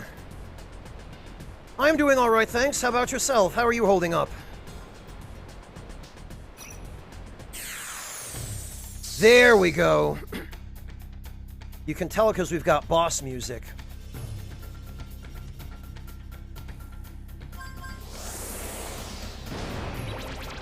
Gotcha. Stupid aliens.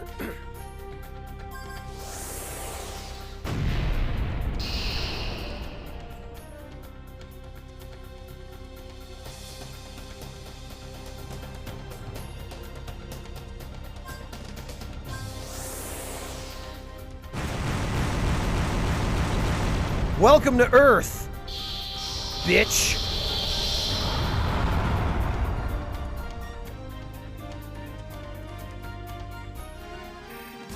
Well, that was garbage.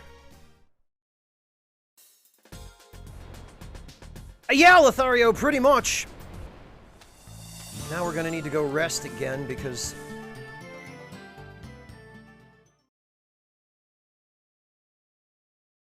Nobleman, you might actually find it helpful. Don't knock it till you've tried it. I think I saw my savior the other day. I could tell by the hat he was wearing. I'm trying to prepare something to say to him now so I won't get all nervous next time I see him. Ah, you ran into Werner, did you?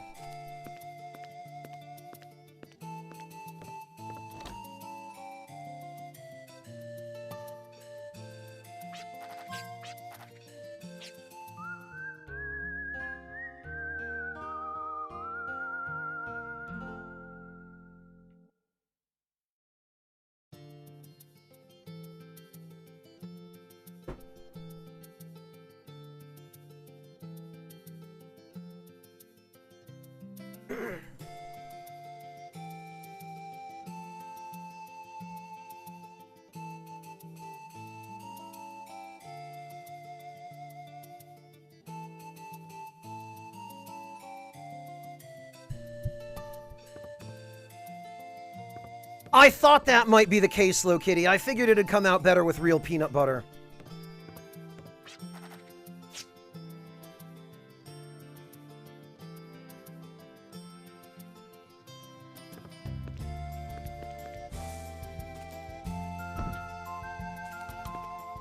Yeah, problems. We never really get any good insight into why the aliens chose Filgaia and what they want other than world domination. If that even is what they want.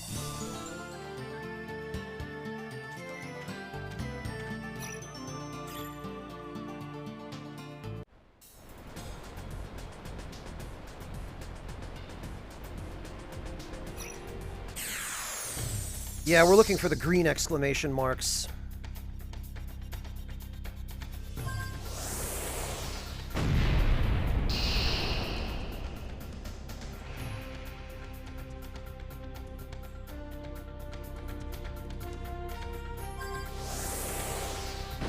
Get over here.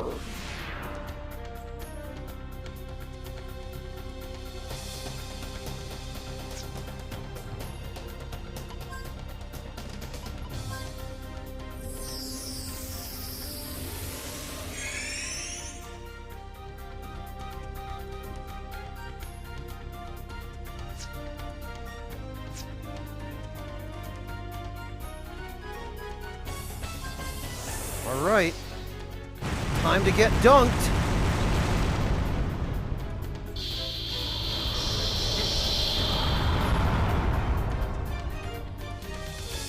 Congrats, Yami.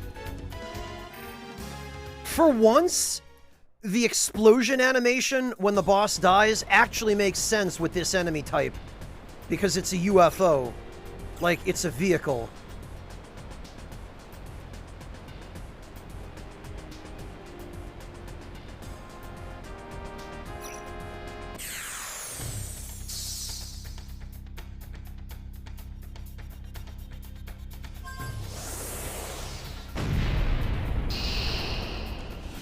Well, Schlemp, I'm sure it could go faster than a tank, but they're not operating at their full speed right now. They're just hovering above the dunes, observing.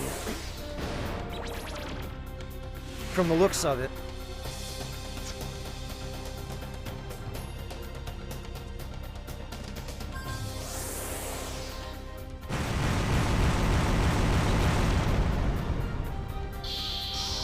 And I believe after we trash enough of their ships by sea, or rather by sand, then they'll launch a full-scale invasion and we get to fight them by air.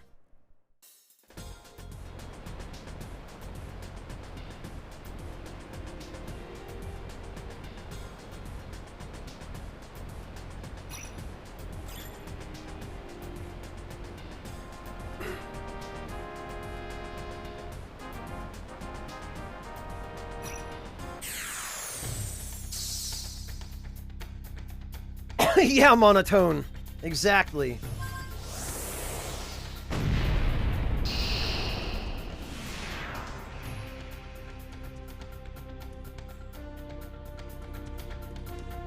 Also, I love how these UFOs must have all kinds of advanced sensors on board, and yet a simple flash bomb is still enough to defeat their sensors and lower their evasion.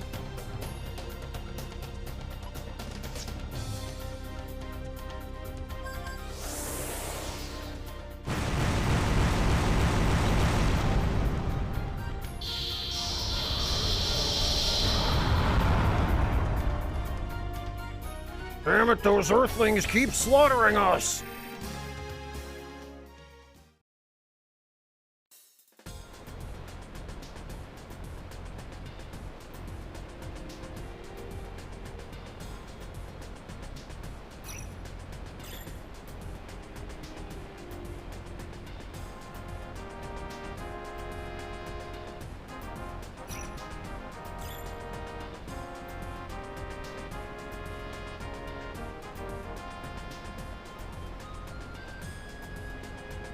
I don't think so, Ultima. The technology that these aliens use is completely different from anything you see either the demons or any of the ancient civilizations of Filgaia in possession of.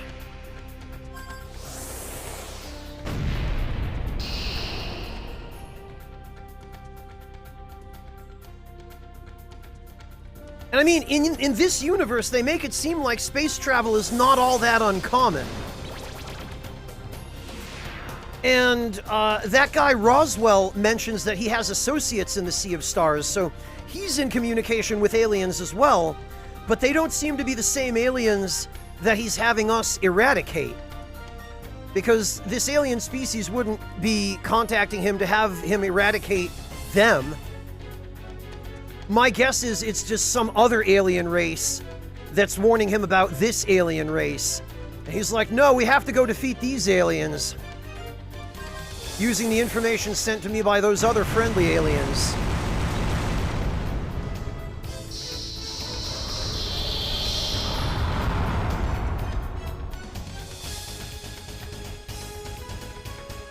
The floating disc releases skin-tingling waves of shock and fades into the void of nothingness. The strange pattern it leaves gives you a sense of foreboding.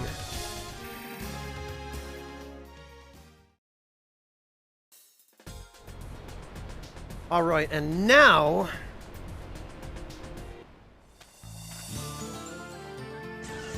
finally, we should be able to fight some of these things on board Lombardia, which will give everybody who has been curious about Lombardia a chance to see what she's actually capable of. There we go. This is what we've been looking forward to.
That's what I'm talking about.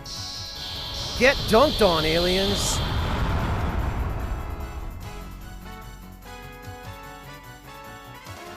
They still only give us 600 experience.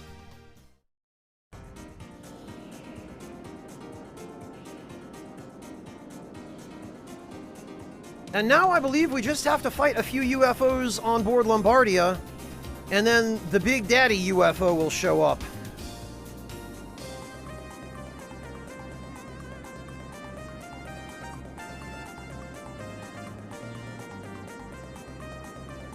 Aliens, where are you? Come out, come out. I just want to talk.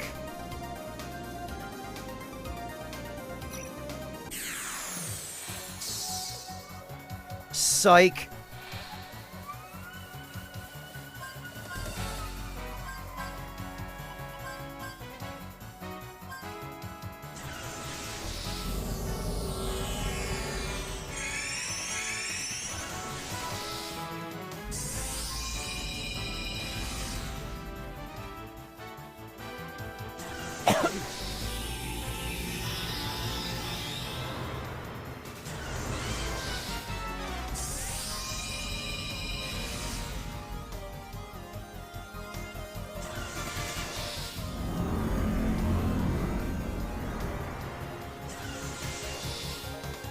Yeah, something like that, monotone. Oh, there's a special animation for when Lombardia gets a critical hit, which is the animation we just saw. I'll try it again, and we'll see if we can get the normal one.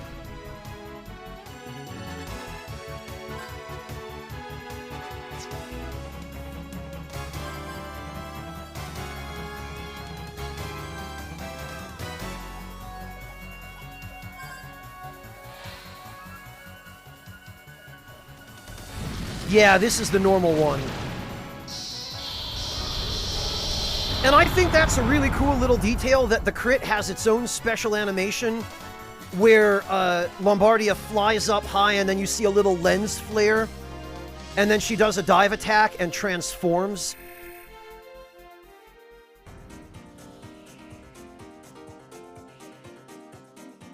Ford, it's got mechanical dragons.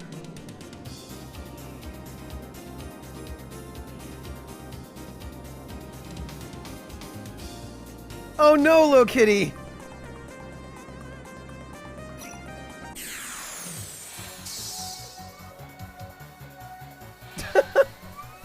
Oh, Lo Kitty, well, I'm glad that ended well. That's adorable.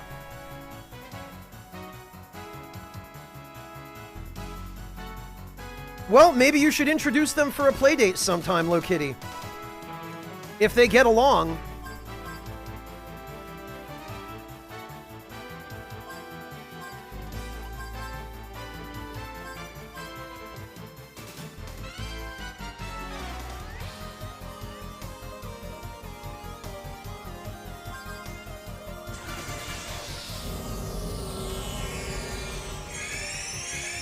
That is adorable, Lo Kitty. I'm glad it worked out.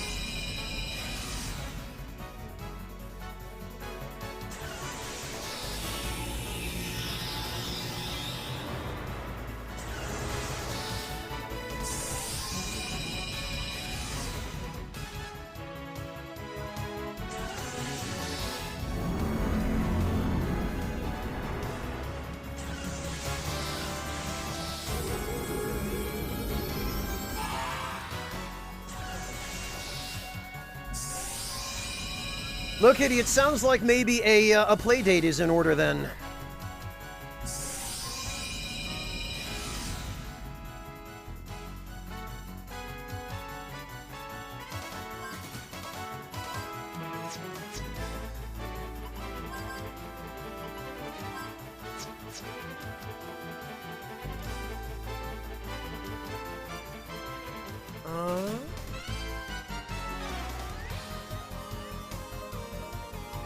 Alright, let's stack as much FP as we can, and then we're gonna blow this guy out of the sky.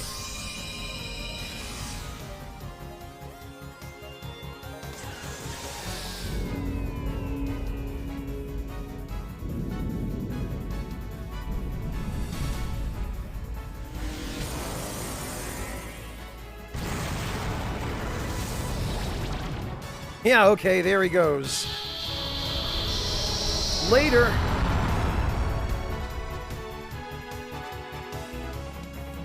They certainly did, Ghost Mutton. I guess they were expecting a primitive civilization, but instead they got ancient weapons left by demons.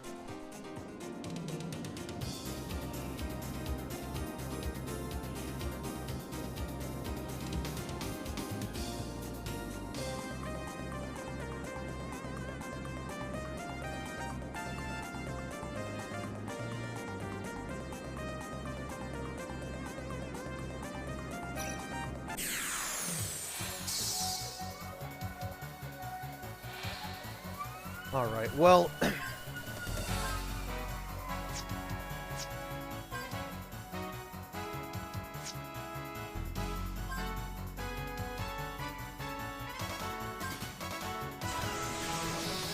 enough messing around. We're going for the kill right away.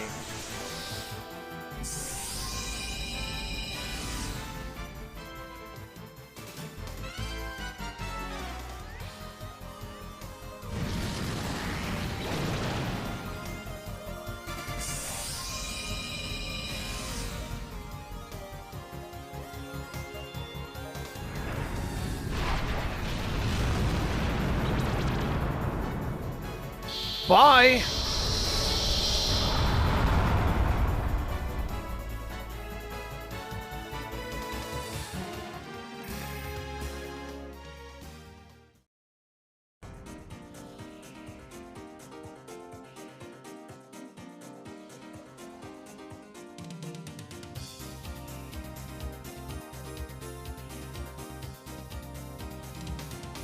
Oh, that's amazing, Low Kitty.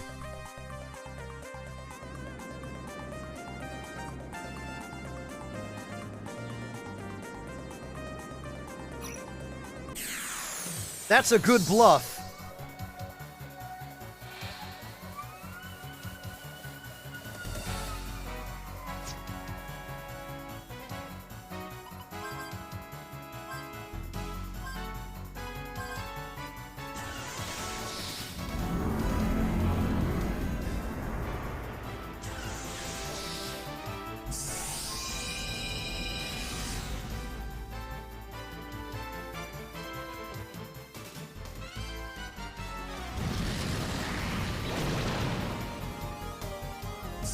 Oh, it wasn't a bluff. I'm not familiar enough with Doctor Who to have any idea of the story or any of that stuff.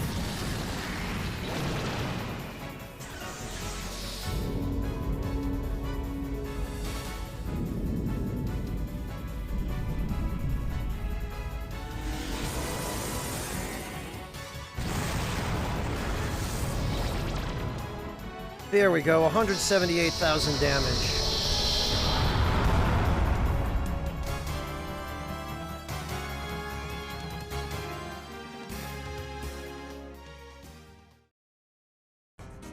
One or two more of those, and I think the mothership will show up.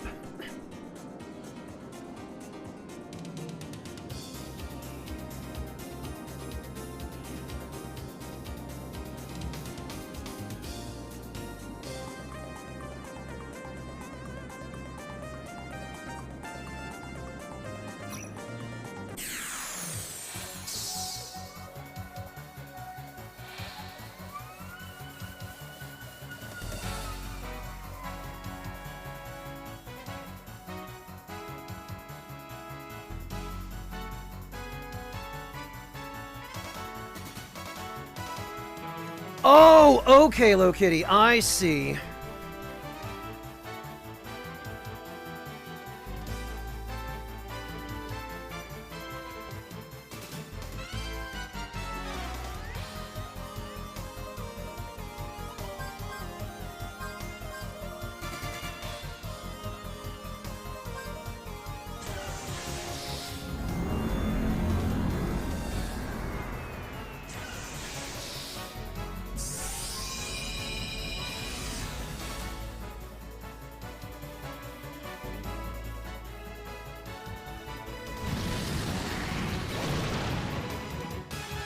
Oh, sorry to hear it, Chaplain. Hang in there. I know it probably won't help much to close your window, but...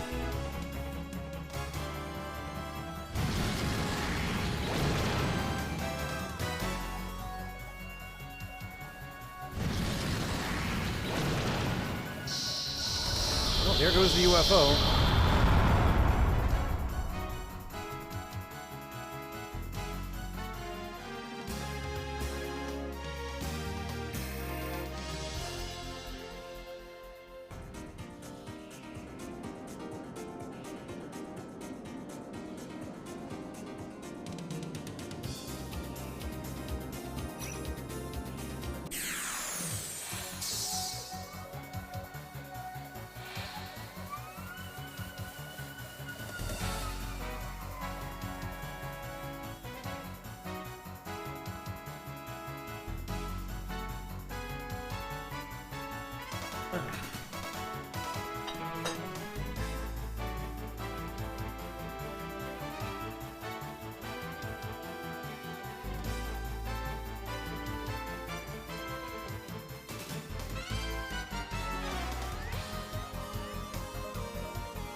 There we go.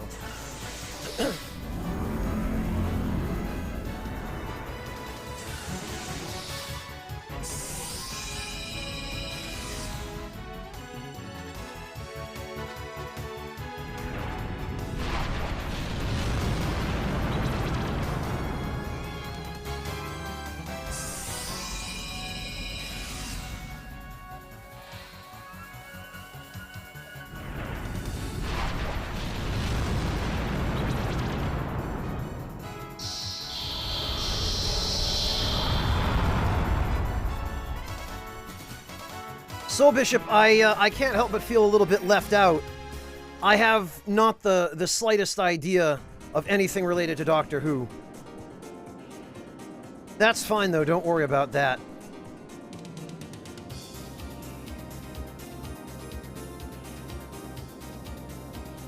I'm content just to hunt some aliens.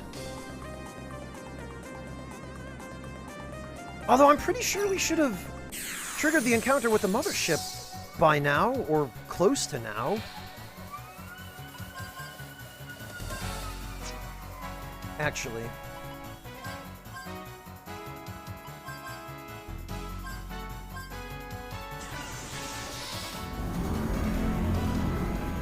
This might be the fastest way to beat these things.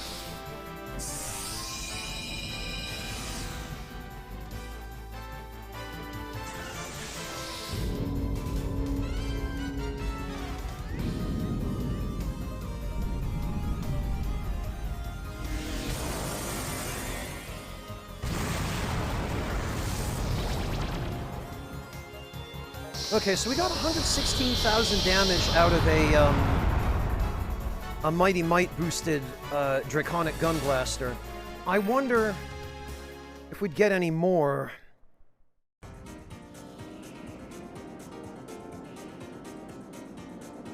Oh, fair enough, Soul Bishop. All right.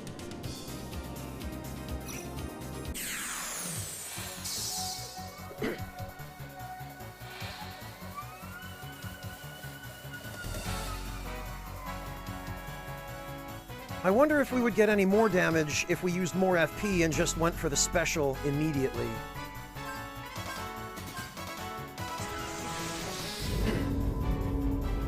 Hey Vinny, welcome!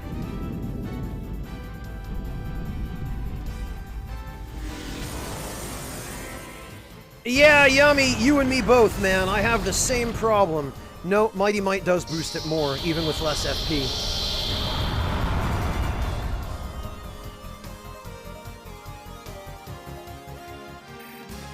Chaplain, my guess would be probably only at the beginning. Or maybe just anywhere.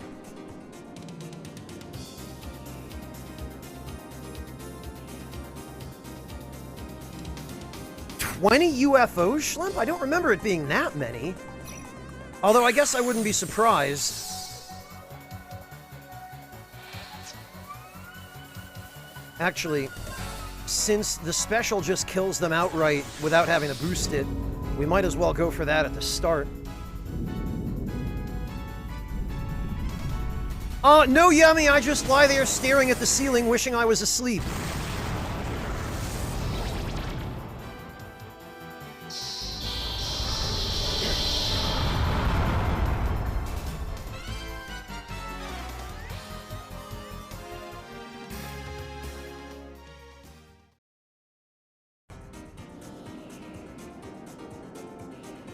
Ghost Mutton, statistically, there's no possible way we're alone in the universe. Just the Milky Way galaxy by itself has hundreds of millions of stars, many of which, not all, but many of which, are orbited by all manner of different planets with all manner of different possibilities for environments that could potentially support life. Now, not all of that life may be intelligent. I mean, humans certainly aren't. But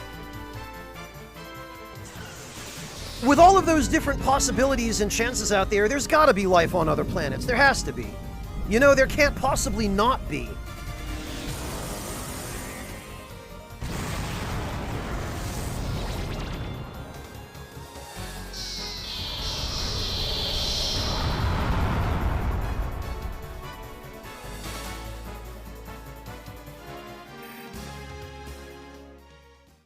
The thing is, Ghost Mutton, we'll probably never know about them because in order for us to know about them, either we or they would have to develop a sufficient level of technology to facilitate either some sort of interstellar communication or else actual space travel. And as far as we know, either nobody in the galaxy has figured out how to do that yet, or if anybody has, they haven't chosen to come visit a backwater planet like Earth. Or else they just don't know we're here.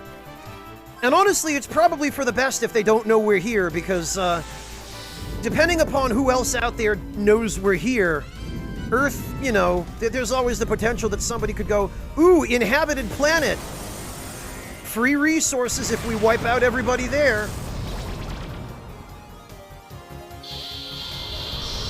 We're Space Indiana.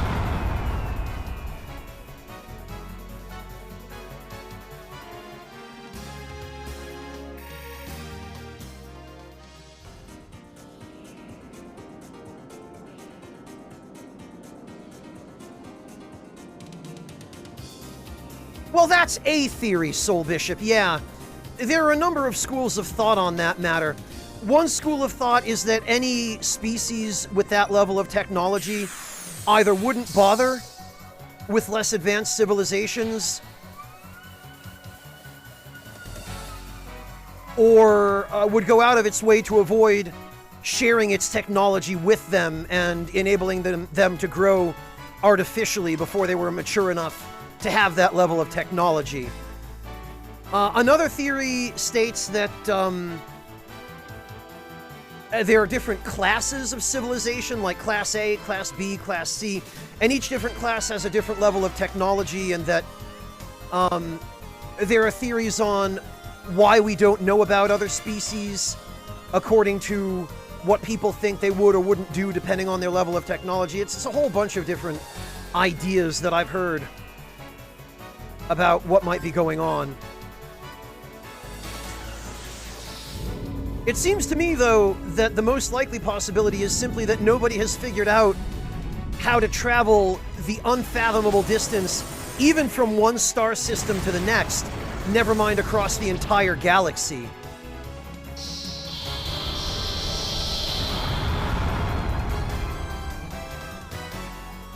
Well, Yami, going faster than light in space theoretically is only inhibited by the fact that you might crash into something at that speed, and if you do, well, you're history. Because in space, there's no atmosphere to slow you down or to create friction on your ship. And theoretically, as long as you've got enough thrust, you can keep accelerating indefinitely. The problem is slowing back down and also not colliding with something along the way. Not to mention your propulsion system having enough fuel.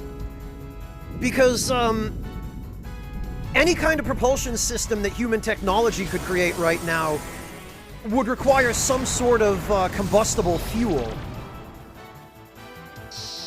Right now, the most advanced space fuel we have is liquid hydrogen.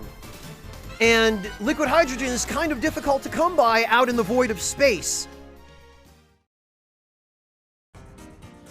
And the amount of it required to make the trip from one star system to the next in any length of time that wouldn't completely consume a human lifespan is so high that right now, logistically, it's just not possible with our current level of technology.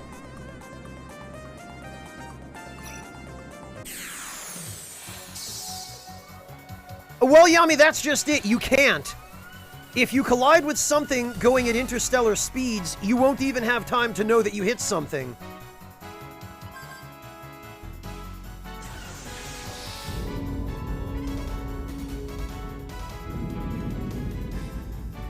Yeah, Lothario, and who would want Earth's culture? War and greed and hatred and prejudice. I mean, the most any alien civilization has to gain from us is our music. And even then, some of that's questionable.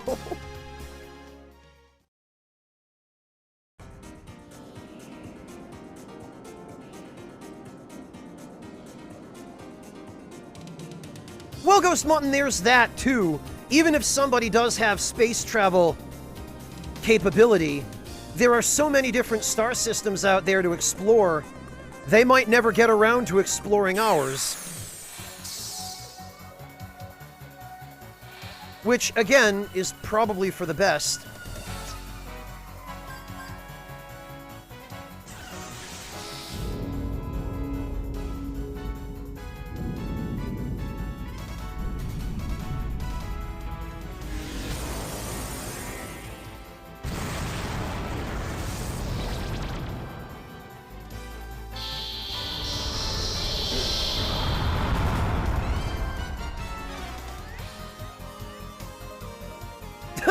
Nice, Ultima. Yeah, just pretend you're there. And it's as good as actually going.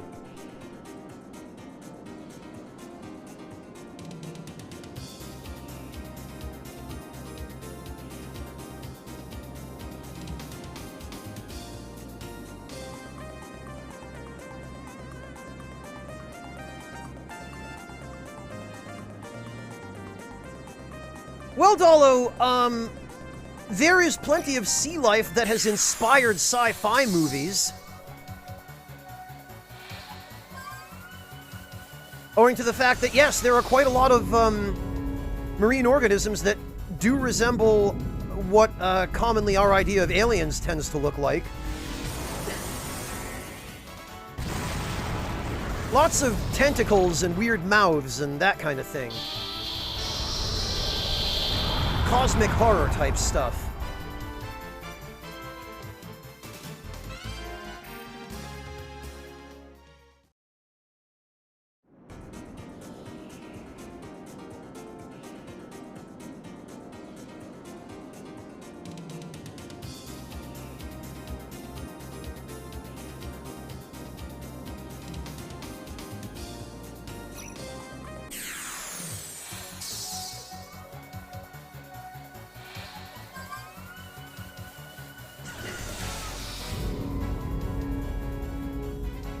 Well, Lothario, if there is, more likely they're annoyed that we keep dropping bathtubs and bags of garbage on their heads.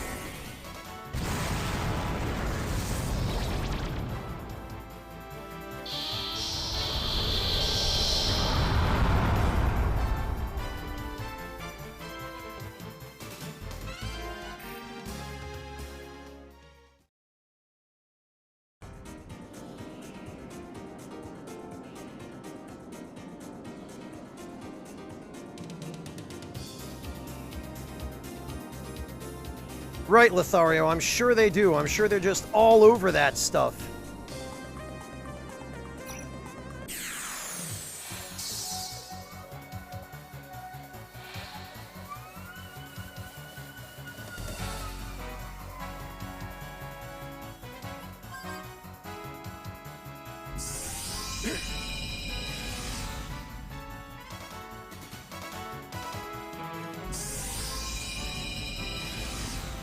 Oh, I thought I would have Clive go first for his higher attack power, but...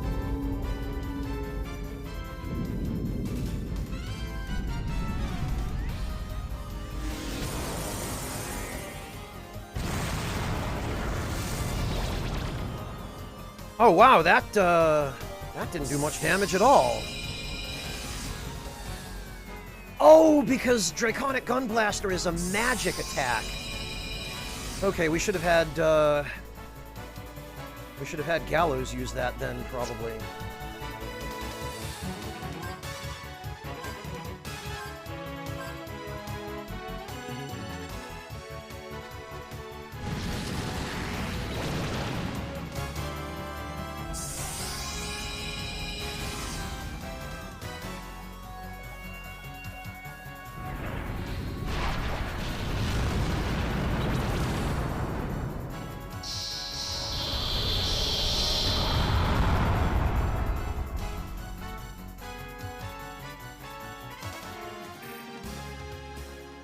Well, we've got to be getting close now.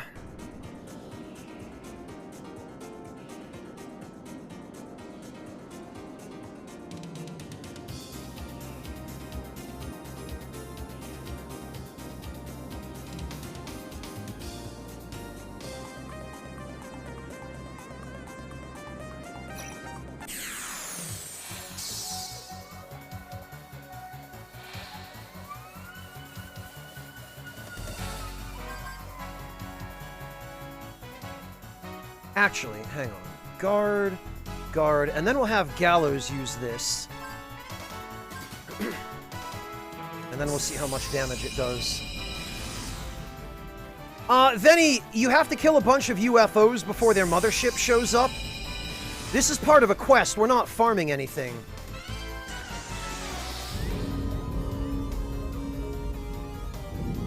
But boy, they really didn't need to make you farm this many UFOs. They could have just left it at 10. Jeez.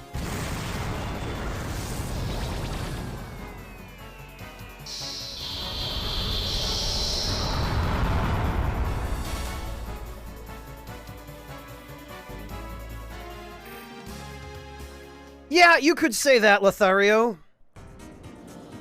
I suppose that's not entirely inaccurate.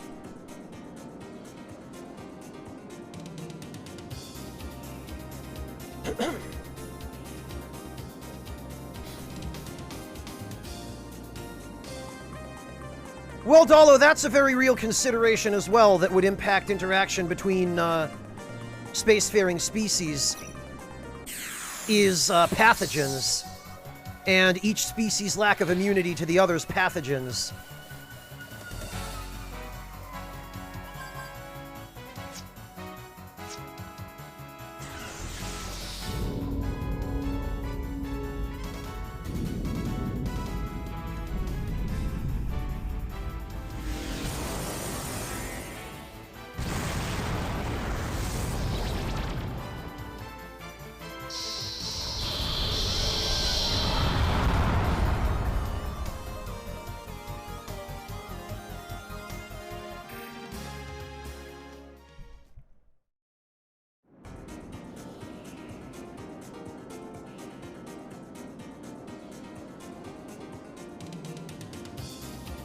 Alright, come on. Gotta be only a few left by now.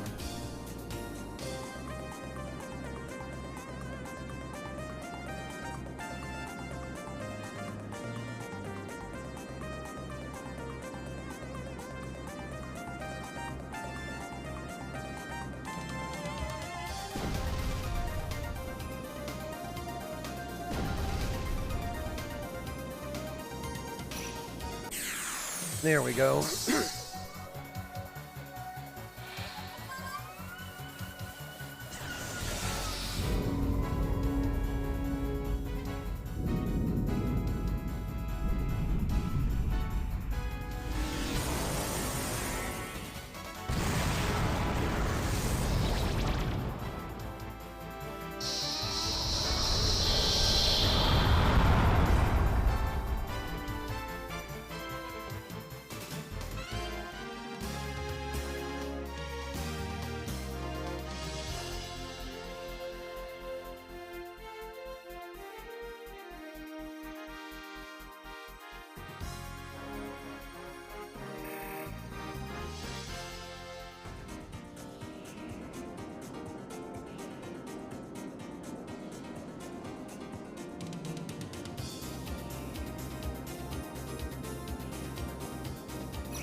Well, if it really is 20, then I believe we're closing in on that.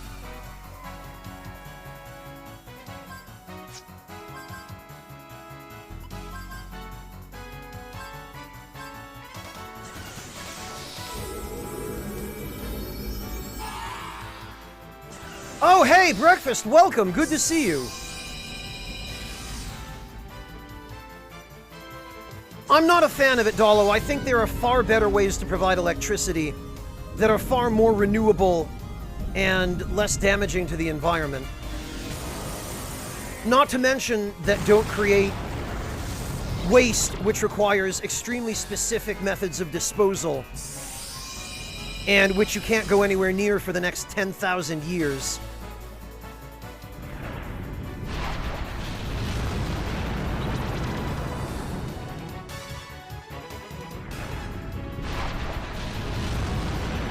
Why do you ask, Dalo? Out of morbid curiosity.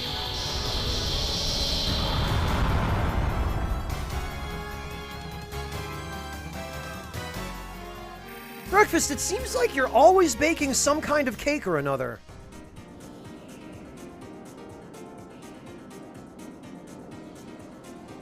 Although I imagine your grandmother is going to be very grateful to you for bringing her cake. I know I would be if I were her.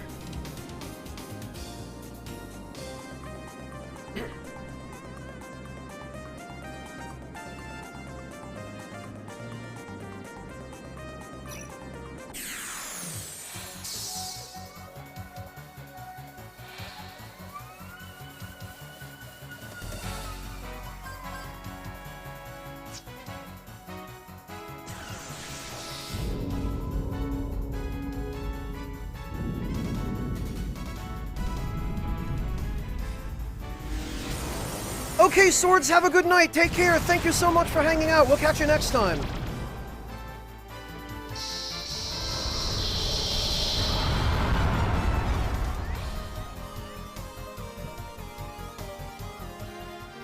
The cakes became the dessert special at the bar. Oh, okay.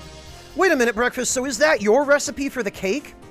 And the bar decided to just use the recipe as a menu item? Or did it start off as a menu item at the bar that you just made at home?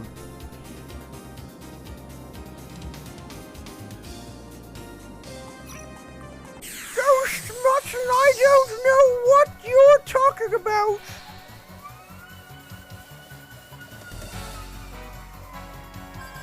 Grandma Spy is always watching. I am under your bed. In your closet, even in your refrigerator, eating all of your food.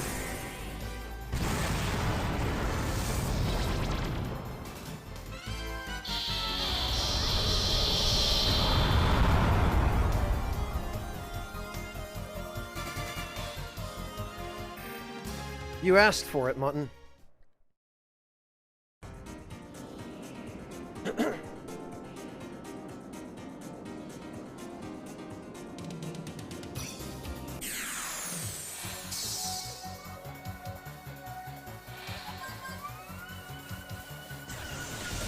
Yeah, or else you wouldn't have deliberately asked me to provide it for you, would you, Mutton?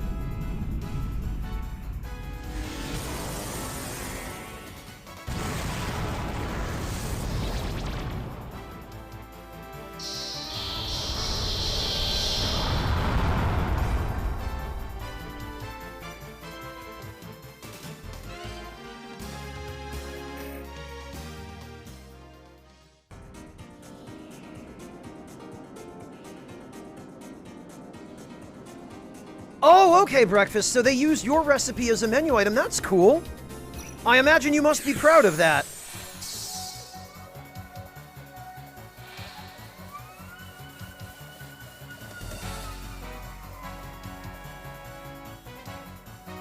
Well, Dalo, that's one argument, but the practicality of the matter is that nuclear power needs to be very, very strictly regulated if it's ever going to be part of the solution. And right now, it's not very regulated at all. And places keep cutting corners on safety. They keep cutting corners on countermeasures. And that's been going on for decades, and it's led to some very serious nuclear accidents. A method of producing power that has even a possibility of causing that kind of environmental damage, in my view, has no place as part of the solution, Dalo.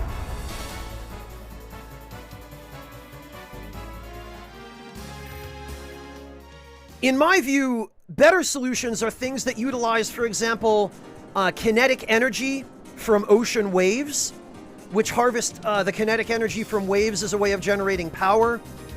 Things that use solar energy by capturing it with mirrors and then using it to heat water. And standard photovoltaic cells are perfectly good.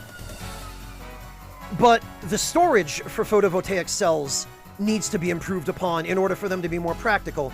And then, of course, there's wind, hydroelectric, things like that, sustainable energy sources that don't create such tremendous and severe environmental impact. Although I suppose you could argue that with hydroelectric, if a dam breaks, that can cause serious damage if there's anything below the dam or downriver of it, but...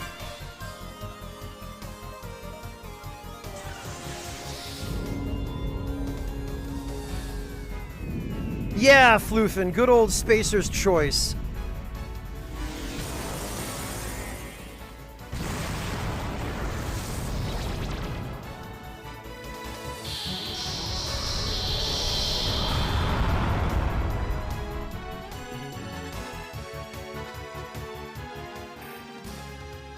Ford, it can, depending upon where the dam is built and what area gets flooded as a result.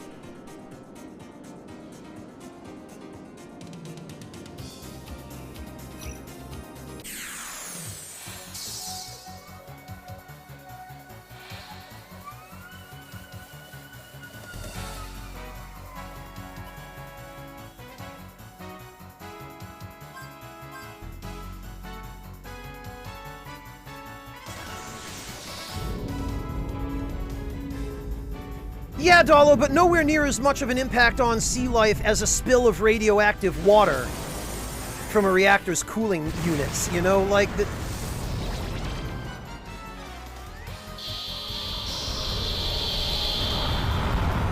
Tidal power is just a bunch of floats, essentially, that float up and down. Its impact on sea life, according to the research I've done on it, is relatively minimal.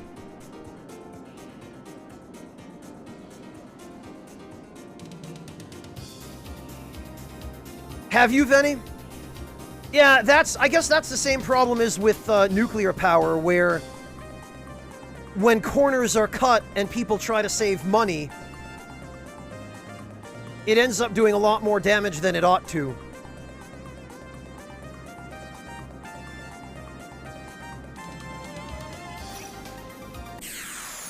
Alright, we fought 20 UFOs. I know we fought 20.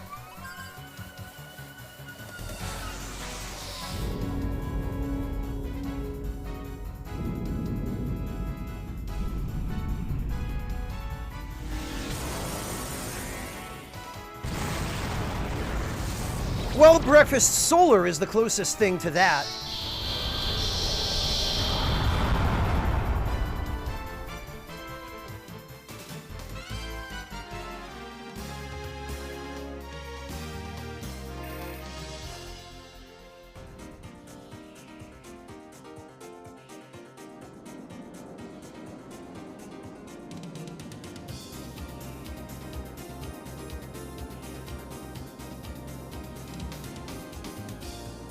Schlemp, I don't think it should matter whether we're near Sunset Peak.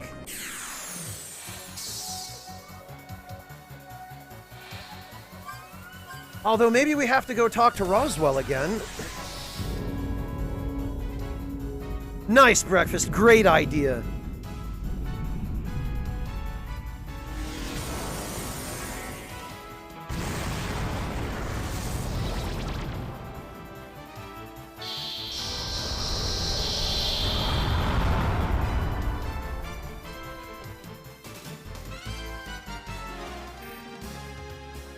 Alright, we've definitely fought at least 20, so what we're gonna do is we're gonna go to Laxus Land.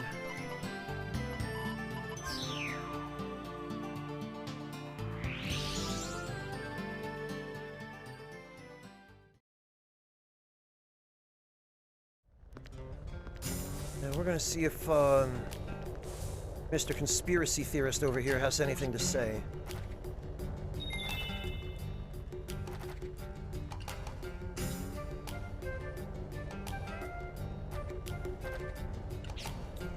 Okay.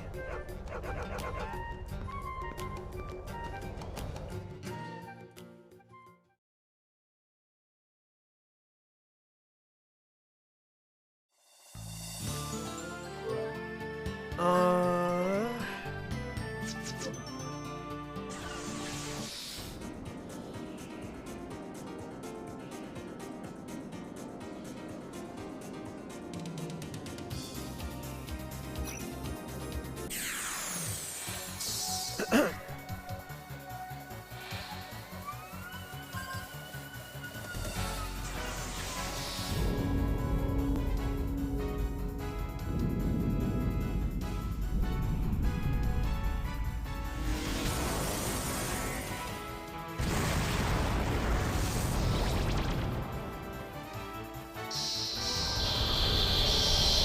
Depends on the size of the installation, Ford, and on where it is.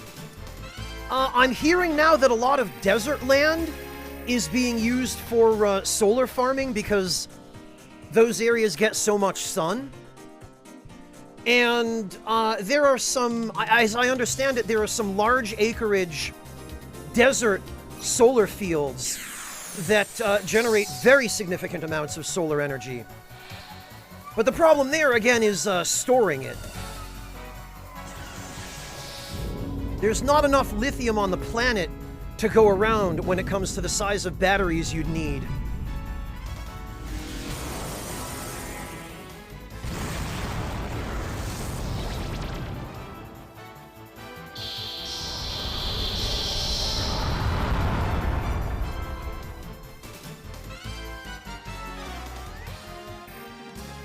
Alright, what could we possibly have missed?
Well, Dolo, if we do that, that could potentially create a shadow that permanently shades a portion of the Earth, and,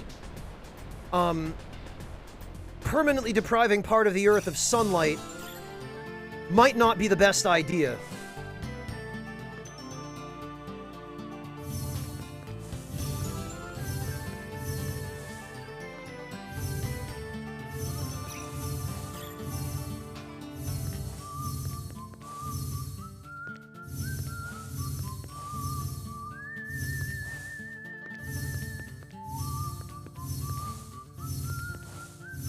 Alright, what the... I can't possibly have already destroyed the telepath tower here, can I?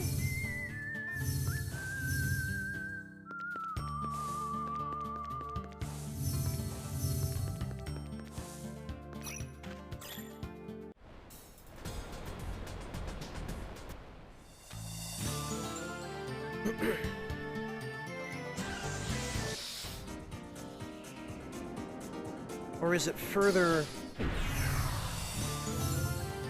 north?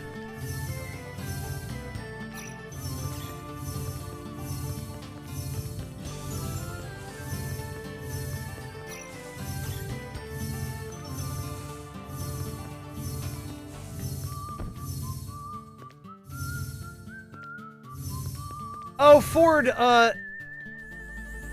okay, well, that's not a telepath tower, but I'll take a duplicator.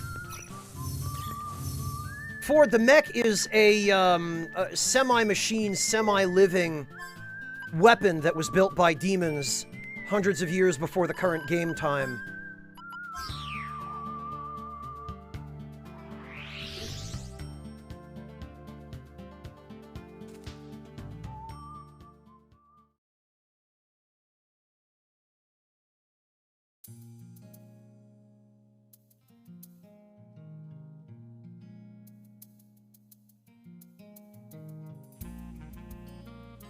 Hang on, let me check this again.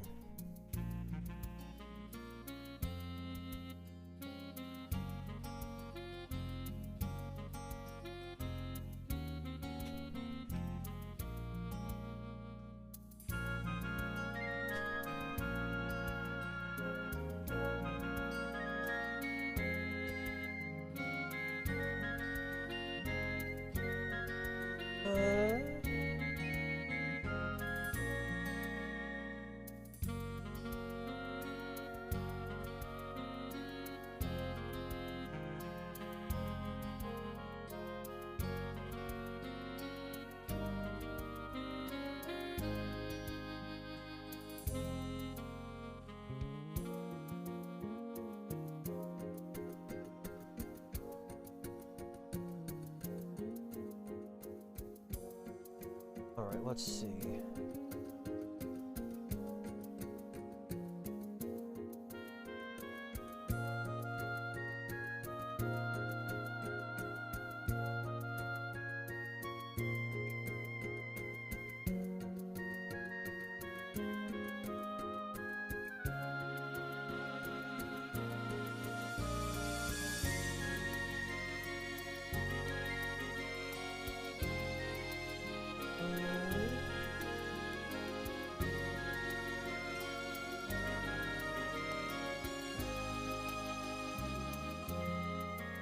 Doesn't look like I've missed any of these, but...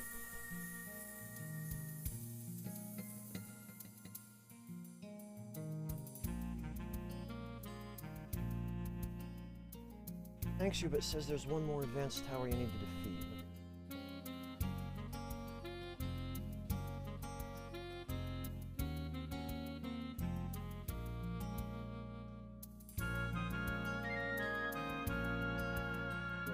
Okay, so I was in the right place, but it seems like I missed a tower.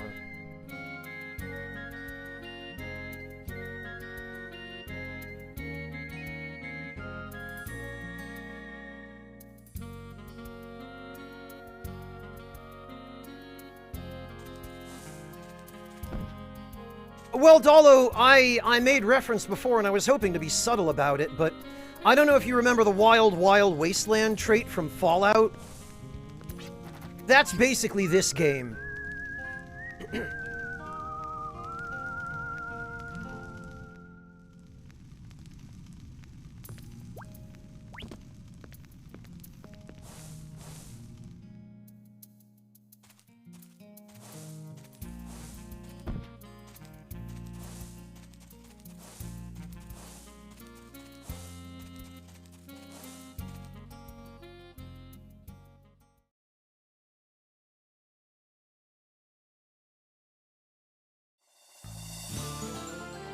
Okay, well, let's go check then. We'll have to go through all of them and see, because I must have missed one.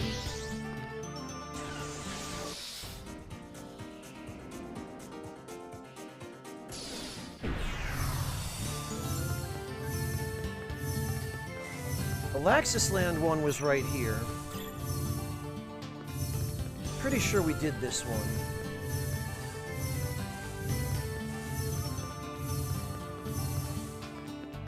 So it would have to be one of the earlier ones I missed then.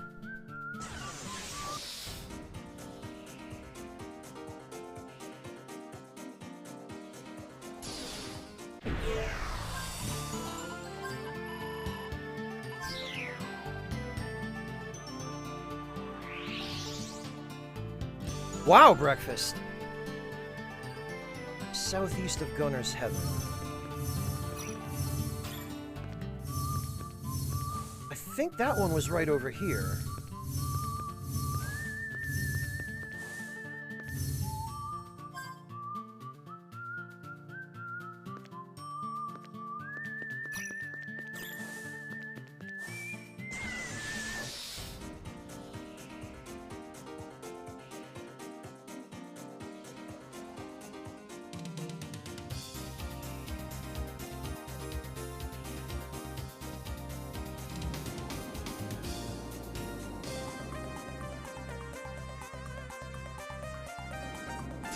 Okay, there was one here.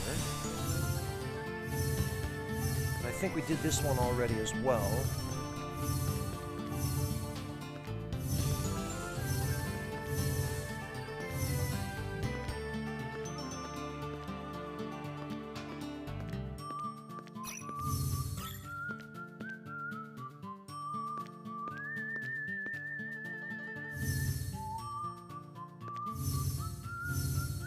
Yeah, okay, we must have.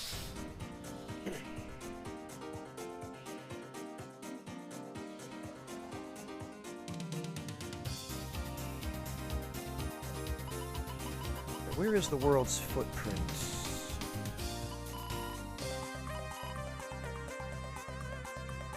Due east of here. Whoops.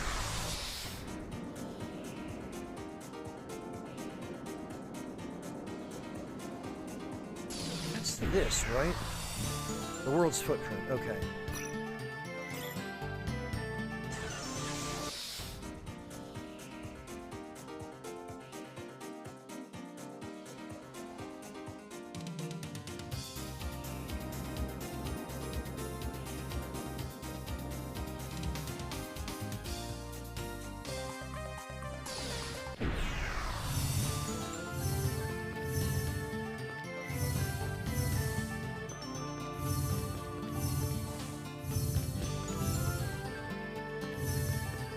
Okay, I think we've done this one. Goodness sake.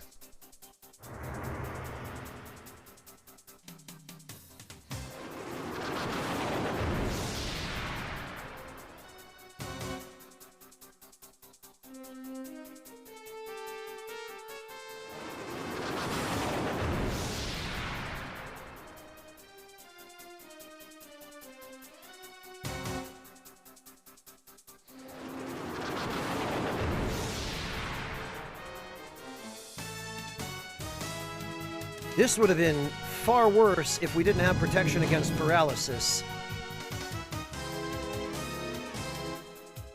Okay, well...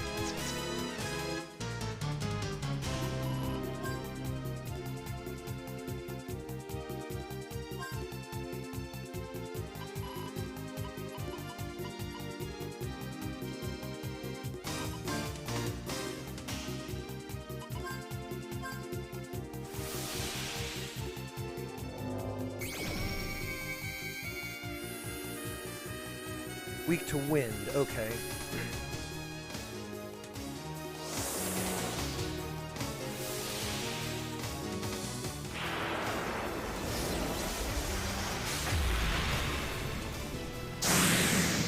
Later, losers.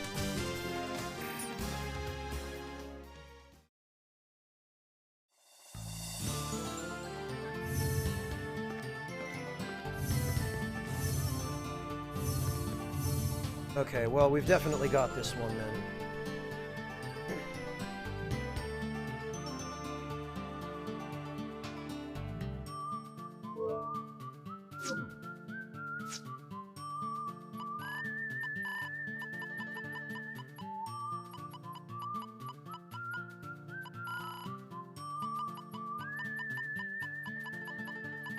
Okay, the unclean marks, so slightly northeast.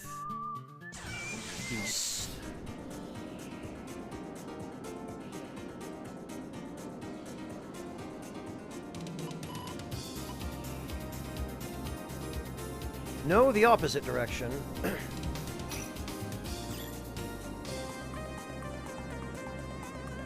I really wish that you could set map markers here.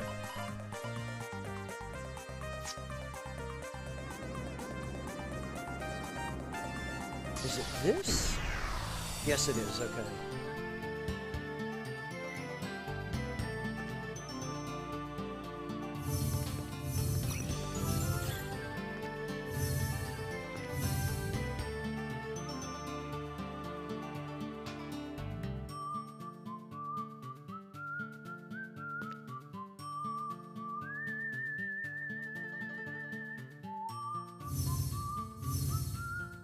Okay, that should have been here.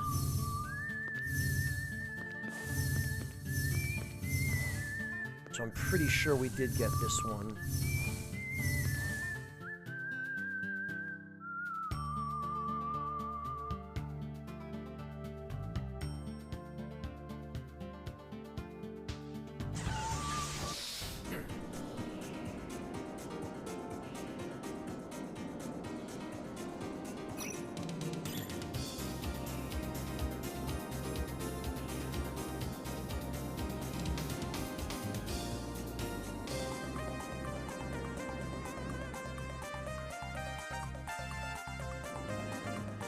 Okay.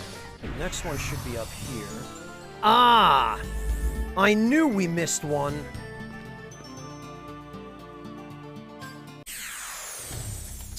That's why we couldn't find the other one.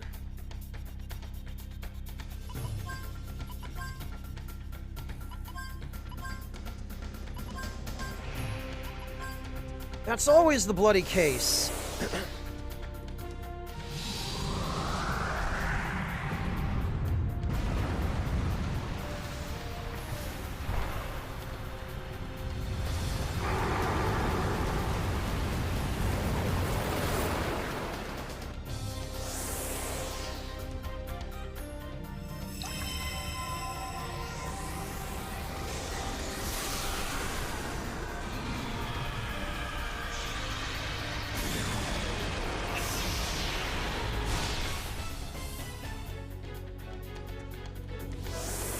Anyone want to see Porky Pig rap? Breakfast, I have a feeling this is some kind of bait.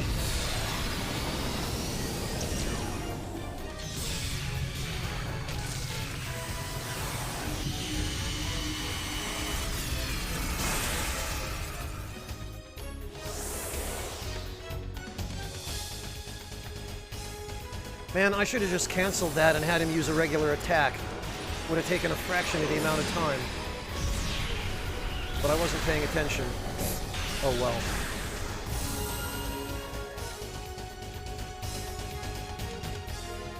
That would explain why we weren't running into the mothership. The telepath tower releases a sound like a scream of death. The noise penetrates your covered ears and reverberates through your molars. A strange presence answers the cry of the crumbling tower and descends onto Filgaia. As the chaos falls defeated, it wheezes a high-pitched breath. The sound spreads like a splash of water and silently shakes Filgaia's atmosphere. Soon the trembles mix with the distant beat and herald the arrival of the mothership of chaos. Okay, well, at least we retroactively trigger the mothership to show up. After fighting enough,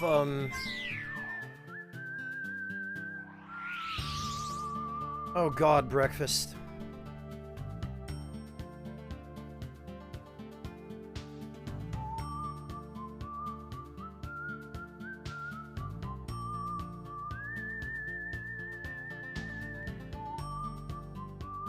Oh god.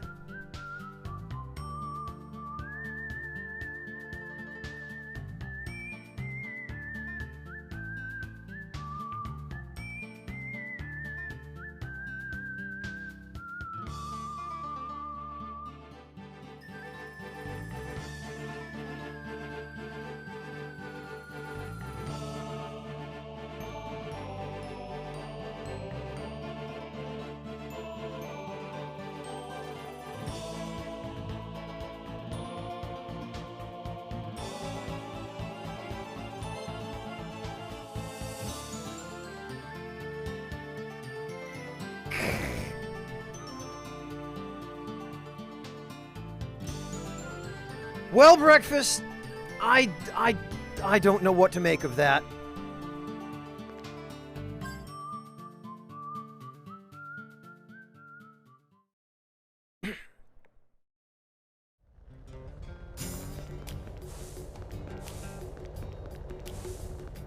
Oh boy.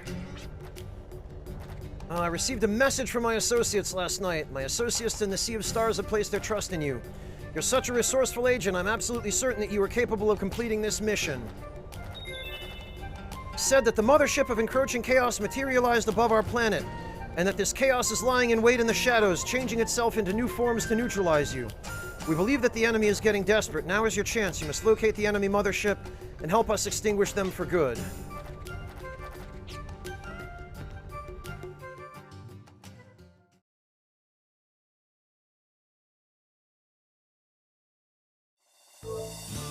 Yeah, breakfast, that really to me screams, hello, fellow children. In fact, I think that's the loudest scream of hello, fellow children that I've heard for as long as I can remember.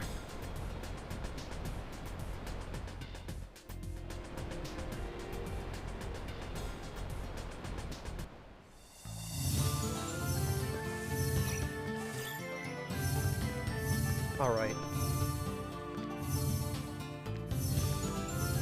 That last tower has to be here now.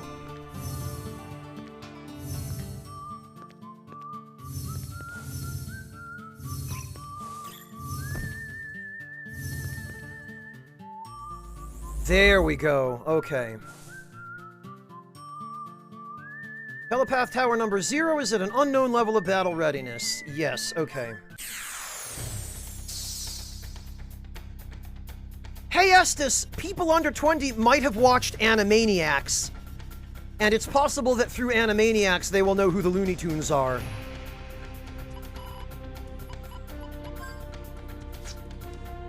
Actually, everybody except Gallows needs to guard, and then Gallows needs to get resist up ASAP.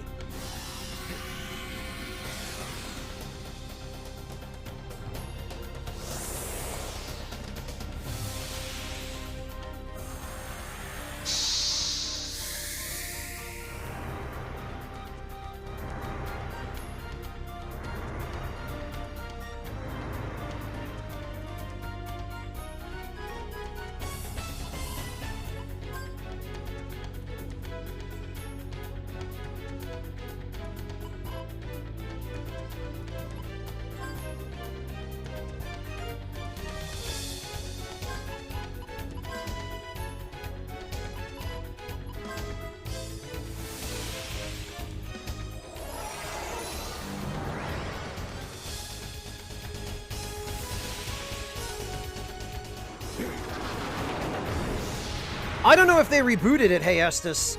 I'm talking about the original one.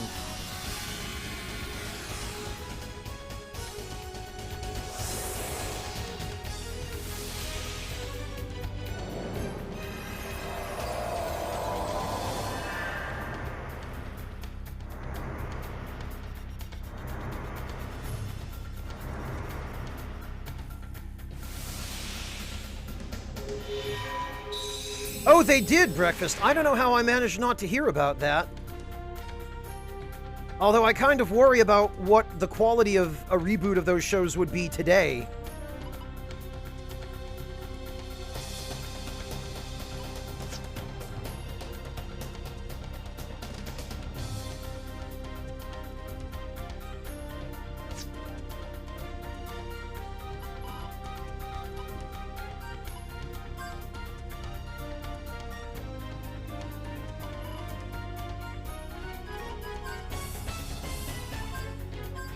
Whoops,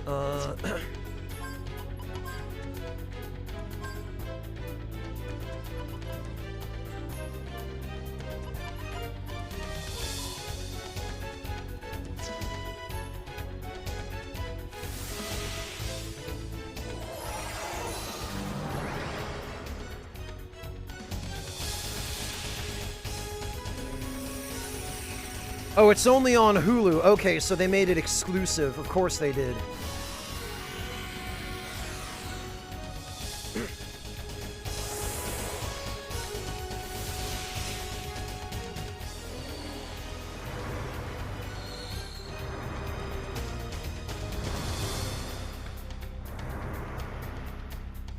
That is a good question, Breakfast, and one that I certainly can't answer.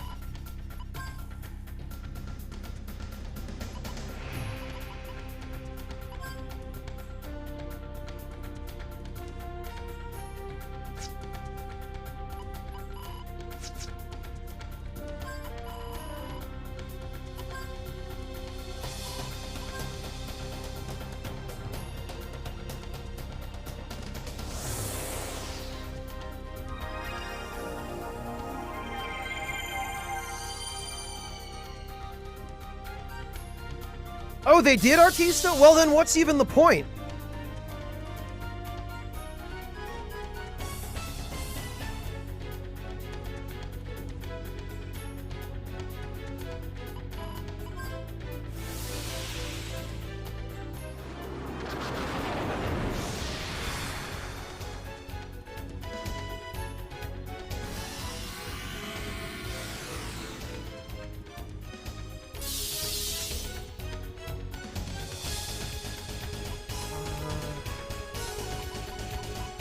Okay, we want to give this thing a light weakness. If we even can, it might be immune to this.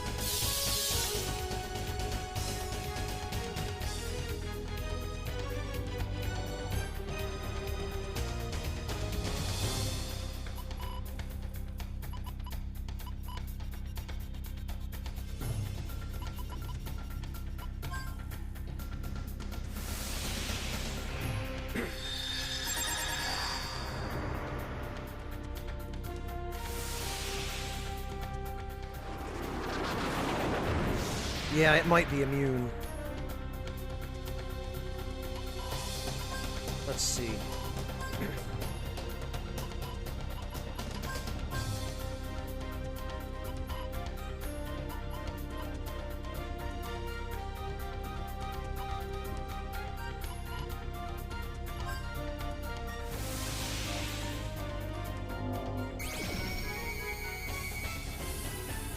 Oh, the good feathers and Buttons and Mindy, Estes, yeah.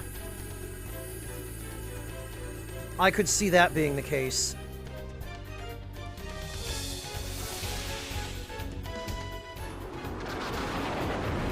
Kind of a shame. I don't know who they were worried about offending with that stuff.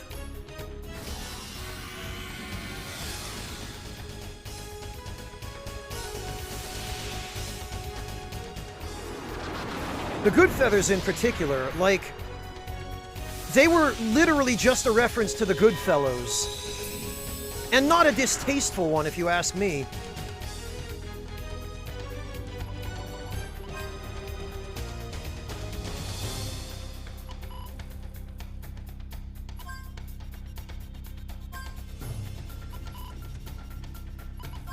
Right, we'll try one more time, and then I guess we'll just go for damage.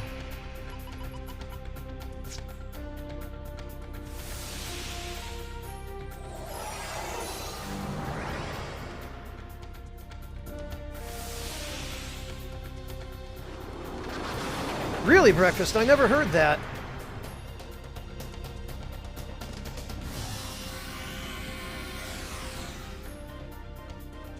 I don't know, Ford. I don't know who else a reboot of Animaniacs would be for. There we go, it does work.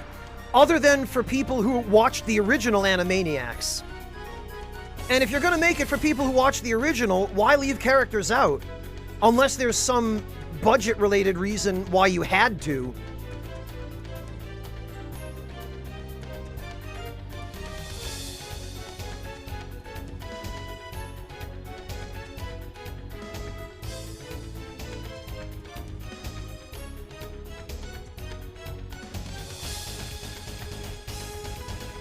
Some were, Estes, yeah, but some of them were poking at things that are still true today.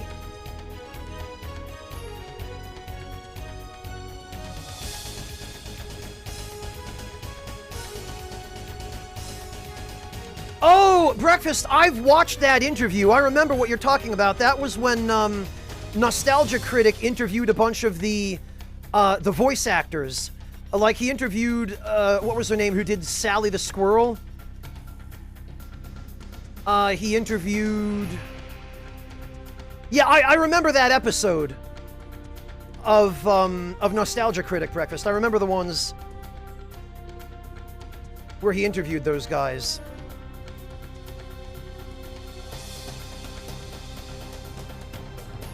Alright, I think we should now that we've got a weakness on this thing and we've got light elemental on everyone's attacks... Actually, in Gallo's case, I think it would make more sense for him to summon, because he's got the light elemental summon. Then everyone else can Gatling.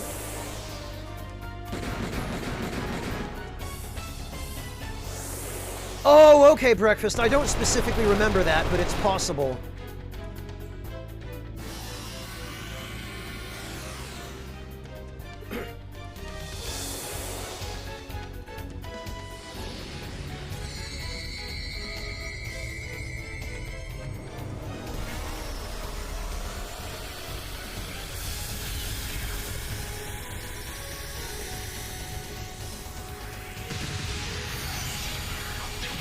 Slappy Squirrel. God, where did I get Sally Squirrel out of that?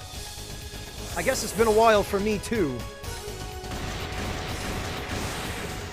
Get out of here, telepath tower.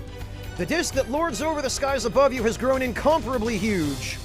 It floats there silently. The ones inside had predicted a coming showdown with the invaders from beyond.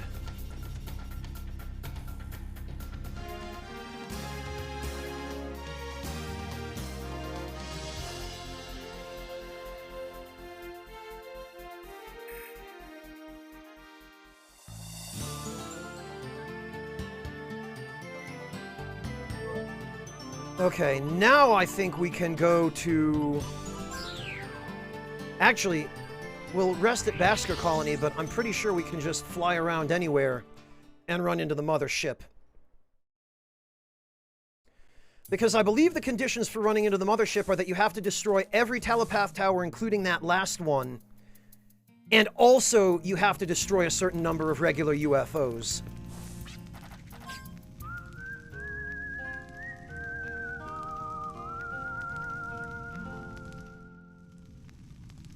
Oh, that was a good one, hey Estes.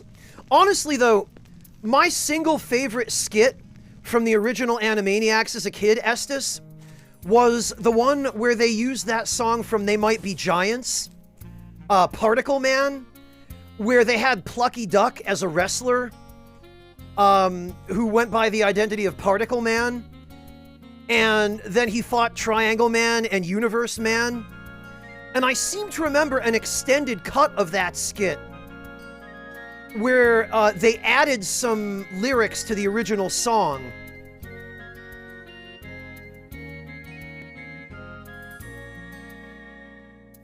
That was my single favorite skit from the original Animaniacs show. I remember watching that as a kid and going, "What the hell? I can't believe they did this."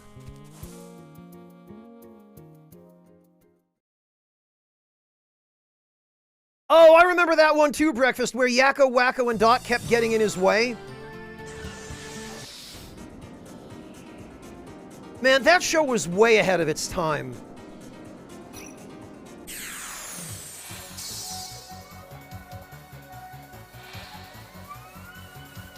Yep, there we go. Oh no, that's just a regular-sized one.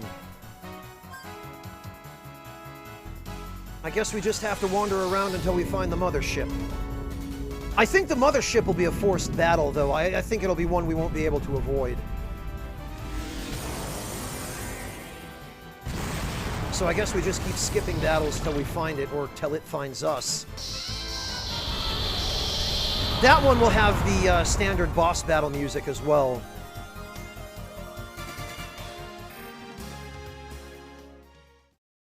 Rather than Lombardia's theme.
Come on.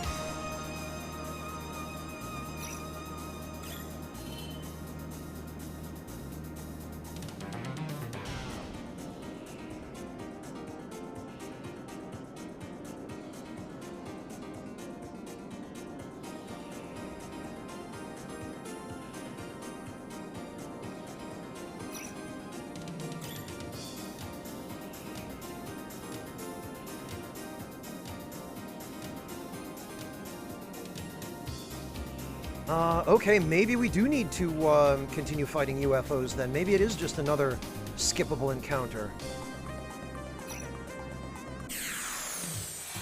Oh, I bet it did, Estes, yes.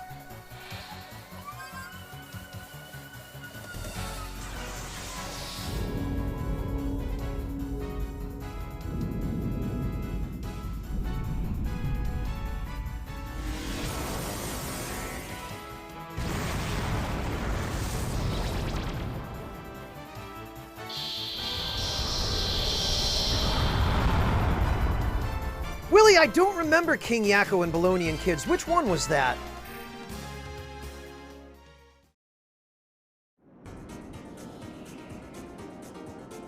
Refresh my memory, because I'm sure I've seen it. I'm pretty sure I watched my way through the entire series of Animaniacs, but for some reason that one's not ringing a bell. Ah, there it is. I guess it is just a regular battle. I could have sworn for some reason that it had the boss battle music. Well, whatever.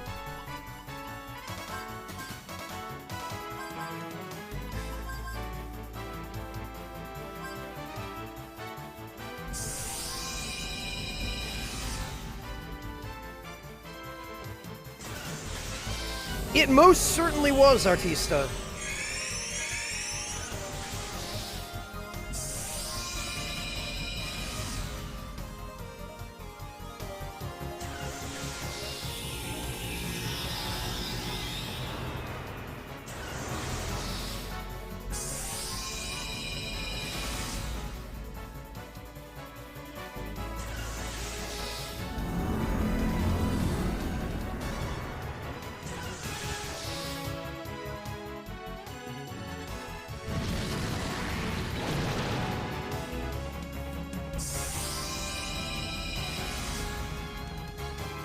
Oh, well, Breakfast, I think a lot of us at that age found those situations relatable.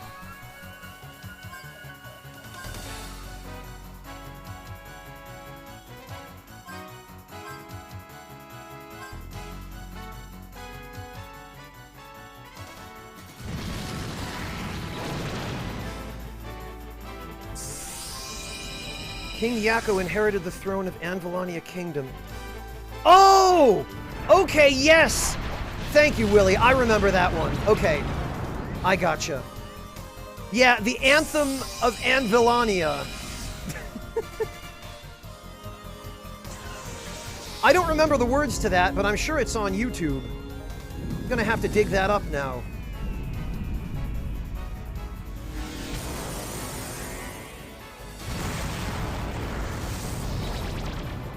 Well, that's decent damage. But still not enough. Boy, this mothership is no joke. This thing means business.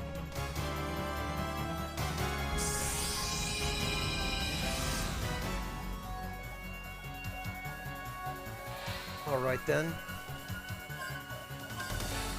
4 more missile salvos ought to do it.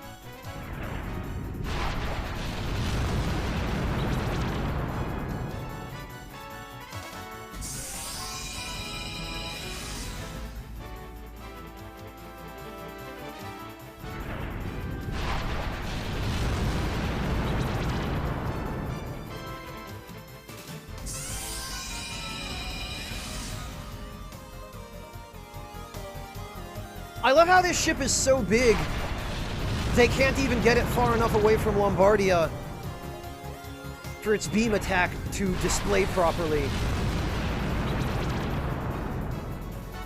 There we go, finally. I will hand it to them, they had a tough mothership, but now they're space dust.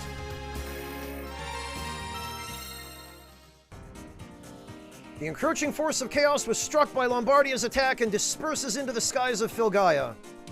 But the menace still remains. Chaos has already infiltrated the planet and may be biding its time. Which is a reference to the fact that you can still fight those guys at Sunset Peak.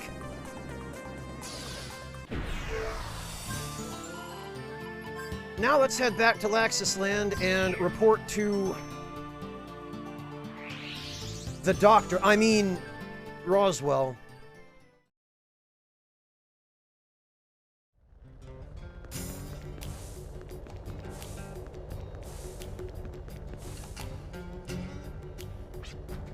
Ventura, Ventura. Last night there was great news from our network of agents. A true victory. It was a pleasure to work with you. Let's keep in touch to guarantee the peace and security of our beloved world.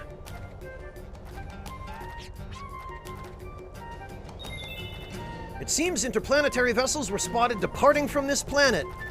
The forces of chaos have abandoned their plan to make this world their base and are fleeing to outer space. But if we ever forget their menace, they will slowly creep back to haunt us yet again.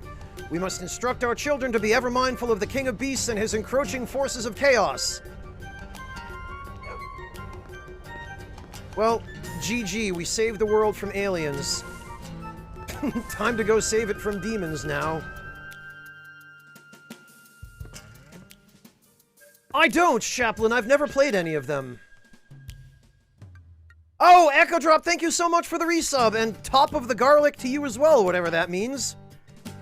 I'd sure love to see something new and exciting once in a while, but feeling this way doesn't change a thing, because nothing's gonna happen. I'd never be disappointed if I remember to keep my expectations low. Kids never try.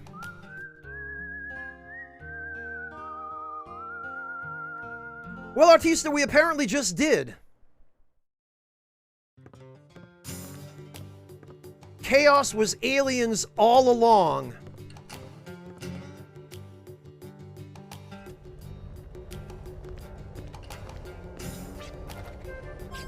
And now that we've done that, we better save. So you guys got to see some battles on board Lombardia.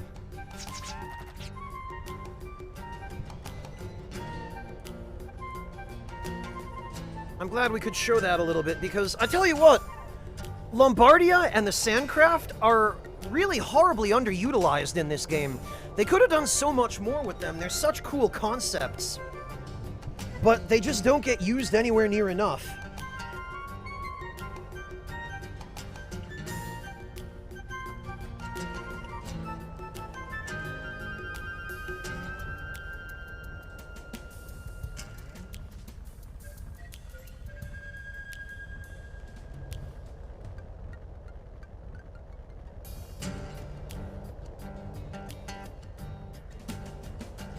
Alright, well,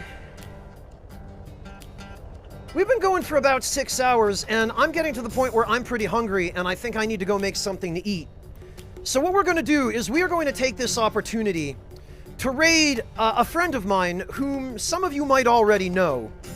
We're going to go raid my friend Corgi Pasta. Yeah, Clark, funny you say that, because I was just about to say I'll see you guys tomorrow. Guys, stick around for the raid. You guys are really, really going to like Sam. Sam is doing her very first playthrough of the Souls games right now. She is working on Dark Souls 3 at the moment, and she's fairly close to the end of the game. So let's go really make her evening. Let's go give her something even more to smile about than just how much she's been enjoying Dark Souls. And I will catch you guys tomorrow. Thank you all so much for dropping in, and I look forward to seeing all of you then. Take care, everybody, and stick around for the raid, because you guys are really going to like Sam. See you all tomorrow!